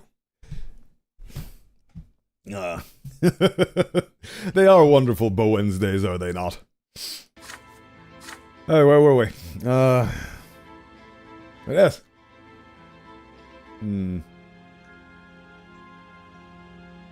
I am deep in contemplation. I will hope to, well, I mean, like I said, this money is literally going to just help me be able to support myself and also support these streams and the things that I do. And what I am hoping to be able to do in the future is make the funny hats for S&Box, which will further compound the monetary generation to the point where I don't have to worry about donations and things like that, and can instead fully focus my efforts on doing whatever the hell I want. Well, having all the bodily needs be kept and provided for. And yes, I really appreciate Deltor's Bowenthius quip. It is so fun, and I'm glad that it is stuck. It is a very fun way to further solidify me and my Bowenthius days.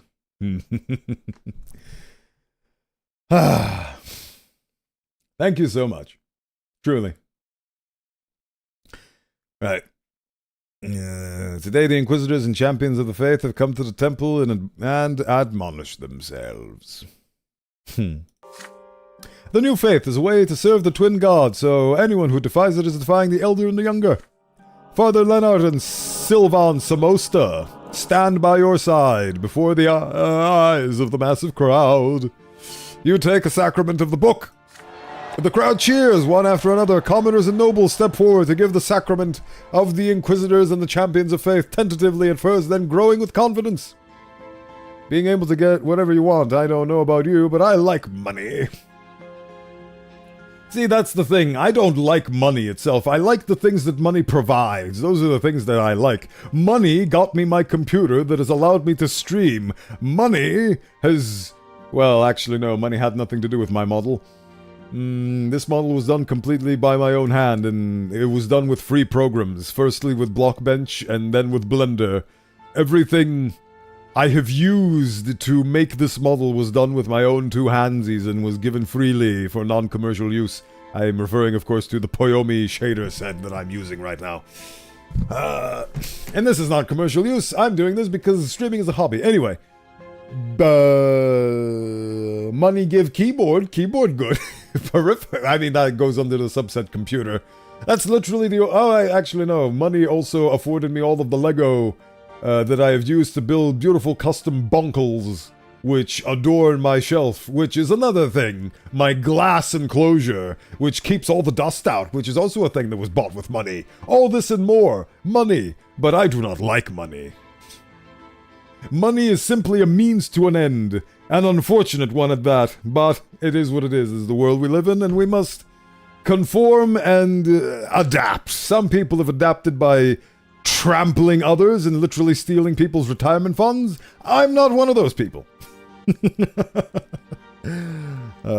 I may not experience the beauty of owning a Rolls Royce, but I feel like I am happier than those who do. Because it's not about getting the funds, it's about how you get them. Anyway, the crowd cheers, one after another. They all get sacramentify. Standing side by side with Leonard and Samosta, you watch the jubilant crowd from the temple stairs, your head spinning. The sheer number of those who have converted to the new faith in recent years, people who now choose their own lot, what an enormous force it is. Just invite Royce to the top of the hill and push. Ugh. Oh boy. There we go, the schism, it grows. This is the power of the faith. This is the power of faith. I can hear the twins' approval, Brother Bowen. Nothing can stop us, not that pig Cassius nor the overseers. Holy shit, the religious riots are here. Oh boy, what have I done? Oh, look at that. Oh, look at that. The willpower dwindles, and yet... Actually, no, here we go. Jenny, you're the reason why I could do this.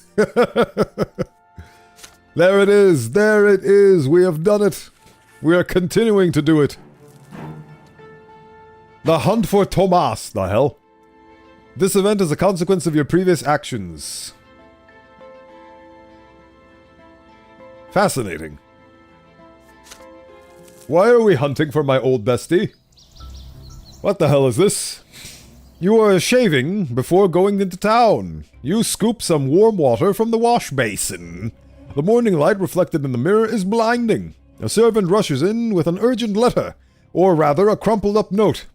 Yes, I can very much tell it's a crumpled up note, eh? He says it is from a childhood friend of yours. You flinch involuntarily. A nasty cut appears on your cheek. Bowen, I'm in trouble. You're the only one who can help me. I already told you about how I got on the Commander Alton's bad side. I went against an order of his. Didn't want to squeeze the last penny from an already poor village. Alton thought me a traitor, and now he's finally found an excuse to take me out. If I don't find a way out of the city, I'll be executed. Oh, time to save this guy. Hey, did my best to hide, but Alton's henchmen are on my trail. I'm out of time, Brante. If you can, for the sake of our old friendship, help me out of this mess somehow. If Alton finds me, you'll be off to the Shining Pillar in no time. Ah. Ooh. Ah. Ah. Ah, there we go. You enlist the last straw spies to help Tomas find refuge away from Anizote. You petition Archduke Milonitis himself to offer Thomas his protection. Ooh. What the hell is this? Archduke Milonitis would be... Ooh. You crush the note in your hands. A drop of blood runs down your cheek. Your old friend is in grave danger. You don't interfere with Thomas Guerrero. If you don't interfere, Thomas Guerrero is doomed. Time to hide him in the temple. You cannot possibly leave your friend in need at a time like this, not even if you have to break the rules of the Inquisition and aid him. You will hide Tomas from Othin in a place where no one will find him. The dungeons under the Inquisition ward. You set off to find Thomas. You eventually find the place where your friend has taken shelter, the attic above a shabby inn. You have not seen him for a while, but he looks a decade older already. It pains you to see him so downcast. You tell your friend about your plan. Tomas stands tall again. You spy a wicked spark in his eyes, a glimmer familiar from the years when you were both young. Well, I'll be Inquisitor Brad from the next door is on my side. Your dungeon don't sound half bad after our barracks. I'll be fine. However, the joy on his face quickly gives way to worry. But you don't need a reason to get me locked up down there, right? No, surely... Fine. Wait, but you'd need a reason to get me locked up down there, right? Surely you'll find... You, one way or another, you're getting yourself in a lot of trouble for my sake. Your voice is calm and confident as you reply to the ex-Legion soldier. You can sort it all out, but Tomas has to remember one thing. He has been seen preaching in an inn in defiance of his secular lot. Tomas nods readily. Yes, yep, mm-hmm. Unless you convert to the new faith, in which case you'll be fine. Which I have spent the entire game trying to push onto people. When you return to the inn, a squad of Champions of Faith enters behind you. You ask the squad leader to be quiet and careful. Tomas is shackled and thrown into the dark dungeon. You make sure to visit your friend from time to time, pretending to interrogate him about his illegal sermons. Yes, we're interrogating him with all these brewskis and a nice quiet chat. The dungeon keepers show Tomas out no mercy, but at least Otton's men have lost track of him. Sometime later, you decide to act, and Sir Tomas Guerrero receives your verdict. For preaching without the priest's lot, he is sentenced to make a pilgrimage to the sacred right sites of Magra, which are quite far from Anizote. The life and life of Sir Life. Hello, Bowenthius. Hello, Life Orc Hall. Welcome in. It's so nice to see you once again.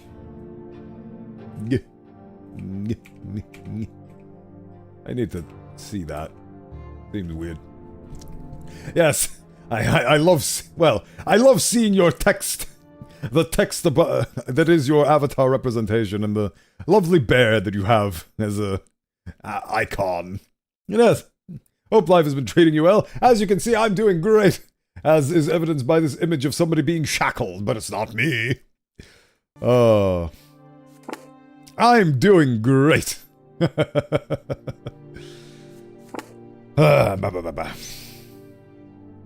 Yeah. The truth is, I actually have been doing great, because even though my family is disgraced, I have managed to cause a schism. I have managed to cause a bountiful schism in the world, and I'm going to overthrow the current patriarch and establish my own guy. My sword, it shrank. Oh no, whatever shall I do? Right, where were we? Ah. Thank you, my friend. I accept this punishment with honor, and when I'm done, I'll go to that village, Sulmina, and lay low. The locals owe me one. I'm sure we'll find shelter there. Let's just hope Ottens forgets about me one day. Well, until we meet again, Brant. And so Thomas disappears outside the city gate. Several days pass, filled with relief after rescuing your friend. You have just returned to your usual duties when Dorius Otten decides to pay the Inquisition a personal visit. He barges in, puffing with rage, a heavy sword in his hand. Inquisitor... I don't even remember this guy's voice. Inquisitor Brant, I was told a Margaret Legion captain by the name of Tomas Guerrero has escaped justice in your dungeons. I demand you release my underling into my care this instant. You go to the Inquisition gate and meet the Arcnian's fuming demands. Yeah, in that contest, he was actually thrown in a genuine dungeon, so, you know, not the best case for shackles. Indeed, Thomas Guerrero was put into the dungeons for preaching in defiance of his lot, but he has already been punished and is now on a pilgrim to the roads of the province. You regret to inform His Excellency that you cannot aid him in his search. You're a liar, Brant! You know I can't prove it, but I know you hid him from me. You've got quite the nerve to defy my right to command my men as I see fit. Do you think your cassock's going to protect you from me? All you did was show everyone the Inquisition gives refuge to the very criminals it's supposed to shun. But now, by my right, I'll teach you a lesson of my own, a lesson you'll never forget. Oh god, he's gonna decapitate me, isn't he? Otton's hand moves in the blink of an eye. You have no time to react. Cold steel pierces your heart. Your vision grows dark, and then your world is filled with a blinding light. Ha! Joke's on you! I'm immortal! Fuck, I died. You are surrounded by an immense grey void. There is nothing but shadows around you, the specters of your decisions, the spawn of your personal will. You see before you all of your victories and defeats, all of your errors and hopes. Honestly, if given the choice, I'd do it again. Another shadow comes to life by your side. We are at the twin tails of the great tree, which is a representation of Miku. Her left twin tail being the valor and justice. Her right twin tail being love and wisdom. As you gaze at these elusive moving silhouettes, you recognize your last action. This is the death you chose to face, knowing that your fate was to befall you. This is the decision you made. Does he really have the right to just straight up murder somebody? Because, I mean, he has no proof of what I did. I'm immortal! The shadows keep spinning and dancing around you, the footprints of every step you have taken since the day you were born. A colossal figure looms over them all, your future true death.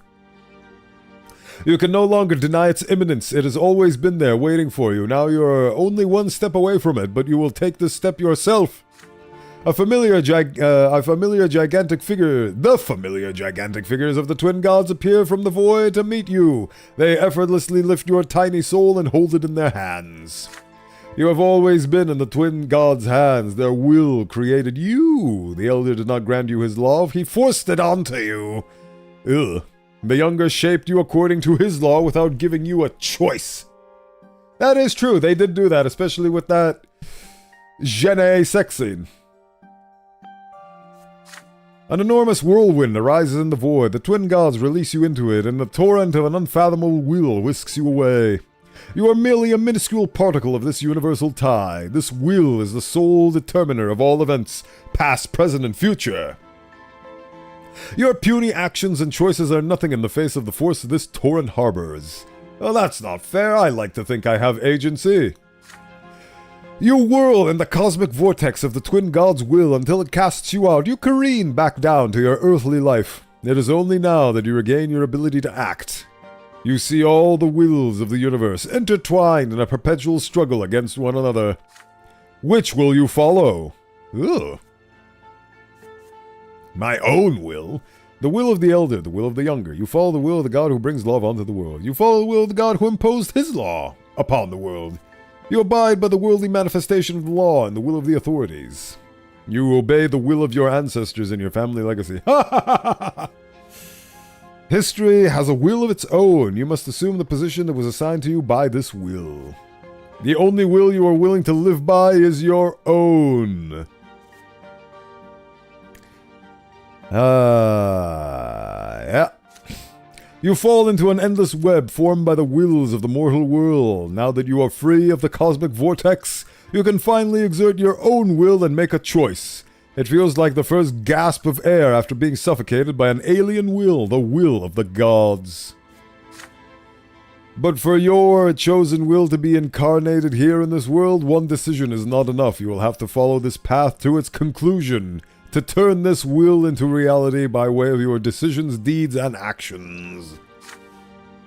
Your eyes snap open and you sit up abruptly. The crypt is spinning around you. The stagnant stench chokes you. You got out. You succeeded in preserving yourself against the whirlwind that was tearing you asunder. The will of the twin gods has commanded you to continue your own existence. You feel the urge to fall flat on your back and cackle like a madman. You're back.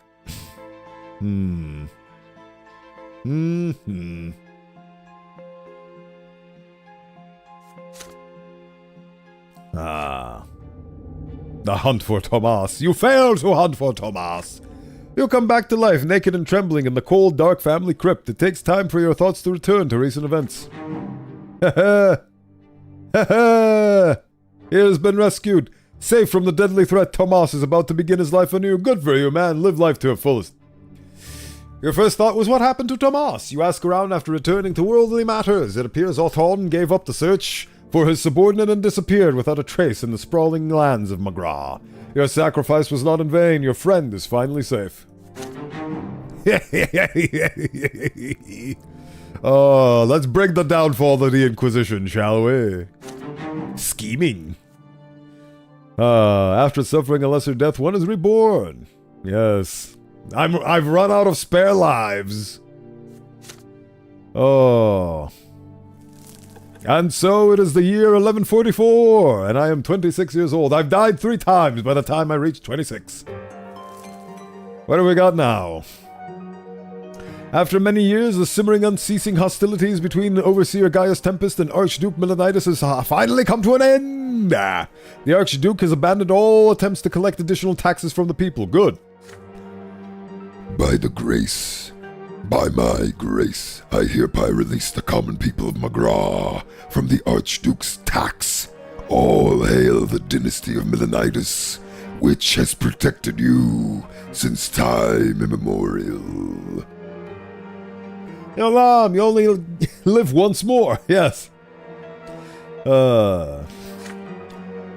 The farmers and merchants can finally heave a sigh of relief. Unexpectedly, the Archduke soon withdrew from all provincial affairs, sequestering himself in his ancestral castle of Serpenverda.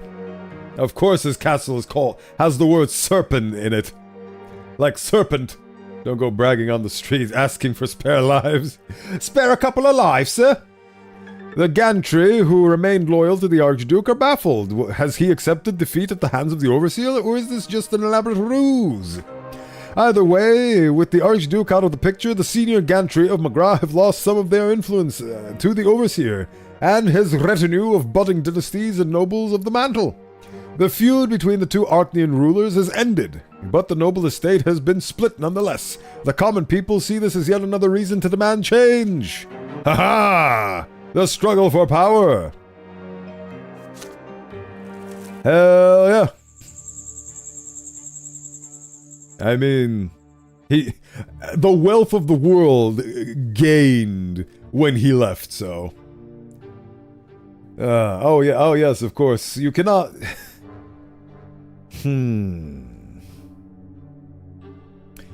I cannot speak for you. But back in the day, sarcasm used to be my sword, and sarcasm used to be my shield. But the thing that not disgraced me, but the thing that made me disillusioned with sarcasm and made me realize that it's not something worth doing all the time is that it's not easily detectable over text. Firstly, it's inconvenient over text, and second, it is a crutch. And it is something that I personally used as a means to say what I wanted to say, but without actually saying it. Use it as a defense that I could fall back on. If somebody actually caught my meaning through the sarcasm, I could go back to the sarcasm and use it as a shield, and it allowed me to attack my perceived enemies as the sword that it was. But ultimately, it is a weakness and it is a crutch. Say what you mean with your big ol' lector chest. But yes, he did sound evil, so I gave him the Dr. Claw voice. Anyway. Also, he was the one that bribed me. You can't really detect sarcasm over text? No way! Yes way, Deltor, yes way. Alright, so I feel like we've actually managed to progress significantly in this story, and it's already been 4.5 hours, so I feel like this is a perfect opportunity to call it a day. After all, look at this. Look at this. We may have, like, for all of our failures and our disgraced family and all that, look at these incredible stats that we have managed to accomplish. Look at the religious riots. I cannot wait to see what happens with the religious riots that we will ensue. Represents how many people in the province accept the new teachings about the twin gods. The higher this tolerance is, the harder it is for the Inquisition to suppress these teachings. Hell yeah. The progress is excellent, I believe, so we will see what the progress will entail in the next Bowenthius, as we see people throwing beer mugs in the background. Oh, this is going to be a lovely conclusion. This chapter, I guess this chapter is the meat of the game.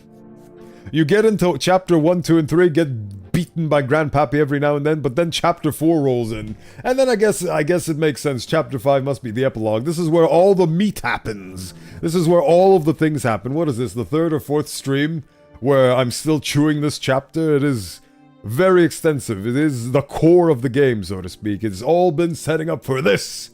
So, and we shall see what will happen to this in the next chapter. In the next Bowenthius.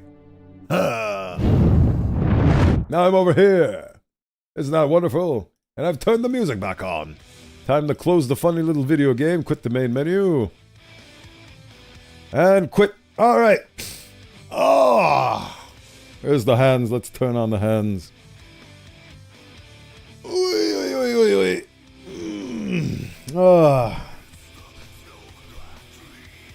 Opportunities. Yep. We are sinking our teeth into the meat, and we're getting to the bones. We shall see what happens in the next session. Right. I must see within my soul of souls. Oh, perfect. Perfection. Perfection rides upon me. Yes. I see what we shall do in this world. We shall raid. Oh. When did I press this? Oh. Oh. I just realized something. And it has something to do with this gun. I made new keybinds so I could summon my guns now, but those keybinds are the exact same keybinds I use for my camera angles. So when I change my camera angles from when I go to gaming and so on and so forth, it also toggles the guns. I'll have to work on that. You do have no mouth, and you can type. Good game, well suffered. Yes, we have suffered very much. So much suffering. Anyway, thank you for the great stream. Don't forget to wash your hands. Have a great week. Thank you very much. Have a spectacular week as well. Thank you so much for the donations. An Osteomancer's blessings on your entire household. And I will see you for the next Bowenthius. Let us raid into Telepathic Moose. I need to click on the other thing. Raid Telepathic Moose. Ah! That's fun. Wait, hold on. Thank you for the follow, Tame Moogle.